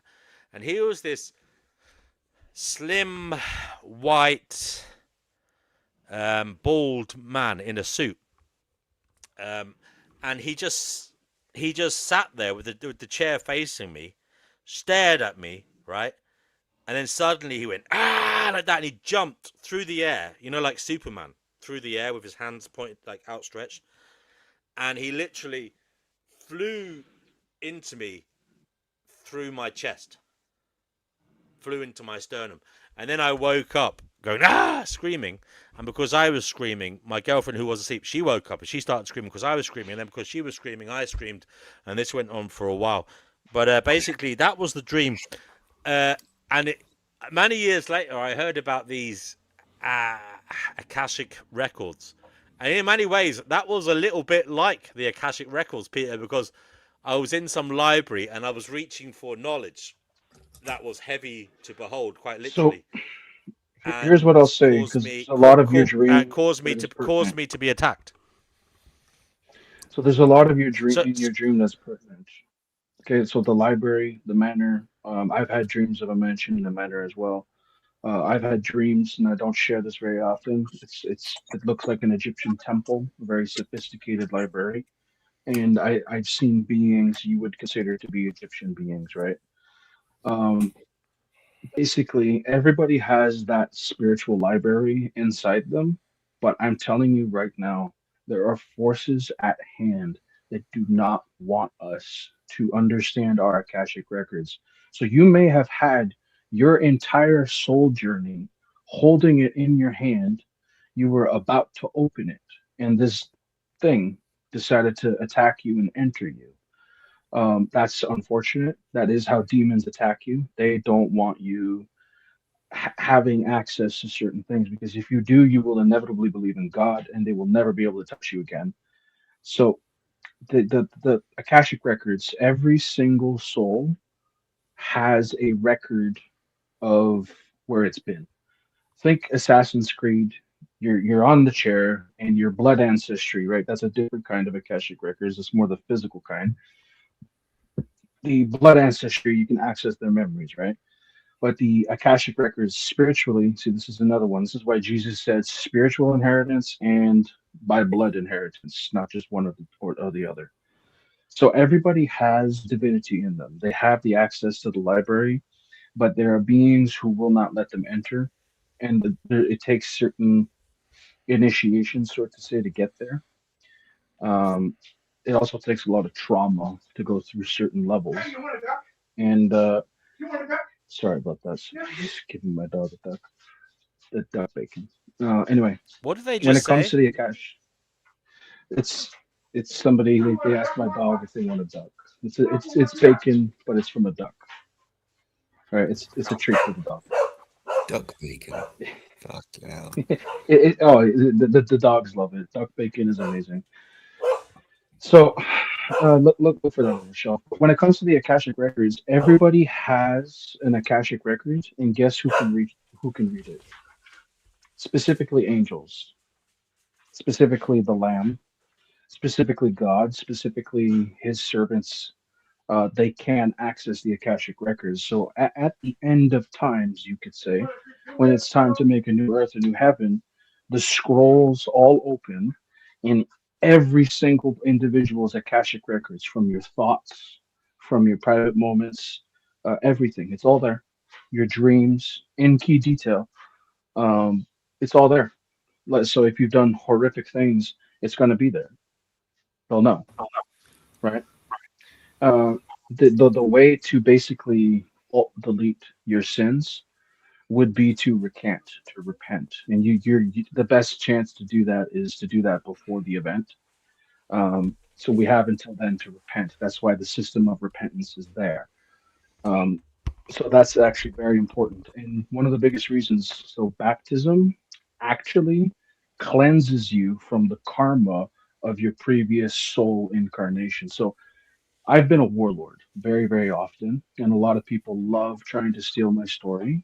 And I've seen people actively try to raid my spiritual house, trying to fit my Akashic records onto themselves. They want my past lives. They want my gifts. They want my spiritual gifts. They want my light. Every time they try to break into these Akashic records, it does not work. And mind you, everybody who's been watching me from the background, remote viewing, astral viewing, technological viewing, they're all recorded in my Akashics. I can see them. I know their names. I know where they live. I know how they breathe. I know what they dream. I know what they like. I know what political party they vote for. If I wanted to access that, I'll know it. But that's if God lets me know it, right? It's not like here's the whole fucking thing. You need to know every detail. No, it's like if God needs to show me something, He'll show me something. It's on a need to know basis. Not everybody needs to know everything. And if an individual who is exposed to all the pain of his previous lifetimes or her previous lifetimes, it's painful. It's spiritual pain. It's not physical pain. It's beyond physical pain. Like you're going through like Okay. sickness on a level that you don't understand. Okay. Thank you. So you basically think that was some weird Akashic thing going on there? Somebody didn't want you to understand your library, your It past was a history, right? strange dream. It So was a strange dream, and when I woke up, I felt like I'd been violated. That this thing had entered me. It was a very strange. How did I would you ask you to do a interpret the prayer. bald man, DNW? Sorry. You How did you should do a interpret that prayer. bald? 1 second, please. One at a time. PGA speaking. Go ahead. Yeah. Sorry. No, I was just asking how did you interpret the bald suited figure? Did you put any meaning or anything into that? Well, I mean, it didn't really look like anyone I know. You know, I don't know, mate. I just don't know. I mean, at the moment, I've got my hair. I mean, I'm growing my hair back at the moment, whilst I still can. I think it might be slightly thinning, although my girlfriend says it's not. But I think it is thinning at the back. You know. Maybe it was me in the future. Do you know what I mean? I don't know. I don't know. It was very creepy. It was a very creepy dream.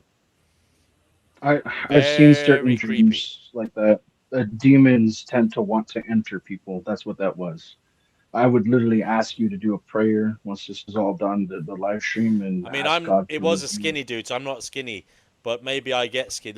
That was part of me thinking, like, maybe I turn into that, you know, if I'm not careful, you know. Don't let that And thought not drag you because he's because it skinny and wants bald. that. There's nothing wrong with that. But I meant like the energy of the entity. You know what I mean? Yeah. That Also, I'm a entity man. wants you to think. Maybe it You could was be my that. maybe yeah, exactly. That's the kind of thing. What I'm trying to say here. Maybe it wasn't a monster, but it was like a version of me that I don't want to be. Do you know what I mean? Like you know, Well, like we say maybe it's we the could all version be. of you Yeah, that the demon possessed. maybe. Yeah, Anyway, but yeah, you must be maybe it was bloody. just. You must be Sorry. like the Hulk. You must be like the Hulk, DNW, considering you were knocking out bouncers. What the hell? Well, not really. I mean, but I mean, I wouldn't call myself the Hulk now. No way. But when I was younger, I was very strong. You know, I was very strong. I remember being 15, going around arm wrestling people in pubs, even, and beating them. You know, fully grown men. And I used to put on bets with them, and they used to take me on because they think, oh, he's just a youngster. You know what I mean? And I used to be able to win money. I used to hustle people with arm wrestling. And the thing is, I don't know, because my arm did get big at certain points in my life. They did, but they weren't always obviously big. You know what I mean? They weren't like massive. You know, like overinflated big. You know what I mean? But they do say with arm wrestling, it's in the wrist. So whatever. Maybe it's because of all the wanking I did as a teenager. Maybe that was it. Anyway, Did you happen to for whatever reason, I was good at arm wrestling. What? did you happen to read the title of the big book you were carrying? No. So I think you asking me if it's your Akashic, like your access piece, your section to access it. I think you were like deeply within yourself, your spirit wanted to ask that question because like you wanted to know, is that my Akashic? No, And don't the give me fact, that bullshit. So. No, because I'm well, why not would a demon condemning you for attack saying. you? No. I've already considered it. Like when I heard about the Akashic records, because I think I heard about Akashic records from someone who was Wiccan, right? The Wiccans believe in all that stuff, don't they? Am I right? They It's they kind of they understand certain aspects. They call themselves yeah. witches, but they're Right. not So always like I'm not saying demonic or something like I don't believe in that. Wiccan stuff, but that's where I heard about the Akashic record stuff. I'd never heard of it before. And then some white witch, as she liked to call herself, it told me about all this stuff. And basically, that's when I learned about Akashic records. And by the way, that was probably about 10 years ago when I learned about that. So, you know, I didn't know anything about that in my like 20s. Now, I will say, yeah, I thought about that, Peter. When I heard about the Akashic records, it made me think of the dream because it was that library. You know what I mean? I was in a library in my But there's dream a state, reason you reaching thought for a that. book. Well, because it makes there's a link there, isn't it? It's a library. It's There knowledge. is a It's hidden. logical like lead, you could say. And the thing is, here's the thing Well, it from my is true. perspective. Is it true? Something in the dream wanted to stop me from reading that book. Yeah. Now, is it There's true something is something it connected to true you in wanted these to kind stop of you. strange? I don't know what strange spiritual beliefs about Akashic records. Is it true something wants you to stop gaining knowledge? So here's the thing. You know how they talk about the sectless, the Gnostic broken demiurge that keeps souls in a reincarnation trap? you actually escape the trap of Seklis or the trap of Saturn, the reincarnation cycle, right? Once you know your past lives, you literally, unless you volunteer to go in again, but once you know them, you're with God. Like there's no escape. The demons can't touch you. Once you actively know, like, so why would that demon attack you before opening that book? If you open that book, you would have seen potentially your past lives, different instances. Like I told you, I was Baldwin the leper. Maybe you were one of the knights on the wall leading a company, right? Like that's there's a possibility. Who's to say it's not true, right? Maybe you were Okay, Gita thank you for that. Zinal, right? Thank you for that. Thank you for that. Thank you for that. Ross has been waiting patiently and extremely patiently. I mean, he is a gentleman after all. Ross, thank you for that. What would you like to say, brother? You're on the Finding Gnosis show. Yeah, I just want to say good evening to everybody from where I'm from. What's the title of the show? Because I just literally rushed out the gym and I didn't even have a look, to be honest. Can anyone just kind of tell me? What are most people too distracted to notice, and why? Oh. By the way, was it a pure gym? Fucking hell, fuck off, bruv. This guy, man. you know I'm tracking you. I'm joking. Next thing you know, he's going to be looking at the fucking CCTV. One day we might even be like right beside each other, you know, in the gym. Who knows if I can get round to going back. Fuck me, I did say I was gonna go back 2 weeks ago. It hasn't. Did you ever come back? Although, do you know what? Do you know what I did today? Because at least I walk like 4 to 5 miles every day. I do. Oh, that's very good. Today, for I have been using the outdoor gyms. You know those gyms, Ross, in the parks. Yeah, that's good. Better than nothing. Yeah. And I've been doing the kind of the arm exercises there, and you know, like you're doing the chest expansion and the shoulder lifts, and they're quite good actually. I do 60 reps on each. D&W, as long as you get the blood moving around your body, you're good. Sorry? You guys have a good day. I'm gonna go. I'm gonna leave. Have a good one. All right, later, Peter. Take care, man. See you. So one last thing, just remember, you can't steal another person's Akashic records. Many have tried to steal mine. They all failed. You can't steal it. You can only try and protect someone from getting them. It's God's property, right? Because He's gonna open it at the end of time. Yeah. I don't think God wants to see my browsing history over the years. Yeesh. It's in the book. It's in the book, my friend. Yeah. You can't. It's your only hope. All right, see you later, man. Peace out. Take care, man. See you, bro. Take care, man. Peace out, brother.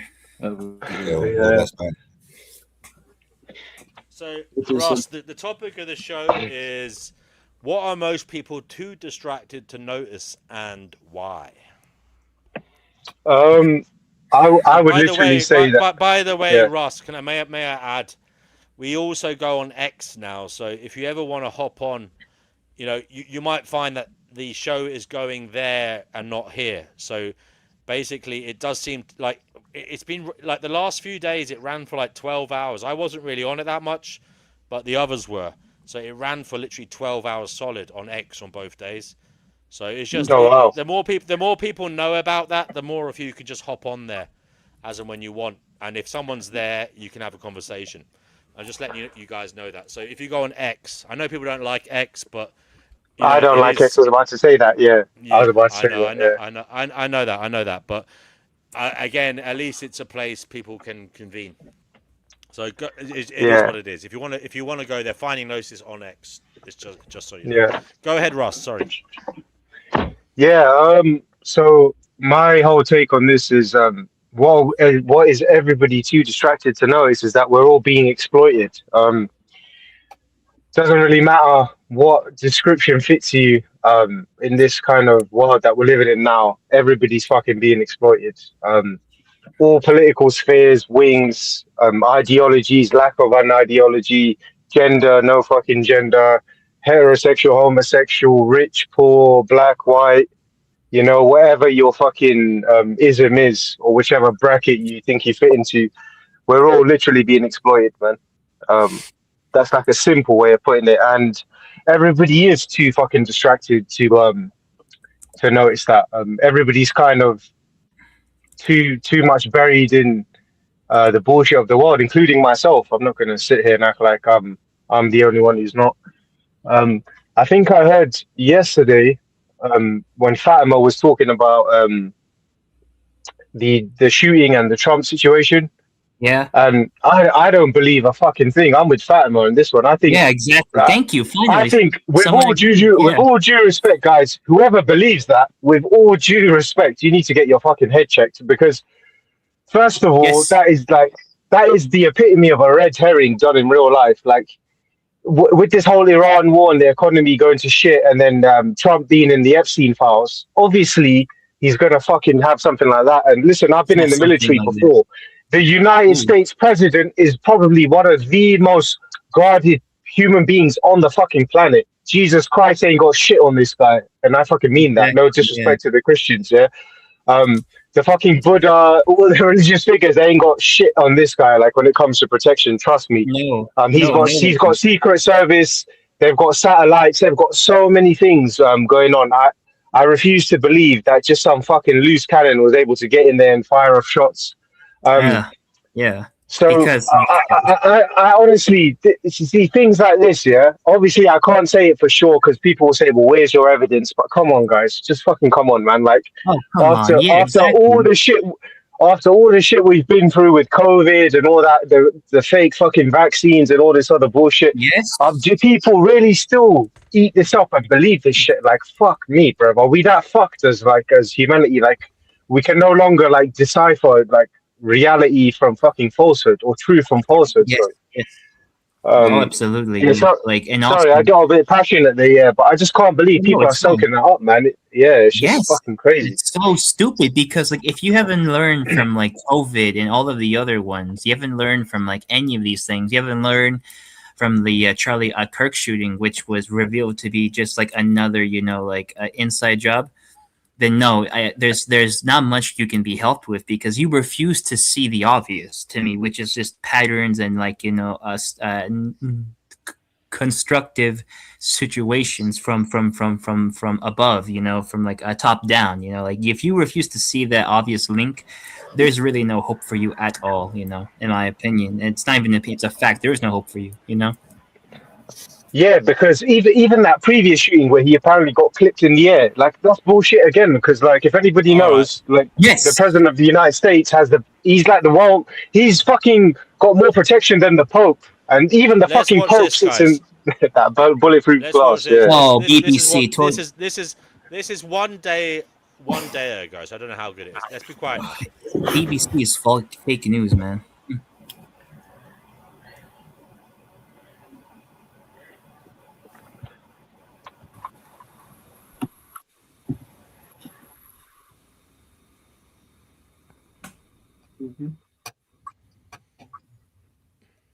I can't hear nothing. If you guys can hear D&W, I can't hear anything.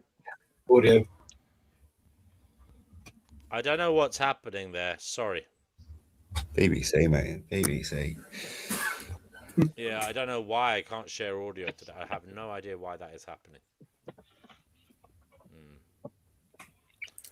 Maybe Ricardo can read the article. BBC is the Archons. The Archons are back. They're coming for you, D. Yeah. Oh, don't say that. He's freaked out about that dream. Someone said the Earth Dogs is questioning the veracity of the statement the Charlie Kirk shooting was revealed to be an inside job. I've never seen it to be revealed as such, but I don't know who said that. Did someone say that? I did. I never said that, but I'm skeptical about all of it. I'm a fucking cynic to the core, man. Yeah, I don't believe in any of this shit. Yeah.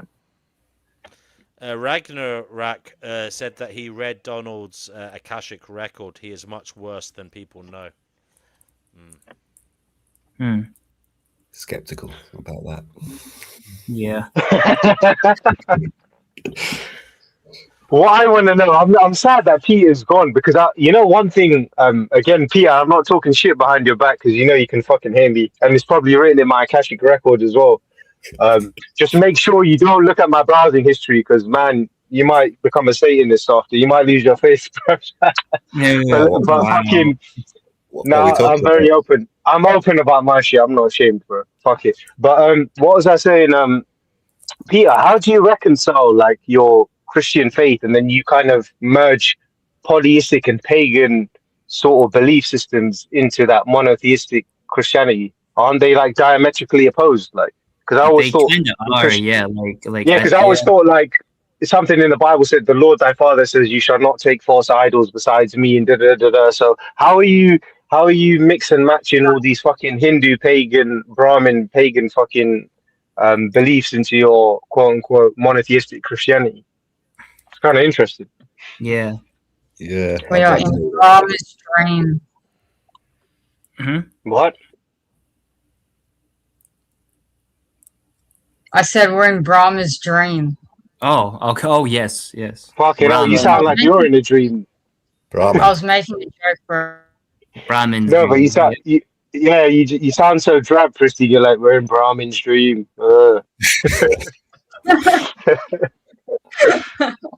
Christine, you sound like you had enough. Have you had enough? Peter's here here. to answer you.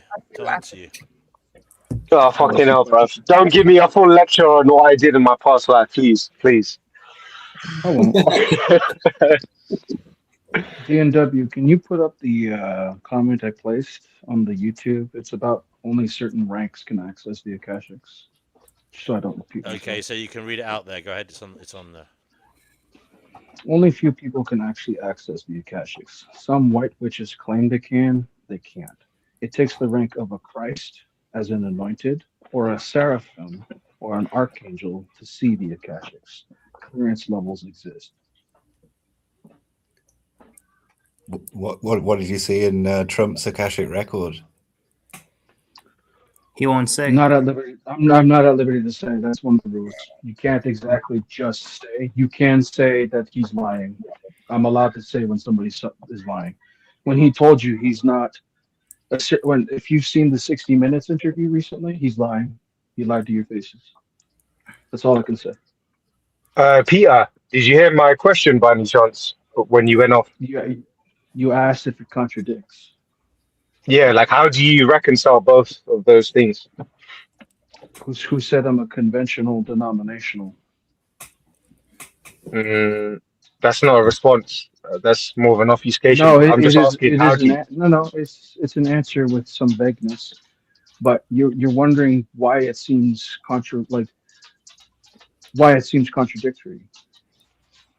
Do tell. Well, see, I don't apply myself as a traditional, what you would think Catholic or what you would think Christian. Does that make sense? Okay, but how do you get around? Yeah, sorry, go on, whoever that was. I don't want to interrupt. There is no getting around. It's all universal. All faith is faith. The Most High God is the Most High God wherever you go. It's perennialism. Yeah, I was just going to reiterate what Raz said, though. It's syncretic henotheistic. But Peter, do you then reject the biblical passage that Raz mentioned, where Jesus said that he's the only way. Everyone that goes to God is through Jesus. Do you reject that? No, he is the way. The only way to get to the Father is through Jesus.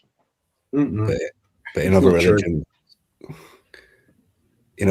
where Jesus isn't present, then how's that leading to? You know, guys, I'm having a spark of Gnosis rising up and maybe coming out. Maybe now, guys, I would say forget about your ancestors. All this delusional attachment to your ancestors is nonsense. It's just about you. Okay, it's all just about you, and their journey is their own. It is all about them. Their journey is not to save you. Their journey was to save themselves. Your journey is to save yourself. In terms of ancestors, people pay reverence to them. How far do you go? Do you pay reverence to your ancestors that went ooh, No. ooh, ah, ah? Do you pay ancestors to your do you pay reverence to your ancestors that were rapists, that were oppressors, that were slave masters, that were wife beaters, pedophiles, rapists, as I said, psychopathic, homicidal maniacs?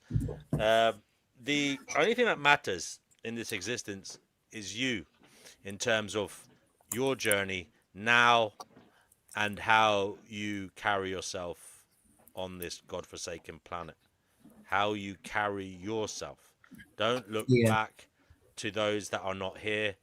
You cannot say for sure they were ever on your side or that they are on your side. Well, You do not I would know say them. You know yourself. You're I trying would to know say they yourself. are on my Sorry. side.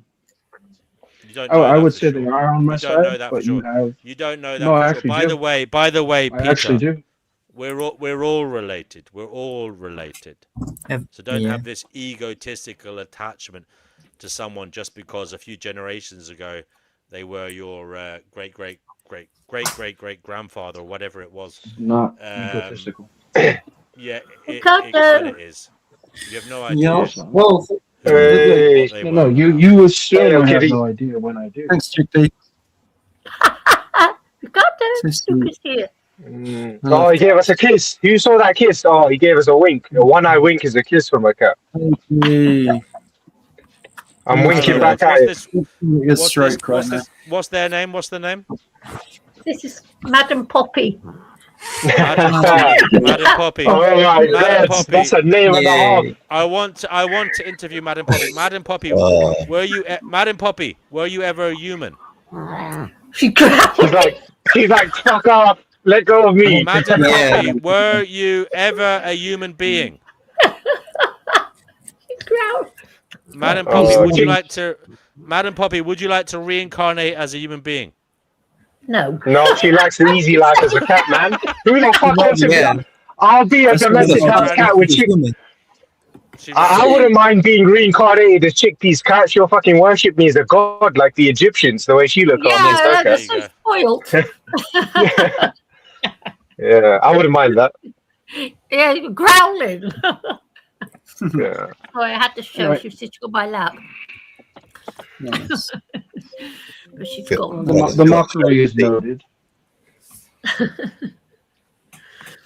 Sorry, Grumps. I just had to show her off for a minute. Oh, so beautiful. Yeah, it's nice, man. I always appreciate the animals, man. mockery. It's a The pleasant mockery is distraction. noted. I'll say that. What mockery? What's that? The mockery? What are you talking about, bro? I was talking about the cat. Yeah. Yes. The cat was a pleasant distraction. Oh, was it the comment I made about the cats being worshipped as gods by the Egyptians? Yeah. Did that get No. under your skin? No. Fuck it out, bro. What's Right, up, man? Before I go, because you're not going to see me for a very long time. Before I go, What? I think a lot of you and your words are going to be very confused for all the scoffing and mocking you've done very soon. Goodbye. What? Yeah. Is that a threat? I don't care. What an odd thing to say before leaving. You're going to be gone for a long time. That's a very odd thing to say. Like, Yeah. so A week So could be a Elise- long time. Guys, I can't believe you allowed this guy to get on the panel and tell us that he knows fucking Trump and Elon Musk. And nobody, like, people called him out, but it wasn't direct enough, man. That was only Yerf Dogs was the only. Shout out to you, fucking Yerf Dogs, if you're listening to this. Yerf Dogs put this guy on fucking blast for that shit. This guy's talking shit about he knows Donald Trump and Elon Musk. What the fuck are you talking about, bro? yeah, that's very, very and like I'm reading Yeah. comments.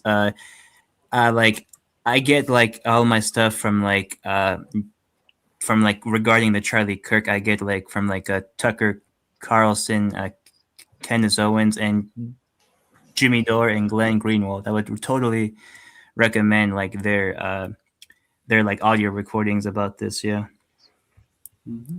Mm. Yeah. So Yeah, but, D and like, W, you brought. Yeah, sorry, go on, Fatma. I'm surprised how much that Tucker Carlson has like changed around. Like he used to be very pro Trump and like pro MAGA. Now he's like he's like the fiercest critic of the Trump administration. I highly respect him, even though I don't agree with everything. Oh shit! Sorry. Please read those comments that you doubly. Okay, well, first of all, no, I'll read the comments first. UF says, "Oh, LOL, the Christian threat. That's how it always ends." And then Kugaduma says, "LOL, don't let the door hit you in the butt on the way out, Christ boy." Wow. Okay, I'm not scoffing at you, Peter. I'm not scoffing at you. I'm not scoffing at you, Peter. I liked what you said earlier, DW, though, about kind of having to carry yourself rather than relying on your ancestors and all this other stuff. Yeah, I can get down with that. I'm with that. I think that's actually attachment to this world. You were talking about not being attached to this world. I think ancestor worship is a particular form of attachment to this world. You know, yeah. I want to read out this comment from Yerf Dogs. He says, "Sorry, did Fatima substantiate the claim about Charlie Kirk's shooting?" You gave references.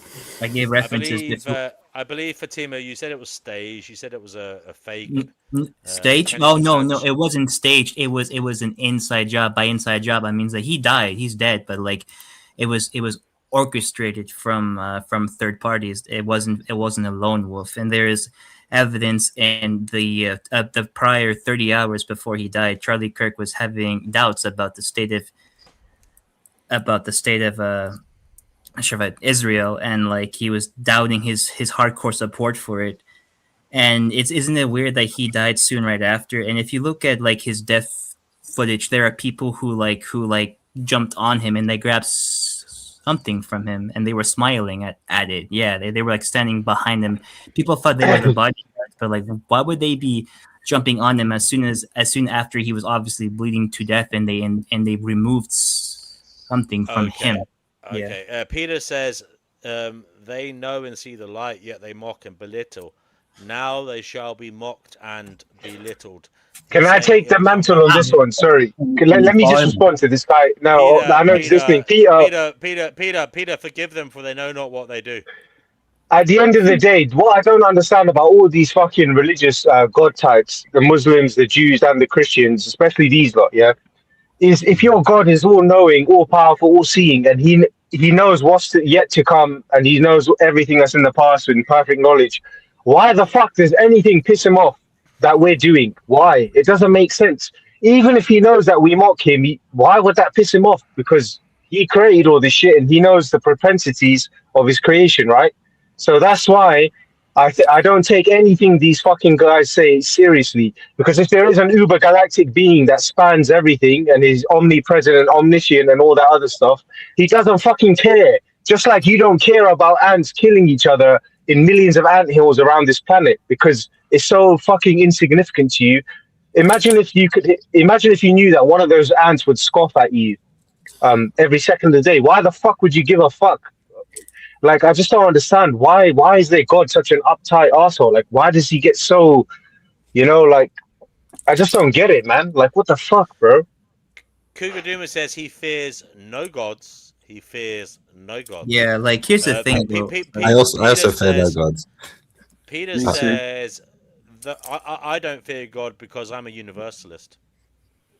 Why is your God so vengeful? Why is he so vindictive? Why did he fucking tell them in the Bible to kill the Canaanites, the donkeys, and the fucking children? What the fuck? In the Quran, it says a lot of other crazy shit as well. And I'm sure in the Talmud and the Jewish scriptures, same shit. Oh my God. What kind of a God? Yes. Yeah, what kind of a fucking God do you worship? That he's so bloodthirsty that he fucking he drowned everybody. You guys were talking about Noah's Ark, and I was surprised nobody brought up. See, Jordan Peterson talked about this really nicely when he talks about how God treated Job, and he made him go through all of this shit. I'm telling you, the God that you worship, Mr. Peter, and not just you, the Muslims and all the Abrahamic people, he's a fucking narcissistic little cunt. He enjoys the suffering of man if he does exist. What a sick Peter fucking says, twisted fuck Peter he says, is. those who dig holes shall fall in them. And he says, the wicked do not comprehend the works of the Lord. Wow, so Yurtok like says he doesn't There's fear no other Lord. people's imaginary friends. Yeah. Kugler says Lord there is no Buddha. Lord to comprehend. Exactly. well, Ragnar. well, that's Peter correct. says. Yeah, because like, what Peter is says. God? Peter says he never said he doesn't fear God. He said he only fears God. And Kugaduma says he has no soul to lose. Oh fucking hell. Peter is back to avenge the evoldoers. Go Peter, ahead, Peter. you're not a real Christian, Peter. You support. How You can said a you lot be right. talking about Ragnarok and Odinson? The first fucking Viking invasion of this country in England was at Lindisfarne Monastery, and the Viking raiders came and sacked and pillaged and That's fucking true. violently tortured Christian monastics, motherfucker. So how can you reconcile those filthy ass barbarians just because they're Germanics? Literally, Peter, what kind of pussy? What kind of you pussies have go and attack unarmed monastics? That's the guys you Peter. fucking praise.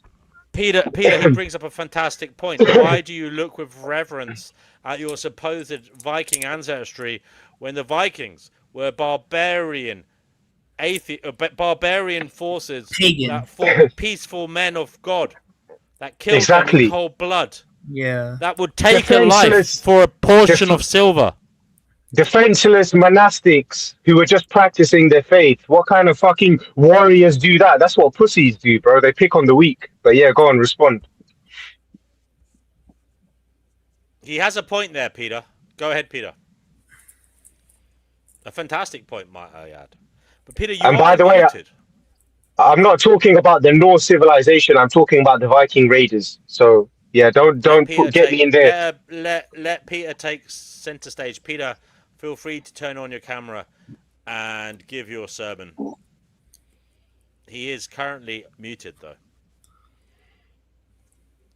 Peter, I don't know what you're doing here. Go ahead. Interesting picture. Extremely, it's a very loaded question. I'll say that. It's a good question, Peter. I think it's a fantastic question from Ross. I would say it's evidence back that in those days, you have false idols. You have false idols, and those false idols are your ancestors. How many Christians did they rape? How many Christian women got raped by the Viking raiders, Peter? Come on, do tell. How many pagans were raped, any murdered, human. and terminated? Don't worship any human, that dead or alive, unless you claim to worship Jesus. Unless it's Jesus, why worship? Why have reverence for any of the rest of them, Peter? Why do you hold your ancestors in such high regard when clearly they were lawless barbarians committing rape, taking women away, taking innocents into slavery, killing holy men, stealing land and property, Children. stealing resources, stealing children. The worst of the worst of the worst. Why do you hold Charlemagne them in do such high regard? Why do you What did look to these Charlemagne? men as Deflection. people to emulate, people to be No, in the modern what age? did Charlemagne do to the These Saxons? godless barbarians. So what if Charlemagne did that? That's not a fucking valid response. You're just deflecting it. What aboutism? Peter, if you are truly walking in the light of the Lord, I would ask you to wipe away the sins of your ancestors. Don't carry them with you. You think it's me being tested right now? That's the fucking irony. No, Oh my god, look at this guy. He's breaking. Sorry, DNW. Can I just ask him a question? Please, Go just ahead. give us a response. Like, at the end of the day, the Viking raiders, not the Norse civilization, because even I will say there was many great things about the Norse civilization. They had really good swords, I think, for their time in the world. They were had, good they had at really good navigation. boatcraft. Yeah, I'm talking specifically about the Viking sagas or Viking raiders, who even to this day in a country like Norway, 60% of the women's DNA shows that they were kidnapped from other lands in Europe, because that's what Viking raiders used to do, and they wrote about in the sagas. It was If you part look of the at so-called. if you look at Iceland, you will find that the Iceland, Y yes. chromosome comes the Y chromosome comes from, I believe it's Denmark. You can correct me on that if I'm wrong. Denmark. But the X chromosome, a lot of it, obviously some of it comes from Denmark as well, because men are XY, but a vast proportion of it also comes from I believe Ireland, the Donegal area, I believe. Yes. So Yeah, they why, used to why go. are you applying? No, shut up, Razal Ghul. Why are you applying a trial against my ancestors and also me? Why? By the way, Because you're a don't be so walking. Wait, don't be DW, can I please don't address be it? so. Hold on. I've also got Viking ancestry, but I'm not enamored with it like you are. I believe you worship past past individuals just because they were in your bloodline. I say that is quite silly if you're doing it in a way that connects them to God. You can be proud, sure, be proud as much as you want, but don't worship them. Who said I Don't worship pray them? to them. He hasn't given Who said one I worship fucking response to anything I've said in the last 5 minutes. This guy's a joker, man. All he can tell me to do is shut up, because he doesn't have a valid Well, response. because you won't shut the fuck up and let me answer. Oh, you're getting triggered now, Mr. Fake Christian. Go ahead then. Tell us. Careful, he'll take out his Thor hammer now and bang the desk. Go on. No, honestly, Peter, I'm not even trolling you. I just want a serious response. Like, the Viking civilization was a big thorn in the ass to the Christian civilization. And not only that, you take pagan fucking things from Hinduism and you mishmash them together. I've never heard of a Christian do that. I've heard of Gnosticism. I've heard of many other sects of Christianity, but you are the first one I've seen like this. I'm gonna push back a little bit, and it is bizarre, but the Normans came from Vikings that settled in Normandy, and I believe the Normans might have been somewhat responsible for the I don't know if you could say the spread of Christianity, but definitely the securing of Christianity as the mainstream religion throughout Europe. I mean, you could say Norman bloodlines, the Normans, were responsible eventually for things like the Crusades, also the removal of the Cathars, the royal bloodlines that perhaps got rid of heretics. I mean, there is an argument to be said that the Vikings were also responsible for keeping Christianity around and furthering it. I'm just putting that out there, but I still don't think, Peter, that I thought. Look, let's go back to the original point here, which I think Ross made, which is also very good. You seem to present a mishmash, a quilt of whatever it may be, to suit your own, your own personal makeup, and that is you like a little bit this, a little bit of that, and you pick and choose. It's like metaphysical pick and mix. You pick from here, there, everywhere, and you bring it into this kind of, convoluted description of what is going on, and you expect us to take it as gospel, when in actual fact it is just your idiosyncratic version of what is. Well, I understand. I'm sorry if that sounds a bit harsh, Peter, and I'm not. Look, that is. No, I understand. You're a watcher and a listener, and you know more than I'm you interested. let on. I'm deeply interested in what you have to say, but you have to understand from the way you talk as if you are the knower, and the way you seem to sew in all different parts of what it is you like and dislike about the world into this story, and they do seem to be often based on you as an individual rather than something outside of you, aka God or the Holy Spirit. It seems to be Peter's psychology, Peter's psyche, Peter's persona, for the most part. And I'm sorry, Peter. I don't mean to be diminishing. I don't think I'm you're not trying sorry. to attack you. I'm asking. You don't think I'm sorry? Oh, don't fucking take us down a whole different narrative of conversation, man. Just respond to the points. You haven't responded to one point. You don't even you never gave me the chance to answer. You come up with another story to say. Okay, D&W, look, let's let him respond. Let's Can see you what he says. self-reflect on how bad faith you've been? Okay, so respond to my point. You have the panel. Go ahead. First, can you reflect on how bad faith you've been in your approach in asking No, the I don't give a questions? fuck what you think of. Fuck you and your moral judgments. Respond to my point, motherfucker. Stop fucking obfuscating. No pearls for swine. Yeah, call me. Just respond to the point. That's why I'm getting pissed off because you're very good at fucking talking all this shit, but as soon as someone challenges you, now you just resort to all these fucking weird tactics of just like, laughing like some maniacal way and, dodging the question. Just fucking respond to the point. Why is it so hard for you? I don't understand. Tactics or commandments? Ah, fucking D&W, this guy's not serious, man. He's a joker, this guy. No. Give him a look, Ross, please. 1 second, please. You give bones to dogs that bite your hand? No. Peter, I'm asking you now. You've got the mic. You've come back on here obviously to speak. Now I'm asking everybody else to please remain quiet and give Peter an opportunity to speak. I won't say defend his claims. Look, let the crowd decide. I'm not being Pontius Pilate here. I'm not washing my hands of the situation. I'm merely saying this is an opportunity, Peter, for you to speak and do what you will with that. But remember, it may be the case that souls are at stake. They are at stake. You're not wrong. Those who see the light know that more than most. And they know the light devours the souls who fail. Angels walk among you, whether you like it or not. That's why every culture has lessons. What is the lesson of Greek culture? You should respect the stranger who comes. Not give everything to them, but give them hospitality. You don't know. That could be Zeus hiding as a hobo. That could be Odin hiding as a hobo. That could be an angel working for God hiding. You don't see the angel. You see just a normal human.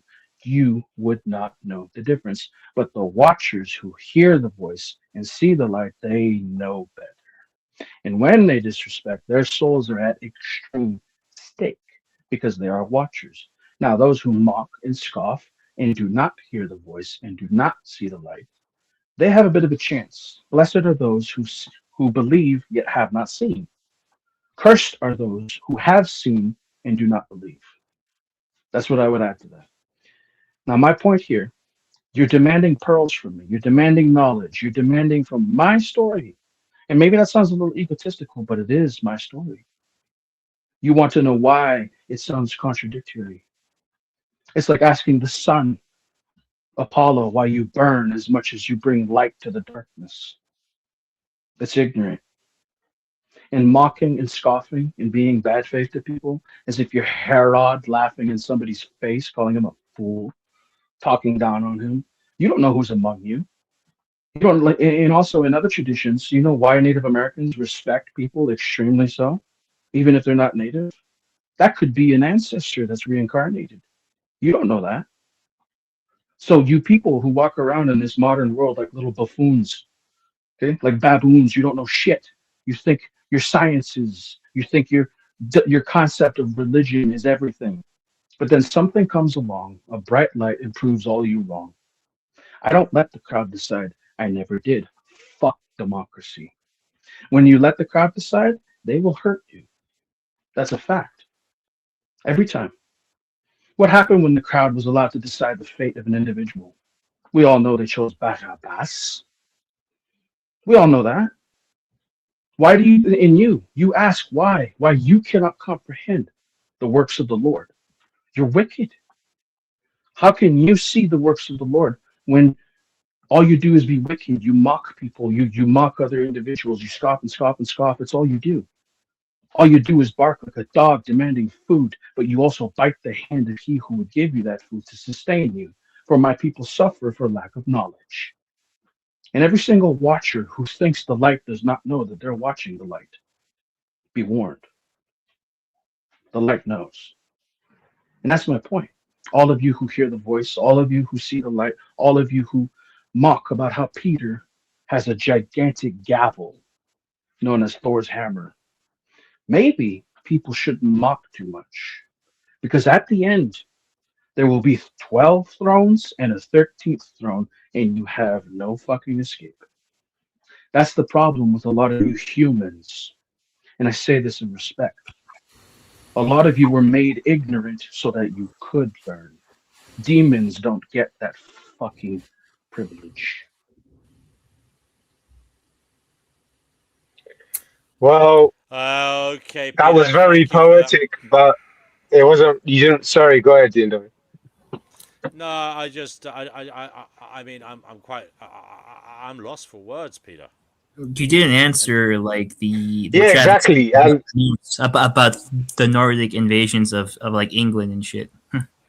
Yeah, and you know what? Can I just say, Cougar Duma? You want the answer to my ancestor stuff, right? I love you, Cougar Do I Duma. No worship- homo. I think you're a fucking amazing guy because he's one of the few people when Kenny was and Kenny, motherfucker, you better bring your ass on this panel as well because you called my name out on the stream talking about Ra's al Ghul doesn't let me talk about race. You're gonna get your ass whooped too next, bitch. You better get some lube and put it in your ass because I'm coming for you too.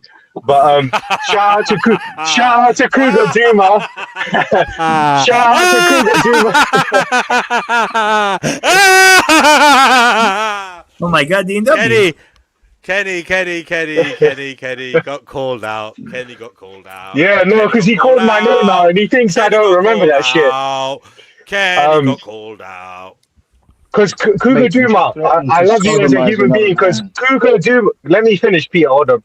Cougar Duma's the only one, yeah, who called this guy out and also said, "I'm not coming on the show." When Kenny was spewing that bullshit, that hatred on the stream. Also, Kenny, you fucking said you're walking through the park with the United States flag. Where's the fucking Union Jack, you fucking dickhead?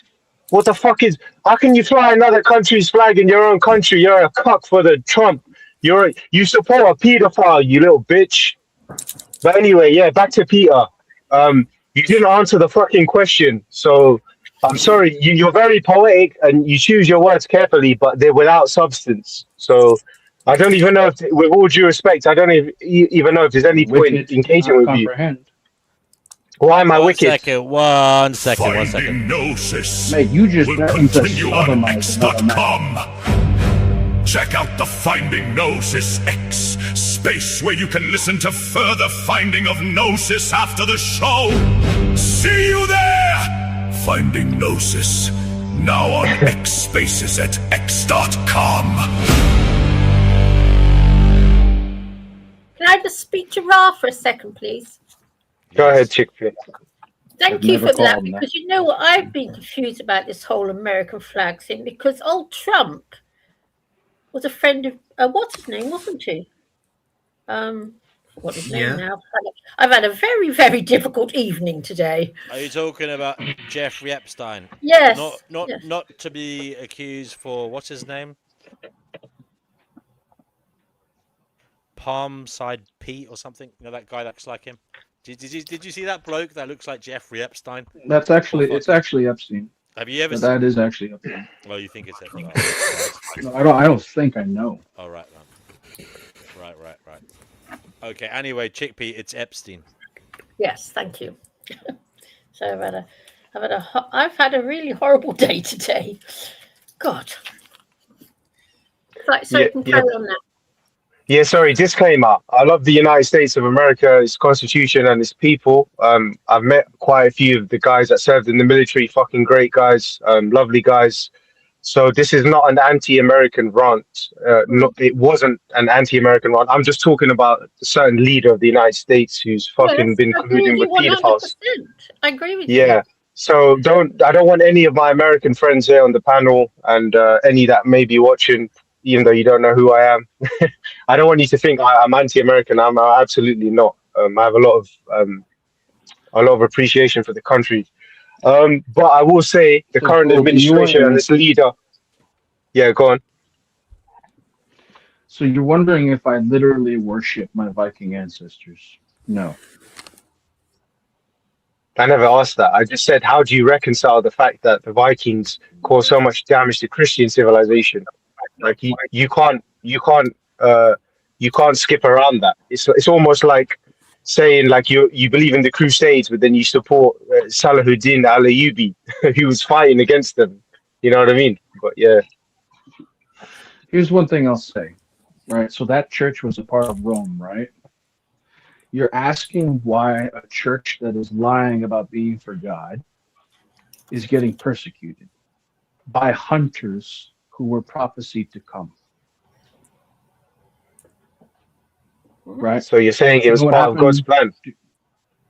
Oh, it is absolutely part of God's plan to burn down Rome. Why? All they've done is rape, genocide, and murder everybody and wear new religions as a mask. Actually, the Romans built our country, Great Britain. For all the Brits in the chat, you know the M25 The Romans didn't build Britain. Yes, they fucking did. Where do you get your history from? They enslaved you. So you're fucking Roman now as well. Oh my god, this guy's he's like the rainbow, isn't it? This one, he's a little bit of everything. No, my Pictish ancestors. The show will end soon. Fucking hell.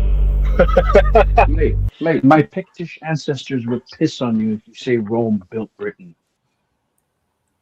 Well, that's because they got wrecked by the Romans, and that's why the Hadrian's Wall was built to keep the fucking Picts out, right? Have you seen Hadrian's Wall in the north? Probably haven't. Wall. It's a shitty wall. Go and fucking walk it, mate, and you'll tell me that's a shitty wall, considering the resources. You're not understanding what I'm trying to tell you. Okay, every onus of Rome's control and power. Oh, G&W, fucking hell, man. You're ruining the flow, man. Fucking hell, we get it, G&W. Jesus. How can you say the Romans didn't build Britain? So wait, let me just make one point. I'll let you respond. I won't interrupt. So London is named after the Roman Latin word Londinium. Yes? Londinia, yes. Yes. So the M25, one of the biggest fucking motorways in our country, the foundation was created by the Romans via horse trails. So how can you say the fucking Romans didn't build aqueducts and all these other things? They laid the foundation of this country. That's how history is. Human history. Who was the empires tribe living in Londinium before Rome? I know them. Do you? Yeah, they were the barbarians that lived there until the Romans came in and they civilized them. They built their own aqueducts, their own stuff there. That's exactly what happened. Them. Yes, that's what they would say. Huh? Yeah, It's but true. the Romans did. So look, this thing is consistent throughout human history. So even during the British Empire, yes, the British did a lot of bad things, but you cannot deny that they did build infrastructure. Even if it was for their own fucking selfish reasons, they still built infrastructure across the world, like railways and stuff. You can't deny that. The Romans did build infrastructure in Britain, even though they fucking colonized it. That's what I'm trying to tell you, my friend. Yes. Yeah, I'm well aware of that. In fact, in depthly. I'm not saying they were the good guys and they're amazing. I'm just saying it's a fact. If you divorce the emotion from it, you can't say that the Romans didn't lay the foundation for this country, because they fucking absolutely did. They were a powerhouse, not just militarily, but as a civilizational force across the world. But yeah, go ahead. Well, look, do you know what British means? Well, I learned this recently. It actually means men under contract. Yeah, it was called Britannorum as part of the Roman. British stands for men of the contract. That's what it means. That's the maritime language. That's what it means. Okay. The actual name of what you call Britain is Albion. Remember that. No, it was Albion. It's now fucking Great Britain. So the great men of the contract, is that what you call yourselves? That's what we go by now, my friend. Just like we don't fucking call Jamaica like the Tainos. We call it Jamaica now, okay? Because look, these things... But back to the point you made about Vikings. Why did that happen? Yeah, you want to know why? Came from because the Celts. Vikings have a warlike Britain came culture. from the Celts. Yeah, Queen Boudica. Queen Boudica was here before the fucking Saxons invaded. You know what's funny, yeah? Was violated by the Romans, and she raised an army. Her daughters were violated by the Romans. British were violated over and over and over and over and over and over and over again until they spoke Latin. Yeah, so the modern day English people, they always like to claim, well, we built this country and that, but actually they fucking So invaded it. look. Right Let's when look at Queen another piece of Boudica's history. army Okay? was weakened by the Romans, the Angles that came from Scandinavia and the Saxons Right. combined together Two and different invaded events. Those are to two. create England. Oh, What the sorry, fuck? guys. We have to end the show here. We will go to X now. You are welcome to listen there, but we're going to end it here. So we'll give closing remarks. I'm going to let Peter go give his closing remarks. Peter, if you want to join us on X afterwards, you're welcome. It's Finding Gnosis on X. You'll find us. Go ahead, Peter. Give your closing remarks. Look, a lot of people might confront me about how I view the world, and a lot of them are watchers and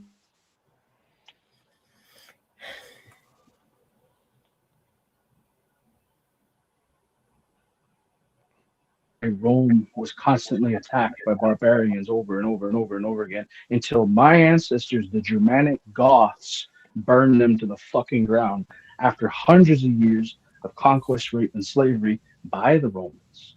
Not just that, but all the Gauls and the Celts, all the people of Albion, of Ere, they kept getting attacked over and over and over and over again. Okay, it was conquest, and then after they hijacked the children of Europe, turned them into good little Roman slaves, they then, by the age of exploration, turned you into sellout merchants. They sent you to the New World, and then they made you slaughter a whole new group of people the same way they slaughtered ours. Again and again and again and again. Okay. I tell you, when the Messiah comes, Rome will burn. Peter, thank you for your closing remarks. We will go to Pristine next. Do you want to give your closing remarks? As usual, she takes a little time to get to the microphone. Ricardo, do you want to give your closing remarks? Yeah, just to say thanks for having me on. It's been a really good chat as usual, and I really enjoyed doing those voiceovers for you as well. So I appreciate that, brother. It was good. It was good. You did very well. I'm Come on excited the to X see how if you they can. still turn out. Come on X if you can. If you come on X. I'm damned. I can't seem to get on. They blocked my account years ago. I don't know why. Weird. Very weird. I can't. Try again. Yeah. Yeah, I will. We will go to Chickpea next. Chickpea, do you want to give your closing remarks? Well, I've hardly been here all evening, but I'm very sorry about this evening. I'm still feeling quite shocked by it all. Sorry. Take it on the Right, chin. Chickpea. We all love you. Well, it's a bit heavy. We love you, Chickpea. We truly do love you. I love you, Fatima. Promise you. There you go. Thank you are you. loved and adored. I love you so much. Okay. What? I said, I said, I love you so much. Yes. And I love you. Okay. Fatima, do you want to give your closing remarks, please? Of course, as usual, thank you once again, D&W, for providing a space, as usual, for all of us to spiel everything out in our heads, you know, as incoherent as it is, even though we had a very, very nasty encounter this evening. Thankfully, it was subdued. So yes, we can hopefully move on from that, though, as this show has proven. They'll probably come back in some way or form, so just be ready for that. Yeah. Okay, Fatima, see you on X. Fantasy, brother, do you want to give your closing remarks? Yeah, thanks again for hosting DNW. Did a great job. And yeah, thanks for the chat, everyone. Fatima, Ricardo, Chickpea, Raz, Pristine. So yeah, it's been good. You as well. Thank you very much. Thank you very much, Fantasy PGA Tour. I know it's late for you, but if you want to come on X, you can come on it, obviously. And the last words of this show will be said by Ross. Go ahead, Ross. Yeah, I just want to say it's been a great evening. It's a shame I came on a bit late, but before I go D&W, because I'm not coming on X, what happened earlier with Chickpea? Just fill me in really quickly, if you don't mind, brother. There was a continuation of the vicious cycle of Kenny getting extremely angry and saying terrible things to Chickpea. Don't worry, Chickpea, I'm going to tear him a new asshole. Well, let's use some American vernacular. He's going to get torn a new asshole next time we engage on this panel. Don't worry, Chickpea. Yes, right. Good night. Okay. Good night, everyone. Good night. Good night to you. Good night to Good night. everybody. Bye, If all you've the been way. affected by anything that happened on this panel, Mhm. please get professional help. Thank you very much. Take Take care. care, everybody. Bye. Bye. Cheers, everyone.